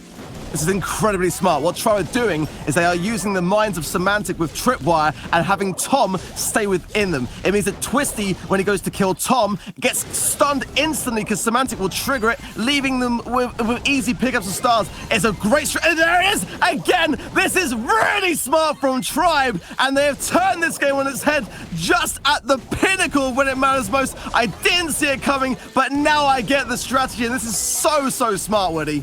Amazing, show-stopping, and incredible. But one last chance for CODEMAGIC to turn it around. They get the kill on Tom, pull ahead on Stars, but can't hold on to it. Tribe Gaming with 13 will eke out a victory in this match, tearing CODEMAGIC Purple a new one and getting the victory on a 3-1. What did we just witness at the end? We saw two teams sharing the same space, and it wasn't even enough then. Tribe coming out on top with, I've got to say, for me, a fantastic display of strategy and seeing what they were trying to plan to do now and how it worked out in their favor. Really great to see from them, and they've obviously been thinking this week through so much. It clearly means that much to them, and just check out those stats, Woody. What stands out to you there? Twice as many kills for Tribe Gaming. That's all you need to stack on there for a bounty game mode. More damage, I mean, more stars picked up. The stats just show the exact story that we watched in a quick encapsulated format there. So congratulations to Tribe getting the pick up there. Game number 1 and 2 both going back to back for our team who have got their last chance now. This is their only opportunity to qualify for Worlds. They have to keep on winning every single game. That's exactly right. Let's head over back to Falcone now to see what he thinks of that start to the European region. Thank you, Ark. That was insane. Tribe are amazing. This is the redemption story of the year. Tribe starting slow and now really making their comeback. They are a true contender for globals. But let's take a look at our MVP. It's going to be Symantec. who, you know what, you gotta go fast when you're playing Brawl Stars. Semantic started with lightning speed with Max, and the first set was a dominating performance. They were able to completely keep control of the bolts in Siege. Later, switched to Pam for gem grab, controlled the center, and then eventually actually charged into enemy players because he didn't have any gems, so that was an attempt to slow them down. We saw some really interesting games across the board in Brawl Ball, which went a little bit against Tribe, but ultimately, at the end, we saw Bounty, where the Tribe were able to completely dominate. Semantic as Bo, dealing that damage, placing those mines down, as we see Bo doing in Bounty. What a win for Tribe. A well-needed win, too, as we now see the bracket. Qlash have 2 games to play. If Tribe can take down Qlash, they will be tied with SK, which means the final month is going to be this insane head-to-head over which will qualify for Global Finals. But first, let's take a look at this next match that is coming up. It's going to be Tribe once more against Qlash. It's the next big game of the day. Qlash, who are also in contention for Global Finals. They are trying to make it through, but it is no sure thing yet. We've got Tribe, Spen, Tom, and Semantic. Several members of Tribe Gaming previously played for Nova, who won the Global Championships in 2019. Now, Tribe fights for their tournament lives, determined to once again get that spot in Global Finals. Semantic tells us he believes the team truly excels when playing Gem Grab. They have practiced this game type more than any other, and their callouts are flawless. Let's see if that pays off in this next match against Qlash EU. We've got Guille, we've got iChaos, and we've got iMuniz. Qlash are back. They are ready to play some Brawl Ball, which is their favorite game type for the team across the board. iMuniz claims that the greatest strength of the team is that they can play any brawler on any map. The example he gave was that he could play Spike on Heist, but then his teammate could play Spike on Brawl Ball. I guess that means the enemy team will never know what to expect. We'll see if that serves them well or badly. The next match is about to start. Take it away. Thank you very much, Dan. We're about to jump into our second match of the European region. It is Tribe going up against Qlash. And these are 2 teams that are duking it out for that 3rd place finish, which, as of right now, Woody, is being held onto by Qlash. So, really, this is a bit of a grudge match as well, because they're fighting for that last ticket over to the World Finals. That's right, Tridd. CODEMAGIC Purple out of reach in 1st place right now in the European region, but contention for 2nd and 3rd place is strong among Qlash, SK Gaming, and Tribe. Today, we are going to have the pleasure of watching Tribe versus Qlash. These 2 teams both need to keep their heads above water, but only one can emerge victorious in this match number 2, Tridd. Absolutely, and Tribe have already given themselves a great start, so if they beat out Qlash here, they will go and take that 1st place finish in the group stage today, or the effective round robin of our monthly final, and give them the maximum point value possible, which is going to help them in that long-term race to the World Finals. We're going to jump into match number 1 and keep this going real fast. Brawl Ball coming on your screens right now. My body is ready. Send them in! Qlash EU up top are going to bring in Frank for the first time that I've seen today. Guille is getting ripped apart, though, as Tom goes for the spin to win. Carl knocks him apart, and that is going to be a huge advantage for Tribe Gaming now, looking for that triple kill and maybe even a goal. Frank's threats just comes purely from being able to chain off of his super, but if he's never allowed to charge it, never allowed to get it off online, he just becomes a walking bag of HP for you to fill your super meter up with. Ball in the top right corner in Qlash's court right now as they're pushing out and keeping them at distance. Spen unable to land that magic hand he so beautifully used on Guille earlier. Misses the super, and now Tom goes for the spin on top of him. But there was a gadget from Guille, kept it out, and that's once again going to be an equalizer in the midfield. Qlash not able to keep their defenses able to deny Tribe access, but Tribe can't get that ball in there either. There's so many hit points up top, Tridd. Absolutely, and they just can't break through it all. They're able to dash away from Guille's damage. Tom once again spinning through Qlash, opening up as a 3-2-man advantage, but That HP pool unable to go through. Guille not going all the way back this time around. He's going to super pull Tom into range. The ball still left untouched while all this carnage is happening. Blood on the ball and all over the wall. Guille tearing a big new one into the Tribe Gaming line, but they have fought back and are holding on. That's a team wipe, but all 3 players from Tribe are still not enough to be able to go after that ball. They tear another one into Guille, finishing him off. Can Semantic make it happen here and now? So much tearing, it's going to turn into tears for one of these teams soon. Tom has the ball in the midfield. They can get some clearance now. They got it out that corner in a great spot. Super unable to land. Tom jukes it with the speed from one of his own as they avoid out Guille's damage. Qlash have now found a way to break it up, but with Guille going down, it's going to stem the flow of this push. They dodge out of range of Chaos's super, but the ball is now in Tribe Gaming's court. Tom does not know his own strength, ripping through the weight room and giving some big punishment to this Qlash squad. But hold on, with him out of the picture, Semantic finished off. Guille about to get the overtime pop. Here he goes, super right past the goal line. Qlash EU hammered back throughout the entirety of the first minute and a half, but during overtime, they have come back swinging. Great goal to them, and Tribe Gaming are being sent back to the drawing board. The position error in there, Woody, meant that even if overtime wasn't ticking away, and even if overtime did trigger and break down the environment, Guille had his super, and he's lined up. He could have taken out all the obstacles in his path and had a clear line of sight onto that goal. With Frank's HP pool, after breaking down the territory in the way, I'm fairly confident that Guille could have just walked this in, even without the overtime. I don't even know how that happened. Tribe seemed so dominant for so long in that game. The first couple of minutes was just them getting team kill after team kill. Carl just swinging through and ripping them apart. But you can tear them to ribbons all you want. If you don't get the ball past the line, you don't get any points. Qlash EU played to the objective and were willing to make a risky play when they thought they had the upper hand. And boy, did they. Slamming it right down in Tribe's face. They pick up the 1-0 lead in this first set.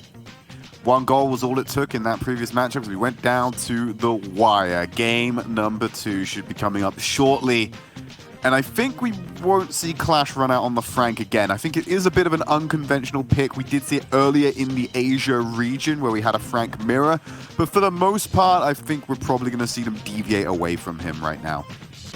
Yeah, not too popular of a pick, but we do see him come out sometimes in these brawl ball game modes, occasionally in Siege whenever you just need a big body out in front to block and deny access to those bolts. But hey, it worked well for Qlash the first time. Can Lightning strike twice, or will they make the swap out? Looks like they're not bringing Frank back, instead going for those more traditional picks.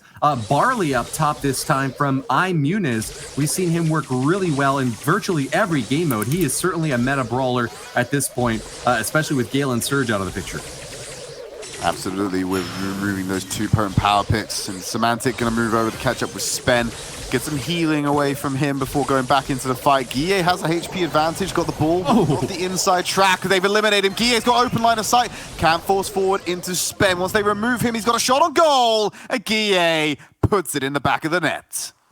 Funnel it in and dilute their chances at winning. Tribe Gaming in an awful spot now for the first set. Qlash EU are the dragons roaring into action now, breathing fire throughout the countryside. Trogdor is burninating this team up, and Tribe have only got a minute and a half yet to salvage their shot in this first set.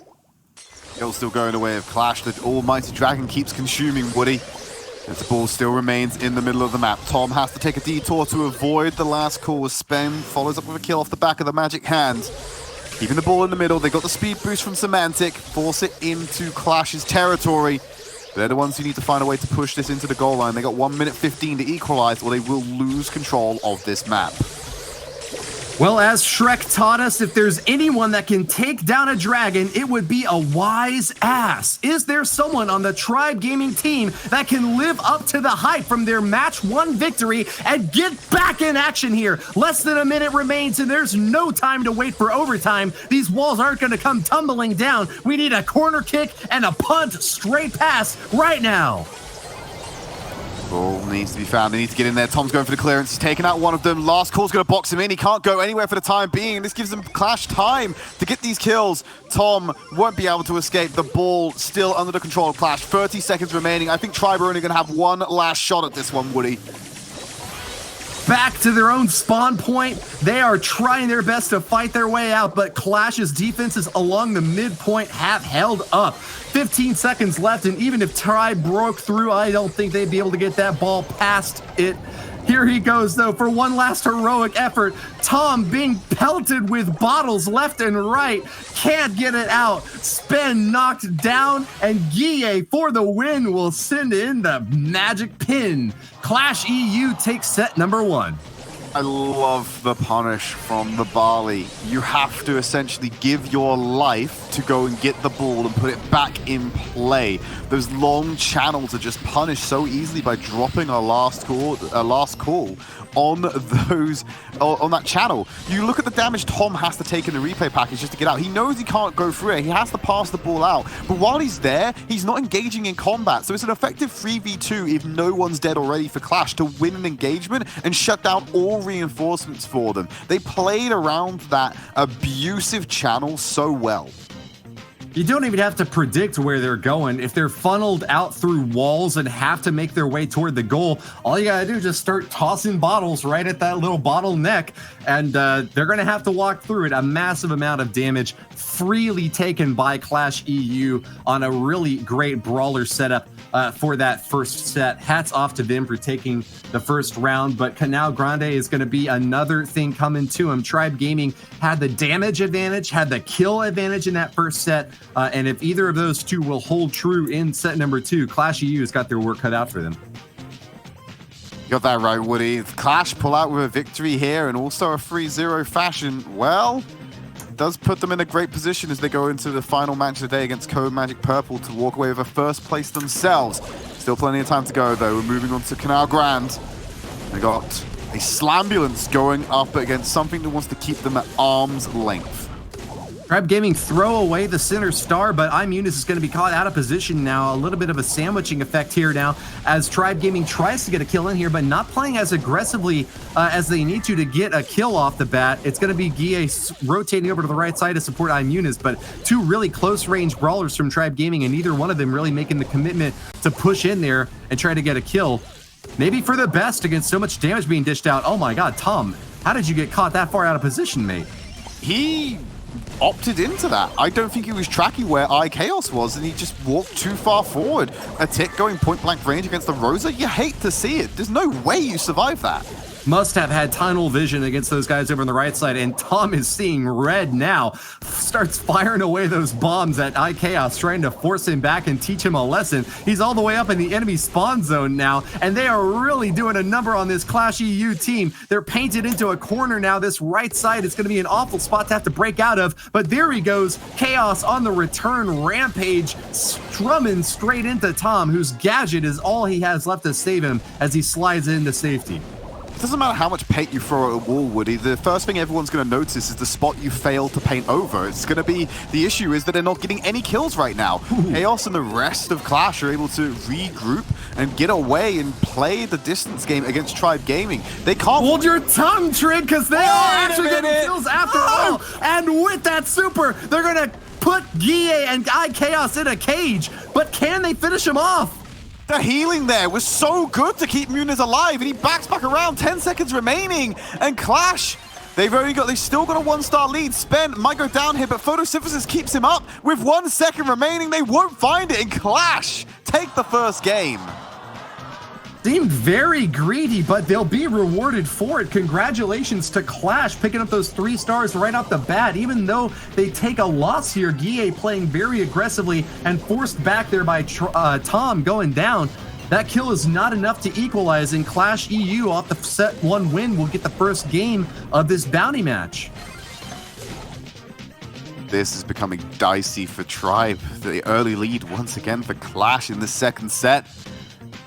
Still got a couple more maps to play on this one, but they could be walking over to match point after this second set. And Tribe Gaming, they've just lost all the momentum they had from that previous series against CODEMAGIC Purple. it's been thrown to the wind, and now they're starting from a position of weakness once more.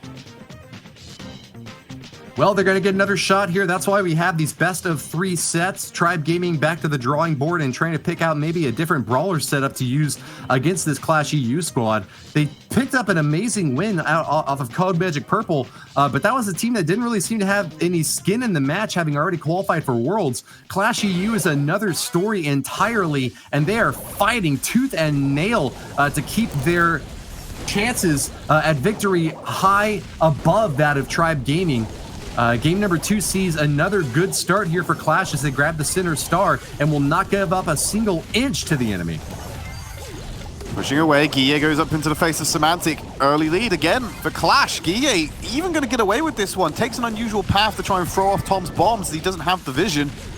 He will force himself away, using the gadget to speed himself up to safety. He wants to go back in for more. It could be punished here by the head first. Nothing to stop it. But Muniz picks up a kill from Semantic again to make sure that Qlash maintain the lead.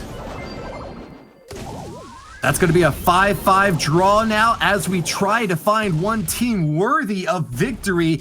INTZ is forced to pull back a little bit and try to get cover with Guille over here on the right side. They don't have as many heals this time around, Tridd, and that might be costing them the advantage that they need. With so much damage dished out by the Tribe Gaming squad, it's hard to get close range there, and even with some artillery firepower provided by iChaos, it just doesn't seem to be enough long-range damage to compete with a bow, a sprout, and a tick brought by Tribe. Yeah, they're playing a lot of this through Muniz. I didn't catch what the star power they brought out on side the Gene was. Is it the extra damage, or did he go for the heals instead? Because that's the only source of healing. A lot less than what they were getting from the Poco, as you said, Woody. But they're looking more on this magic hand to get a clutch pull and try and force a 3v1 engagement in their terms. Yeah, it's just no man's land in the center of the map here. Neither team going to be charging through here anytime soon, especially with those bow mines set up. You know that Qlash must have noticed that, and they are not going to be taking a risky play here, especially with the lead in this set. They'll let this thing tick out with a 10 seconds left just at the 5-5 draw. Don't expect to see Tribe making any aggressive plays here either. They do not want to risk a 3,000 damage put in the wrong spot. That would cause them to lose game number 2. Match is over now with a draw, and we'll be getting another chance here for one team to pull off a victory. Very wise here from both of the teams to play for the draw in that instance. It makes no sense to enter into that effective no man's land when you have a tied scoreline. You don't need to risk it, because probably if you're going to fluster yourself and go on the aggressive path, you probably end up making a mistake that costs you the game. So why not just play for the time, let the draw happen, and then try and recontest this when you do get that position of power earlier into the game. Aggressive play here by Qlash, bringing back Jackie. I'm kind of surprised that neither team is going to be going with Mortis. Phenom CR in chat made the point that that would be a pretty clutch pick against so many throwers being brought to bear here. Might run into trouble with Semantic as bow, but not this time around. INTZ takes him down in the 2v1, and that's going to be a 3-star advantage now for Qlash, having picked up the center star once again and seemingly always able to take the early lead in these bounty matches. So Muniz is taking the magic puffs, which is providing that healing to his team as expected. Not opting for the extra damage on this one. It's still not going to be enough for them, but they're able to output more damage than Tribe anyway with the Sprout. Guille is a bit of a non-factor in this one. It's only there to stop Tribe from rushing in or potentially catching them when they run through these brushes. Because other than that, I don't see Guille actually managing to deal damage to this Tribe lineup because of the distance. He has to go aggressive though, using his gadget. It does force Tom away, and I think that's the primary use, just zoning away these units.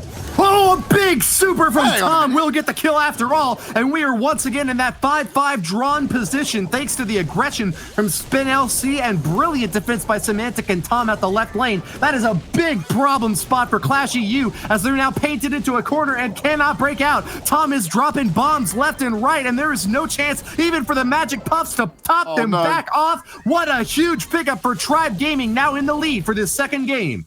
EA got caught by a stun as well. Tribe have taken the lead with 20 seconds remaining. He's going to go aggressive to try and find something, but they're too far away. Muniz doesn't have super online, so they can't look towards the magic hand either. They've got it online. It has to be big from Muniz.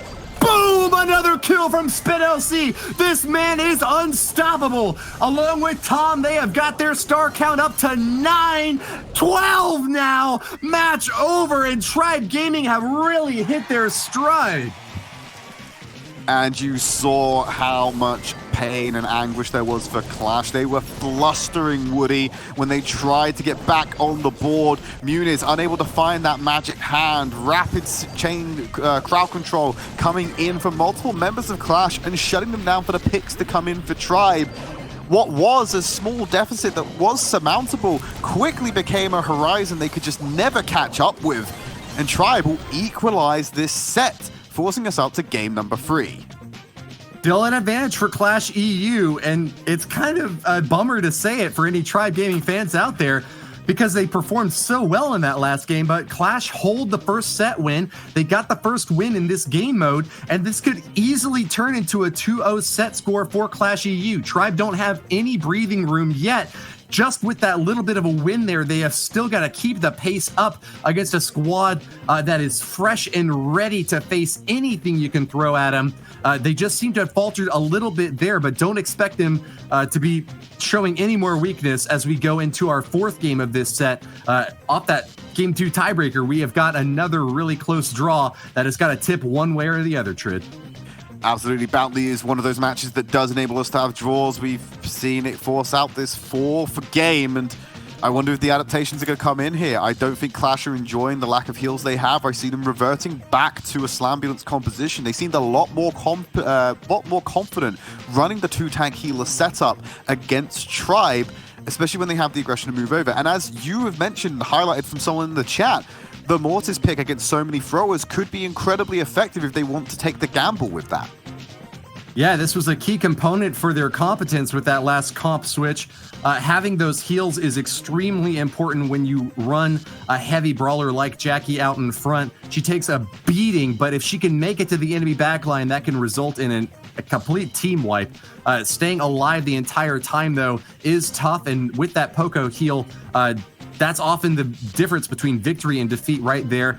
We'll see if they make that swap to include him once again as the game is now underway. And yes, they do. Poco is back in action for Qlash EU, going to be supporting a Jackie and a Rosa once again, the same comp that they got their Game 1 win with.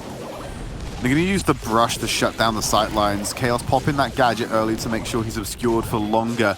They can fix that with a few explosives from the Tribe lineup when they start getting their supers online. But for now, Chaos wants to abuse it. He's by himself and going quite aggressively to try and create space for Qlash to move forward and help him even more.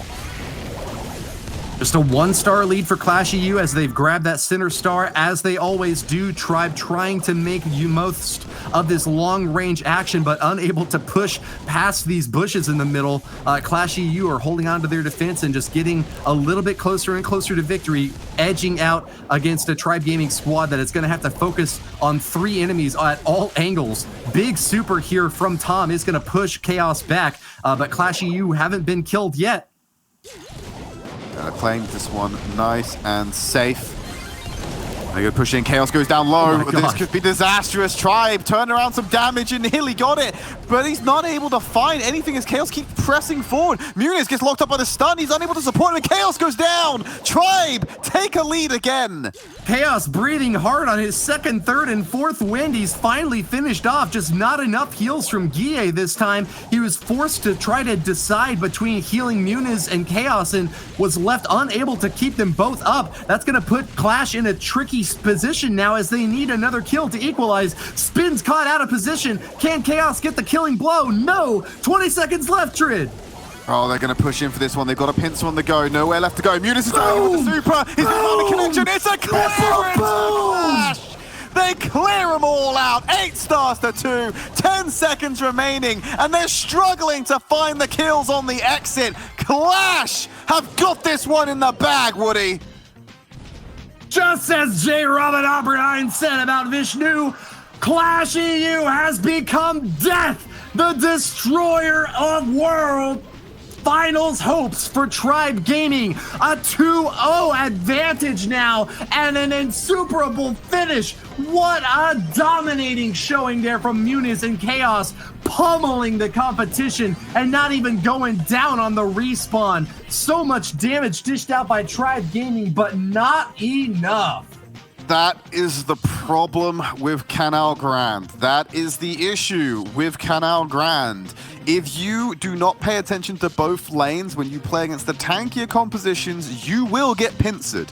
What you have to be able to do is stop that from happening by attacking the weaker side of the opponents, in which case you need to send all 3 members at the Jackie who was solo and move them away before the pincer comes in. Because once it starts and you have 2 tanks in your face with Poco heals, it's all over. You have the super come in, you from the Jackie to pull them all together. You then have Rosa in your face with the shield and the melee range damage plus Poco just in there for the mix as well. It's too late once that already happens. You're already dead. And now we move on to Heist. Tornado Ring could be the final stop of this match and the last one that Tribe plays at this monthly final. They start rocking the boat, and the rhythm back and forth seems to get them lulled into a false sense of security.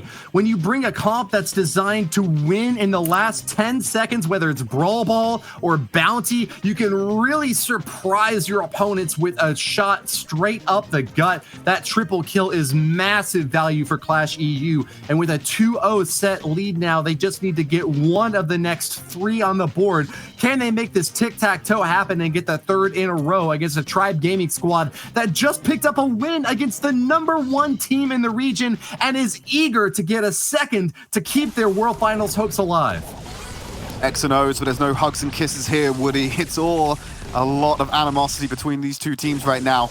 They're fighting over finals placements where you said the lion's share of that large prize pool for this year will be earned. Chaos's box spent in the corner enables Gear to get some free damage onto the safe, but they have got the man advantage now for a counter-attack.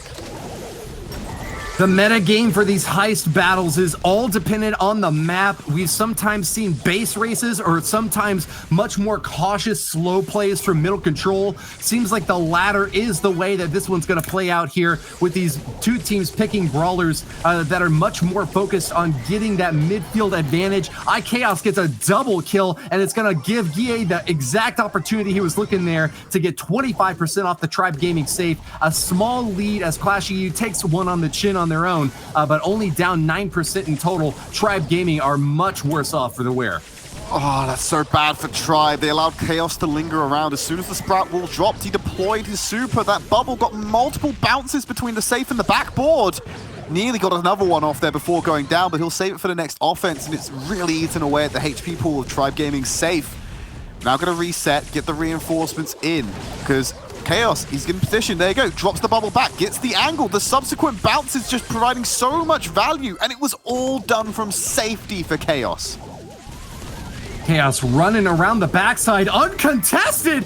Chaos reigns on the safe and no one to stop him. Swinging away with 18-20 damage per hit and a huge advantage on the base race here. 60% on Qlash EU safe, but iChaos at full health and starting to whack away at spend now. It is open season now for these Tribe Gaming players, and iChaos is doing a great job keeping his team ahead. If you have a man advantage, guess what that means? The respawns are coming in fast, and when respawns happen, there's an invulnerable shield, Woody. How are you going to win the trade on the safe when you've got indestructible teammates respawning to defend it? iChaos had no contest, and he was able to deal damage, and he's in position to do it all again with 10 seconds remaining. It doesn't matter about your offense, Tribe Gaming. You're already going to lose your safe. How are you going to out-damage this? 6% remaining. You can't deal 39% that fast. Qlash EU take us to the ultimate match point. iChaos, the star player and arguably the MVP of this match against Tribe Gaming, does it again. Qlash EU with the 2-0 set line have got to the match point now against a Tribe Gaming squad that have put up a valiant effort on multiple games in this match so far, but have yet to be rewarded with a set point. We thought Heist might be playing to their advantage and give them a chance to make the comeback happen. The dream of the reverse sweep alive in the hearts of many Tribe fans out there, but you have got to send them all your energy here and now. Tribe Gaming behind and on their back heels. Will they be knocked out with one final punch, Tridd? Oh, they hate to see it, especially against Qlash. They're one of the ones they have to contest against for these final spots, and Qlash, they're shaping up quite nicely to finish up with a first place position and lock themselves up in one of these last 2 remaining slots. We are running out of monthly finals before the World Final, Woody, and they're running out of opportunities for Tribe. They're going to roll out on the bow, Carl, and taking out the spike again. But look at this. Guille's moved on to the Daryl. That's a lot of beefy members to get through. Sakura Spike looking like a snack for Symantec, making an aggressive charge into the enemy line of fire, but iChaos is not going to have any of it. Knocks him back, and Spin LC on defense can't hold on. The pressure is too great, and it's heating up on the Tribe Gaming safe. It's a little bit of a base race as iChaos on defense at the top side has to do some cleanup of his own, but Qlash EU will get a slim advantage out of the first exchange here. Unitz not going for Tom, instead going for Spen. It does free up Chaos to get onto the safe. Stunned up, and it's an easy clearance for Symantec. But now he's got Guille in his face. How's he going to deal with that one, Tom? Maybe had a beeline for the safe, but Guille uses his barrel roll to get back in position. So many weeks of training, hours of preparation every day, scrimming against the best of the best just to try to survive. Qlash EU are doing it. 37% on this safe separates them from total victory over Tribe Gaming. 29% now as the base race narrows even closer. Qlash take a few hits on the chin, but they will hold a 6% lead. Can they keep their defenses up and long enough to get that last hit? Symantec might finish it off. There he goes. Oh, he gets in there just in time, Woody. It came down to 40% versus 29. That's only an 11% difference. That's the closest it's been for Tribe to be able to come back into this one. They're able to close it out and stay alive on Heist. We're going to have one more game of this map. And it's still that match point for Qlash EU. One of the things I've been noticing that Tribe have been doing is that I feel like they're making beelines for targets that they maybe shouldn't do. They're getting stuns on targets, but they're ignoring the ones that are making the run for the safe and allowing free damage they could stop. That target's stunned. You're still going to have your man advantage. Deal with the Rosa who's about to hit your safe when you could have killed them in 2 autos. You make a good point there, but I think that the real win for Tribe Gaming there was picking that spike. That prickly pear is delicious, playing so well on both offense and defense, denying access to enemy brawlers who just want to wail away at the safe. And then when there's a single opening, an opportune moment to get the damage in, dropping a super, gnarling so many balls at the enemy face that they just can't deal with it. A lot of damage stacked onto that safe in a very short amount of time toward the end of the game there. Qlash EU holding on a grim damage lead, but not able to keep it above water with a Tribe Gaming squad treading ever so close to defeat, but finding victory in the smallest and least hopeful places. Taking their time getting into this third game, Woody. They probably want to make sure they're not making any mistakes going into this one. Tribe are still fighting to stay alive in this match. They've got a long way to go to pull off a reverse sweep on this one. And don't worry, I am touching wood as I say that because we don't want to be jinxing anyone right now. Let's have a look as they jump into the third game. Comp changes coming in. Looks like Tribe are going to bring out a BB of their own. More fast-paced action here, but they have eschewed the spike. Instead, it's going to be a triple tank comp from Qlash EU.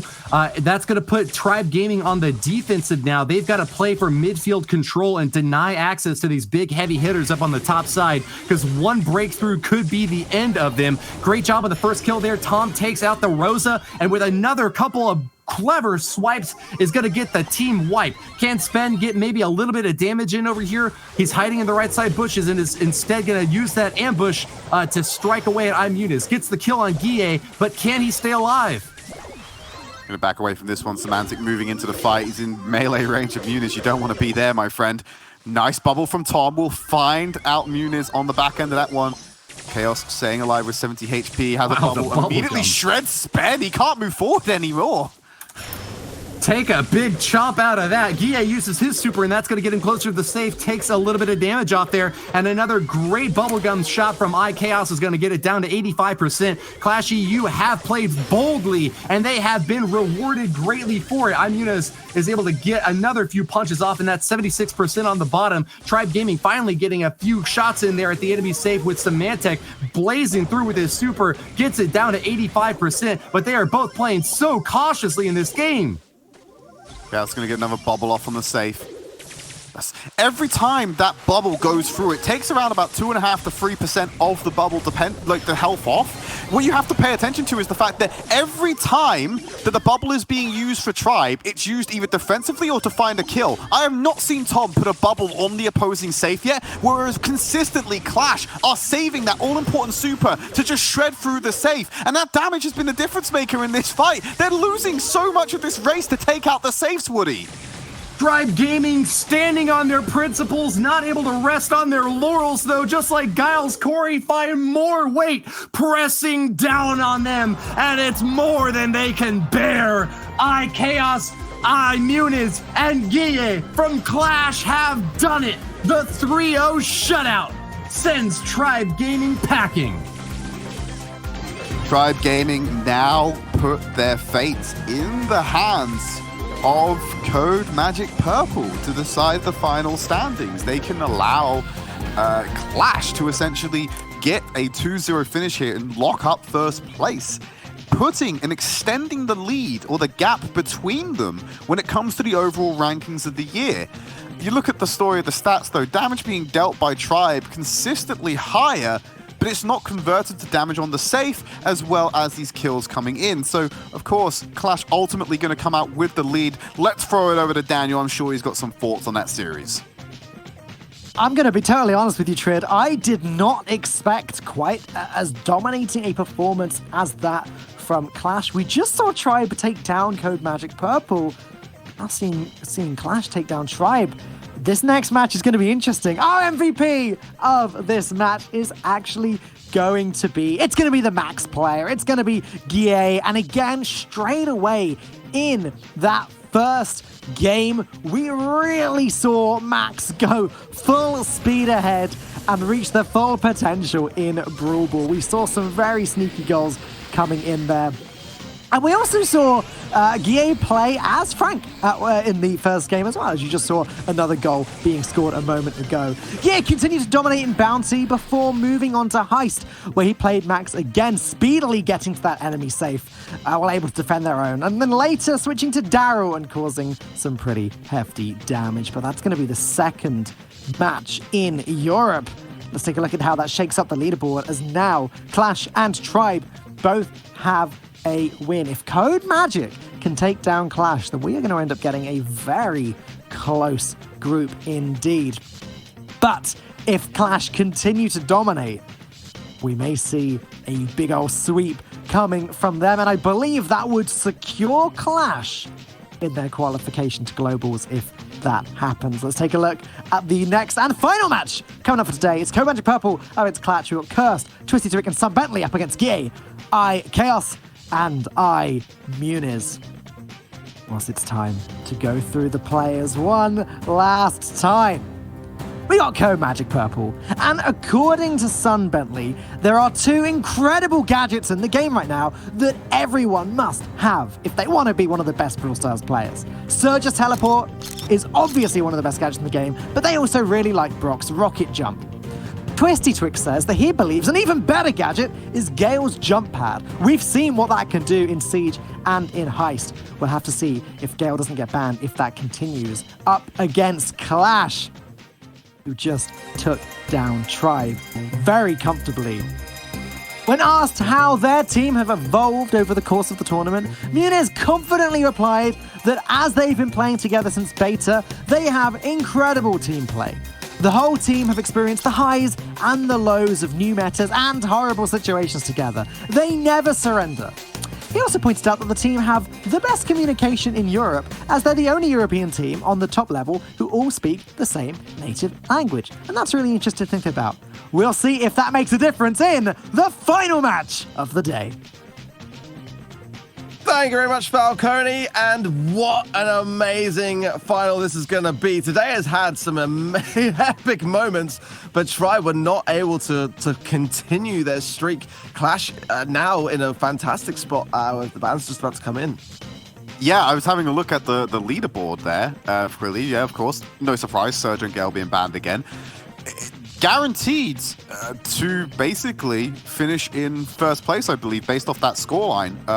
Qlash have always locked that up regardless of what happens here, because if CODEMAGIC Purple come in with a victory, they would actually have to free... actually, no, CODEMAGIC 3-0 Qlash. I think they actually end up in first place now, just because of how this worked. Yeah, 3-0 would be devastating, and you know, Tribe didn't really, they definitely didn't want to take that loss. That was a big factor here, and now that could have shaped what's to come. We'll have to wait and see going into the first map, and it could be out of their control at this point in time. And I honestly have no idea what is going to happen now. Today has just been blown wide open.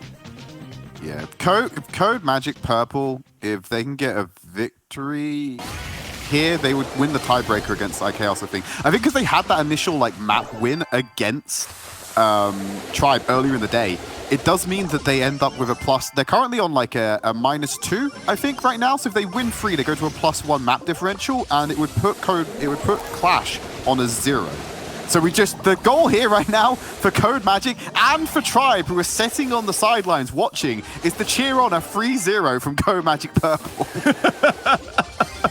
I mean, you know, it's far from ideal, isn't it? Like, you know, when things are out of your control, which is actually the position that we've got to remember Qlash are in the next monthly finals. They have not qualified, so they will be on the sidelines next month, and with things out of their control, that's why they are fighting so hard today. They want to capitalize and get every single point they possibly can today, because next month, they're not going to be competing. They're going to be watching from the sidelines.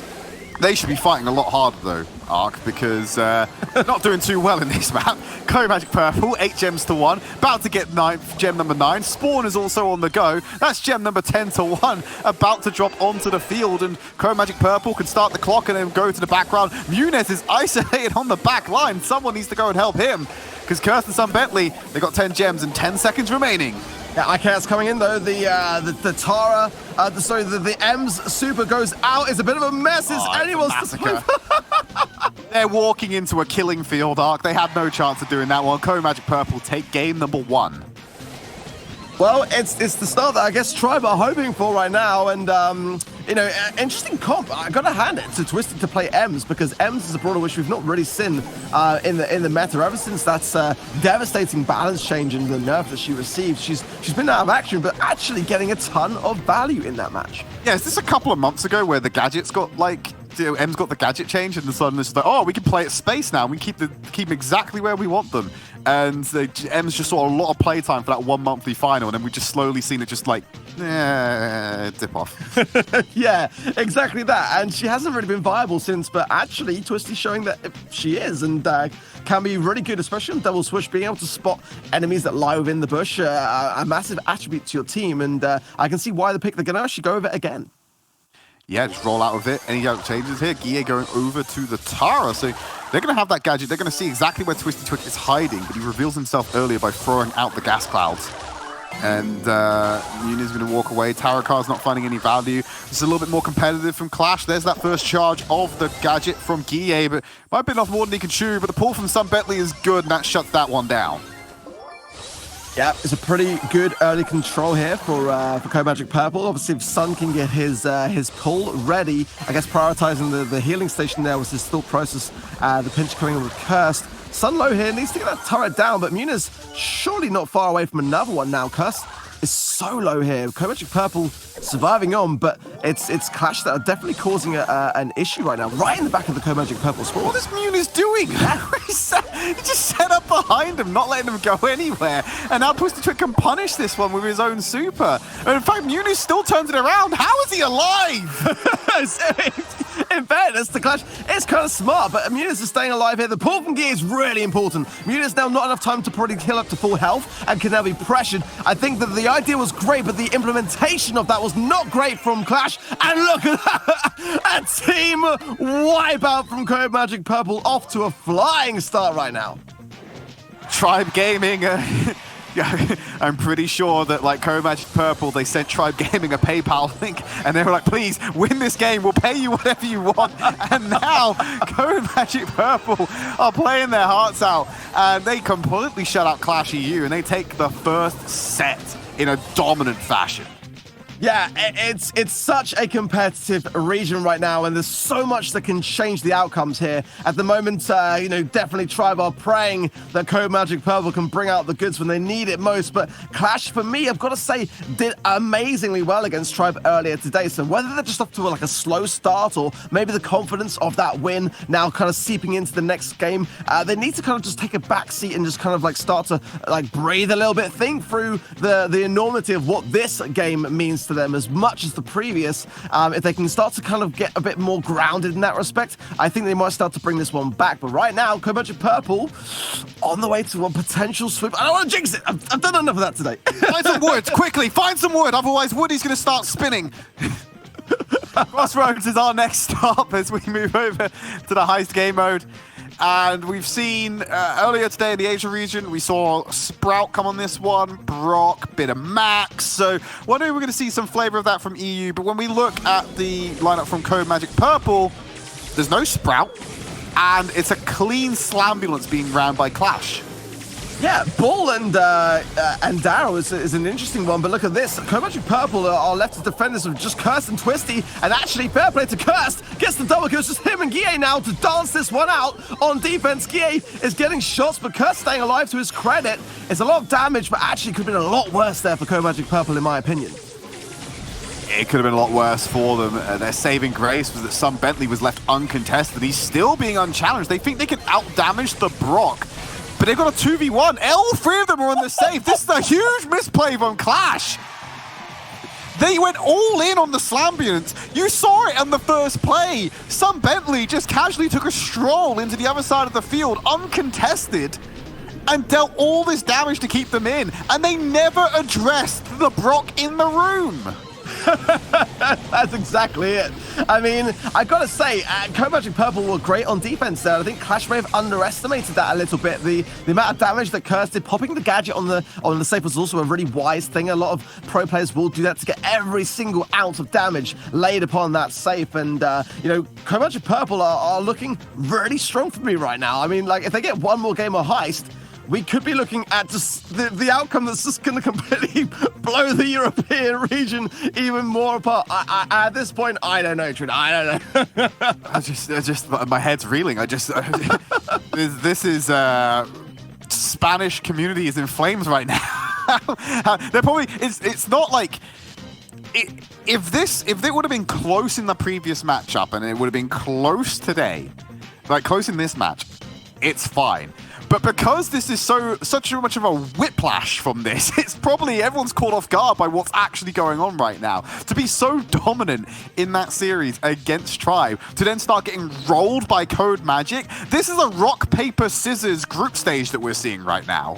Yeah, exactly that. In a very much a kind of like a rock, paper, scissors meta as well. We are going to see a couple of changes, actually. I think Twisty going to go with Max. I can't remember whether he was playing Max in the last game, actually. I know that Kirsten and Sun were definitely playing Brock and Carl. And we're going to see a bit of a mirror comp coming from Qlash, actually, as Munis swaps out to Carl.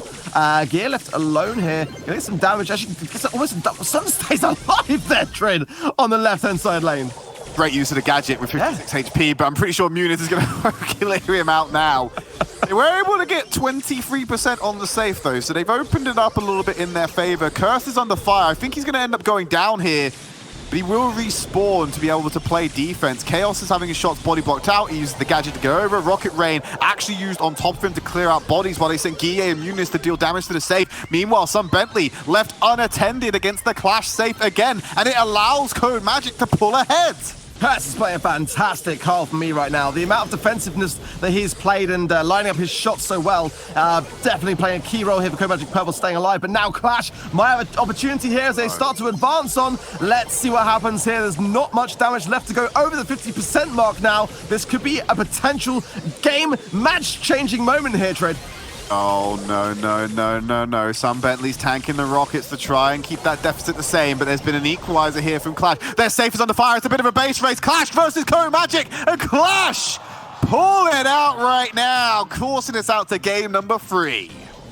My goodness me, the first sign of fight from Qlash, and is it going to spur on from the back of this a bit of a win streak? You know, I think I don't know how this is going to go. I feel like if I comment in any way, then I'm going to jinx it and I'm going to annoy someone. So I'm just going to try to stay reserved here, Tridd.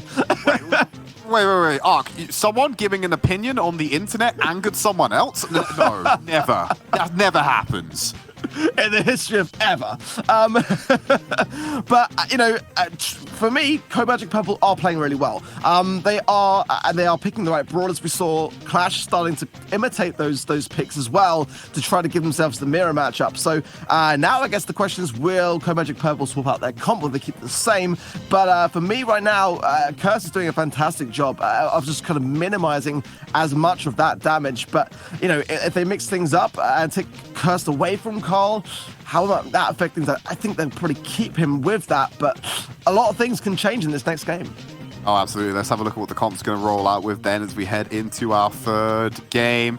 Looking awful similar to me, Ark. No real changes coming in. Yeah, it's going to be the same again then, and it's going to come down to the skill. And look at this, already a shredding Gear in the mid lane, and that might leave things. Twisty's on a safe as well. So this is a great start for me from CODEMAGIC Purple, but shut down. Gear shuts down Twisty on low health as well. Muniz not in range to find any damage with the pickaxe there as well, so an early lead as Sun Bentley will use these rocks to stay in cover. Finding shots where he can on iChaos, creating the pressure. He has the HP advantage. Twick and Curse. Great defense there to clear out the aggression. Muniz has the super. He can play clearance on Twisty Twick and Sun Bentley. He might have to at this rate because there's no damage on the CODEMAGIC safe, but 40% removed for Qlash. Great position for Curse. They're getting continuation shots off. The damage keeps raining in. But this is where Qlash is dangerous. They are pushed up the map now, waiting a little bit for the Carl to catch up with the max speed dash. And now, what will Qlash do in this opportunity? Will they falter or will they thrive here? They're making a beeline for the safe. They don't want to risk it. iChaos has to stay around here and deal damage.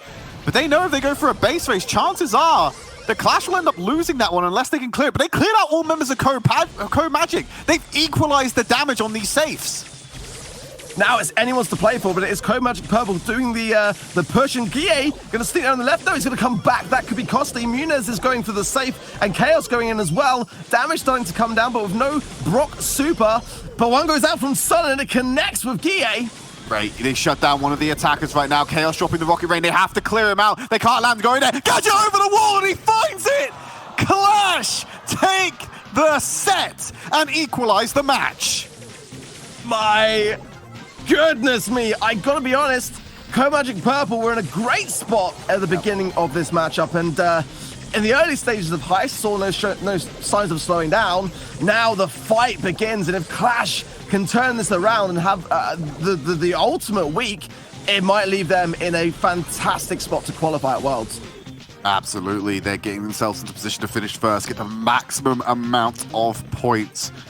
A replay there, Chaos just gadgeting over the wall. He had one charge left in the tank to make that happen.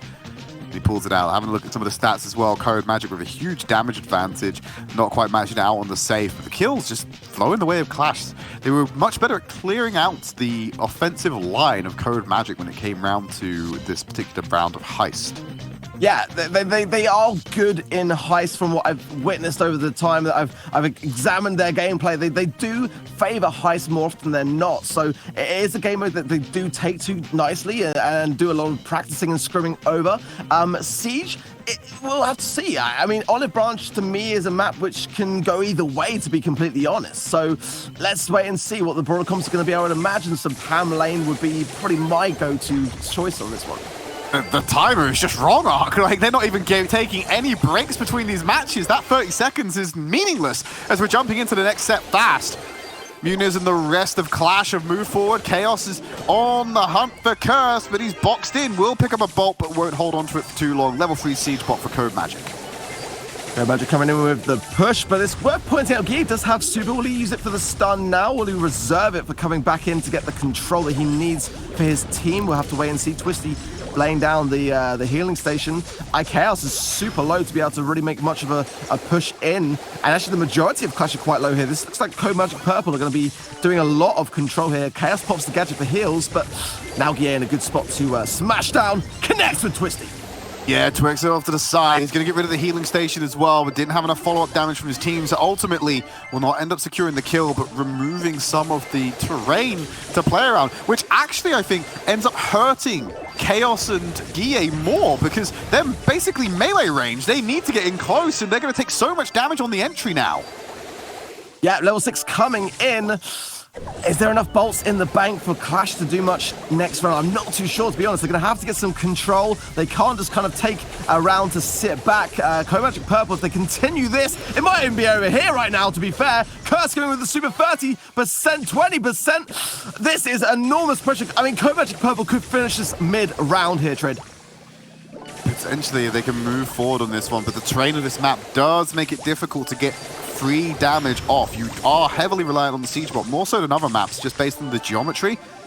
But we've got some bolts coming in for Qlash EU. They've got 85% to clear out. Even if they get a level 10 bot, that sometimes is too much of a tall order.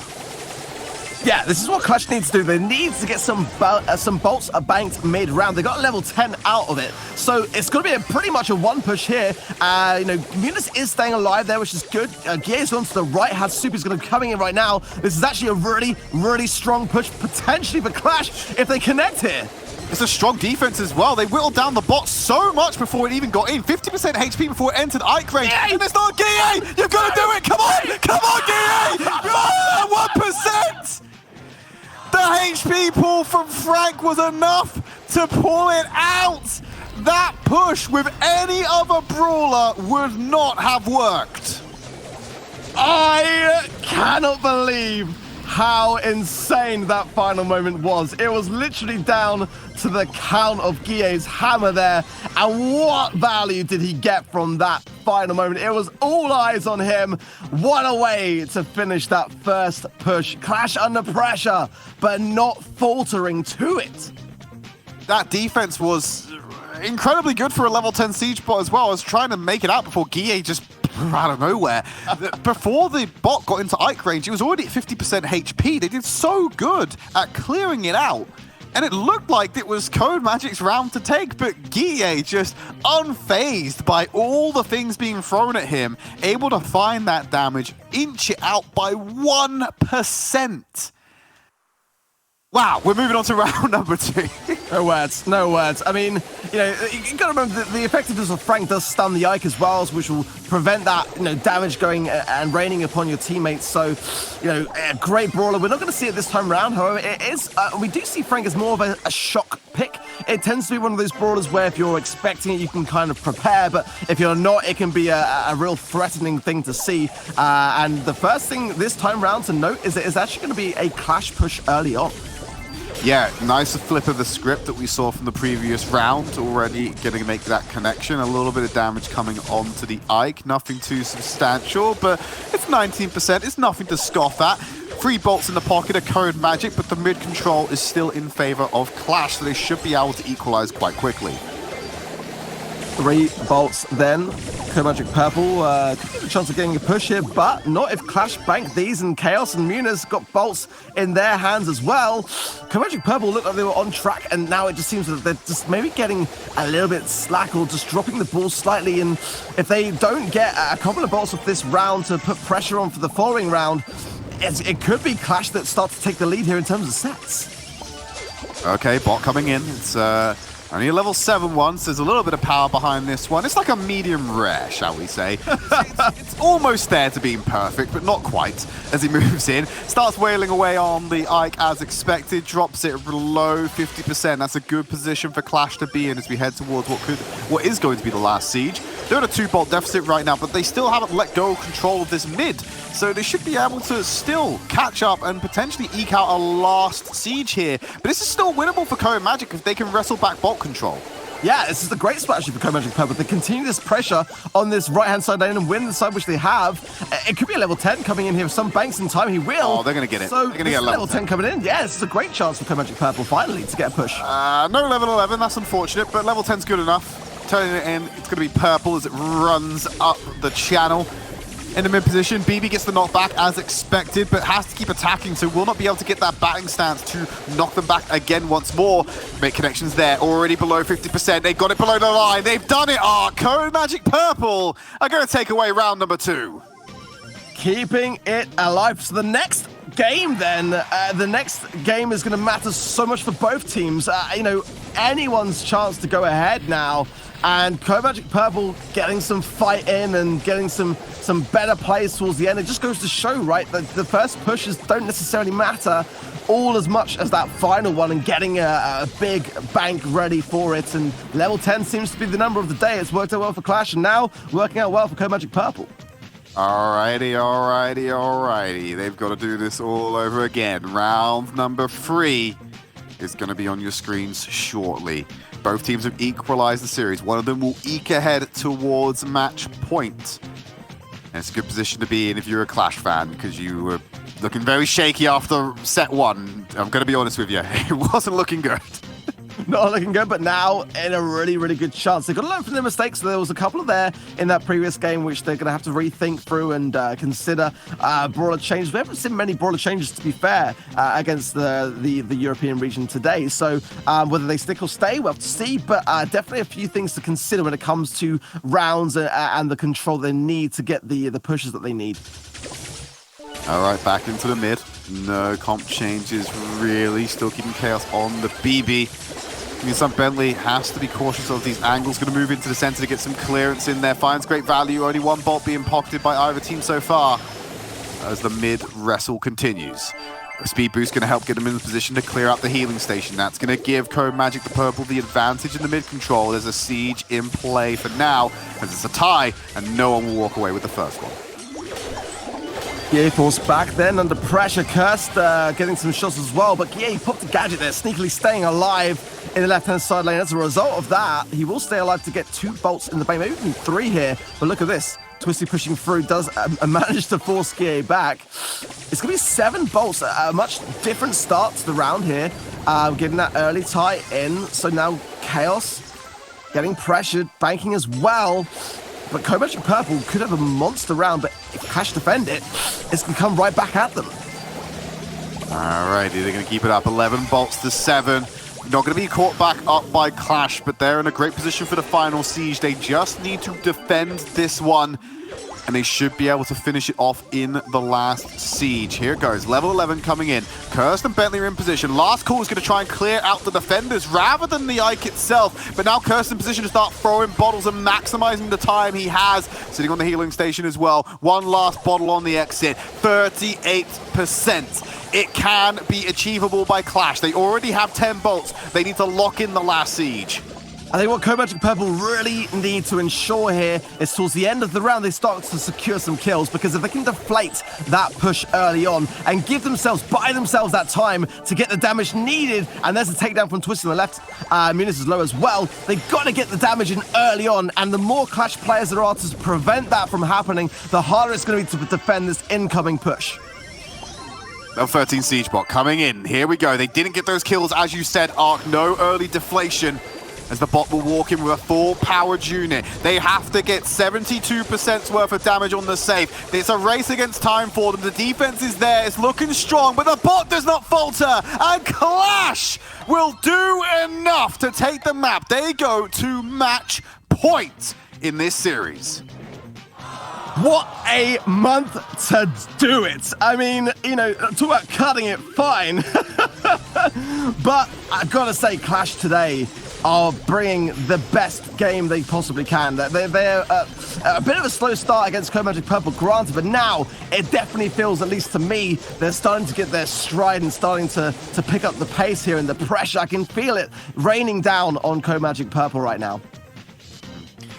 It's going to be problematic for them if they continue to play like this. Qlash, once again, consistently, CODEMAGIC out-damaging Qlash, but Qlash performing where they need to. They didn't even bank more bolts than CODEMAGIC. They didn't get enough kills as CODEMAGIC. They didn't deal as much damage as CODEMAGIC, but they still win. Ark, that's a level of efficiency we're just not seeing from their opponents. Yeah, and at the end of the day, it is all about that. You know, wins is what matters. Wins is what we remember. And that's what Qlash are doing at the moment. And going ahead now at such a crucial time. I mean, this is looking like it's... I don't want to say it. Let's just look at the game mode and look at the map. Triple dribble, brawl ball, and we're going to see how this one plays out. My arm's gonna be tired from all the wood touching I'm gonna have to do this broadcast. The amount of times we're trying to negate curses that we're trying to impose on these teams. Qlash, CODEMAGIC Purple, 2-1 scoreline in favor of the Spanish Titans. As we're now looking towards set number 4. We already know it is, I believe we're going over to a bounty map type. Correct me if I'm wrong. Bounty's our next stop, Ark. I think Brawl Ball's up next. Distracted Dribble. It's Brawl Ball. I was too busy touching wood because of your slanderous curses you were throwing out. Don't look at me. Don't blame me. I'm just speaking the truth, and it's just sometimes it tends to go the opposite way. I mean, that's not down to me. Triple dribble, then Brawl Ball. It's going to be as our next stop. These teams are getting ready to move into it. Set match point in favor of Qlash. 2 rounds of Brawl Ball could see them cinching themselves a first place finish today, and making that possibility of a Qlash World Final performance all the more real. Yeah, and gotta say, straight off the bat, an interesting lineup of brawlers. We are gonna see again an early display. I think it may be quite a premature display of healing tonic there from Sun. I don't know whether that was intentional or not, actually. But nonetheless, I do like the Barley mid. I like the B on this map as well. It's going to come down to Mr. P versus Spike, and I've got to say, Porters in Brawl Ball are really frustrating to deal with. EA is very offside. So is Muniz, actually. What are they doing so deep in the CODEMAGIC camp? The ball's untouched this entire round so far, Ark. They're playing a deathmatch right now. Yeah, I think to be fair, why not? You know, holding position and almost taunting your teammates, I guess, with pressure. I think showing that you're able to withstand the heat and just take your time can be a scary prospect. Because the pass to Chaos almost led to an opportunity which he didn't quite go to see. I think he saw Cursed maybe could have shut him down and hastily retreated. But there goes out some more healing tonic from Chaos and keeping his teammates in position here to continue this pressure on CODEMAGIC Purple. Bottles over the top right now. Basketball traded into the half for CODEMAGIC. Gear getting the kill on Twisty Twick, and he's going to follow it up one onto Sam Bentley. Finds Cursed as well. That's free for Guille as he makes a beeline for the goal. Twisty Twick's back. He's got the damage past the Muniz, and he finds the goal. Qlash take the early lead.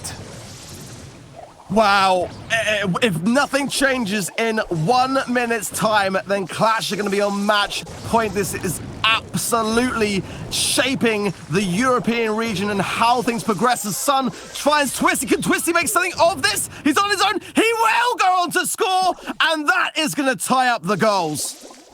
Well, 30 seconds remaining. And it's a tied up round. Overtime will more than likely take into effect, and that's when things will start to get spicy.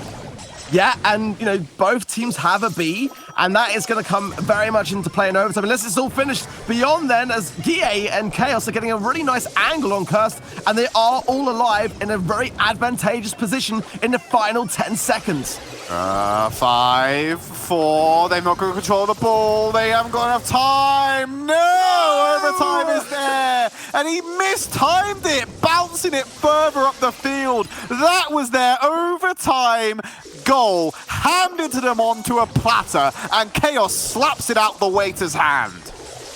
Absolutely not the result that Qlash were looking for there, and the ball ends up further backwards than they started. But now look at this, it's got to be over here. Yeah, the goal is there. It didn't matter in the end, but yeah, it could have been done with a little more finishing style, shall we say? Yeah, they slapped the platter off the waiter's hands, and they just ate it off the floor anyway. They weren't really bothered about how they consumed that meal. They still had it all the same. Qlash take the round and they go to ultimate match point right now. They just win one more game of Brawl Ball. They secured themselves that first place finish, as we've talked about already, and make sure that they have a 2-0 scoreline. Yeah, but as we approach the what could be potentially the final game of today, a huge hand to Supercell, to ESL for putting on an amazing production under the COVID situation that we have, and not an easy feat. To everyone watching on the live stream on Twitch and YouTube, thank you for tuning in. If you're not subscribed, however, you got to make sure that you click that icon and do so, because next month it is going to be even crazier than this one, if that's even possible to comprehend, Tridd. Do you know what I want now, Ark? I just want CODEMAGIC to come back now to make your thanks. Reverse sweep? Sure. Reverse sweep? I mean, I got a tendency to... Yeah, it's not a reverse sweep. They've already got a set. It's not a reverse sweep because they have got a set, my friend. It's still a big way to go. It's a bit of a way to go. Couple more games of this, why not? But just wanted to make your thanks and your pseudo sign-off premature. That's all I'm looking for right now. String it out. I might do it again. I mean, I'm down. Who knows? Go ahead. Knock yourself out with this one. Going into that next round of Brawl Ball, Qlash have the lead. One more round will give them the victory here. They're rolling out with the Sprout this time around. Barley and Mr. P. No real changes. They're getting the kills early, Ark, and they're moving forward. Muniz dodges out the shots. Twisted has a slow from his super, able to get it past there to Chaos, but the respawns have come in, so they have to back away. Qlash in a great spot here early on, and Sun forced to throw out the Herbal Tonic yet again for that healing for his teammates, and that's going to be one less to use later in an offensive position. Qlash are in a great spot to continue this pressure, and double thrower against Sun.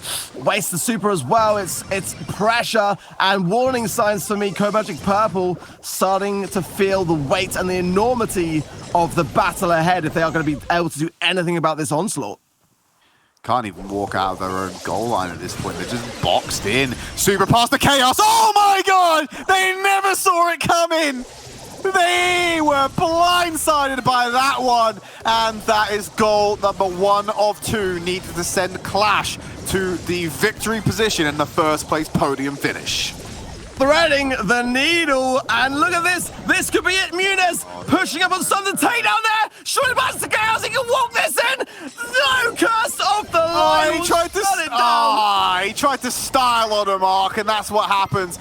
Guille gonna box off the entry, bounce it in the back corner. Instead of going for the flashy plays, they're gonna slow it all down and keep this ball away from CODEMAGIC. Kaz, a little light-hearted emote with a thumbs up. I guess, you know, he's already got his ticket to World, so he's not too worried about how this goes. But right now, it is Qlash, Qlash, Qlash. As the shots continue to rain down, Sun goes down, Twisty, pinched between Muniz and Guille, like a rock in a hard place. Curse goes down. This is surely gonna go for it. finish. That is it. Qlash are going to Worlds with a absolutely phenomenal day to wrap up the European region. First place finish locked in. It now looks even less likely that we're going to see Tribe try and repeat themselves. This roster wants to go to those World Finals again, those World Championships again, under a different name. It's still possible for them, Woody. Instead of fighting with Qlash, who have now put themselves up in an ivory tower, they need to go down into the trenches against SK Gaming. Yeah, it is going to come down to Tribe against SK Gaming next month to see this one out. Look at those stats, though. Qlash with 37 kills to 6 only from CODEMAGIC Purple. 4 goals to 1. What an amazing day for Qlash. They absolutely came in all guns blazing and came out victorious. What a day for the European region. It's been great, Woody, and we're going to send it to one man, and one man alone to close it out. It's over to Dan. Qlash completely dominated today. What an outstanding victory. As Ark said, they have now locked in their place to global finals. We'll be talking about that in a little bit, but first, MVP for this match. It's going to be iChaos.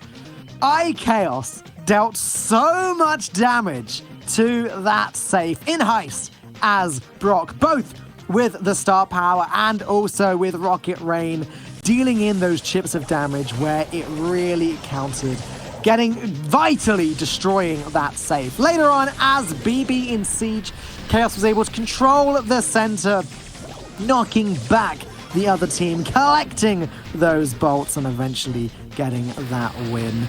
Chaos stuck with Barley in Brawl Ball, where he played extremely aggressively first to even grab the ball in game 1, healing teammates while moving that ball forwards. But finally, as Mr. P, Chaos was able to sneak in a cheeky little goal straight away. Not able to get that second one, but still able to help his team achieve ultimate victory. And now let's take a look at how things stand. Qlash were able to win both of their matches, meaning that Tribe Gaming came second with that 1-on-1 score. And CODEMAGIC Purple, who are our regional champions so far, really dropping the ball today. We'll see how that progresses moving forwards. But now we know Qlash is through.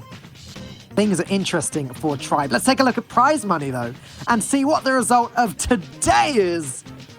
Qlash taking home the whopping $9,000. Tribe, hey, not too measly 6,000. And CODEMAGIC, this is a pretty low payday for them. They're used to doing a little bit better than this, but $4,000 either way. We're going to look at the leaderboard coming up next. And now this is where things are going to get really interesting. We've talked about Qlash already. We know that they have qualified, as they cannot be caught up with by SK or Tribe. But that spot for third place is now looking really interesting. 20 points in it, and both Tribe and SK are qualified and competing next month.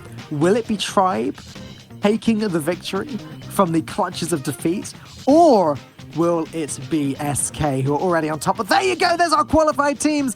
It is filling up so much now. CODEMAGIC, Qlash, INTZ, Jupiter, PSG, and Nova all having qualified, but we've got another spot for EU and MEA and another spot for North America and LATAM North. We'll be looking at that North America and LATAM North qualification tomorrow to see if we can lock that one in. Speaking of tomorrow, look at what we've got. Starting the show at 4 p.m. CEST, we've got Qlash against KGP. We've also got INTZ competing at LATAM South. We've got Omen Elite, IX Gaming, and Tempo Storm battling out for that final spot in North America and LATAM North in Globals. That is going to be an interesting group to watch. But for now, that's going to be the end of today's show. So, from Ark, from Woody, from Tridd, from our wonderful production team, and from myself, we really hope that you have enjoyed the show today. We'll be back tomorrow, 4 p.m. CEST. Make sure you are subscribed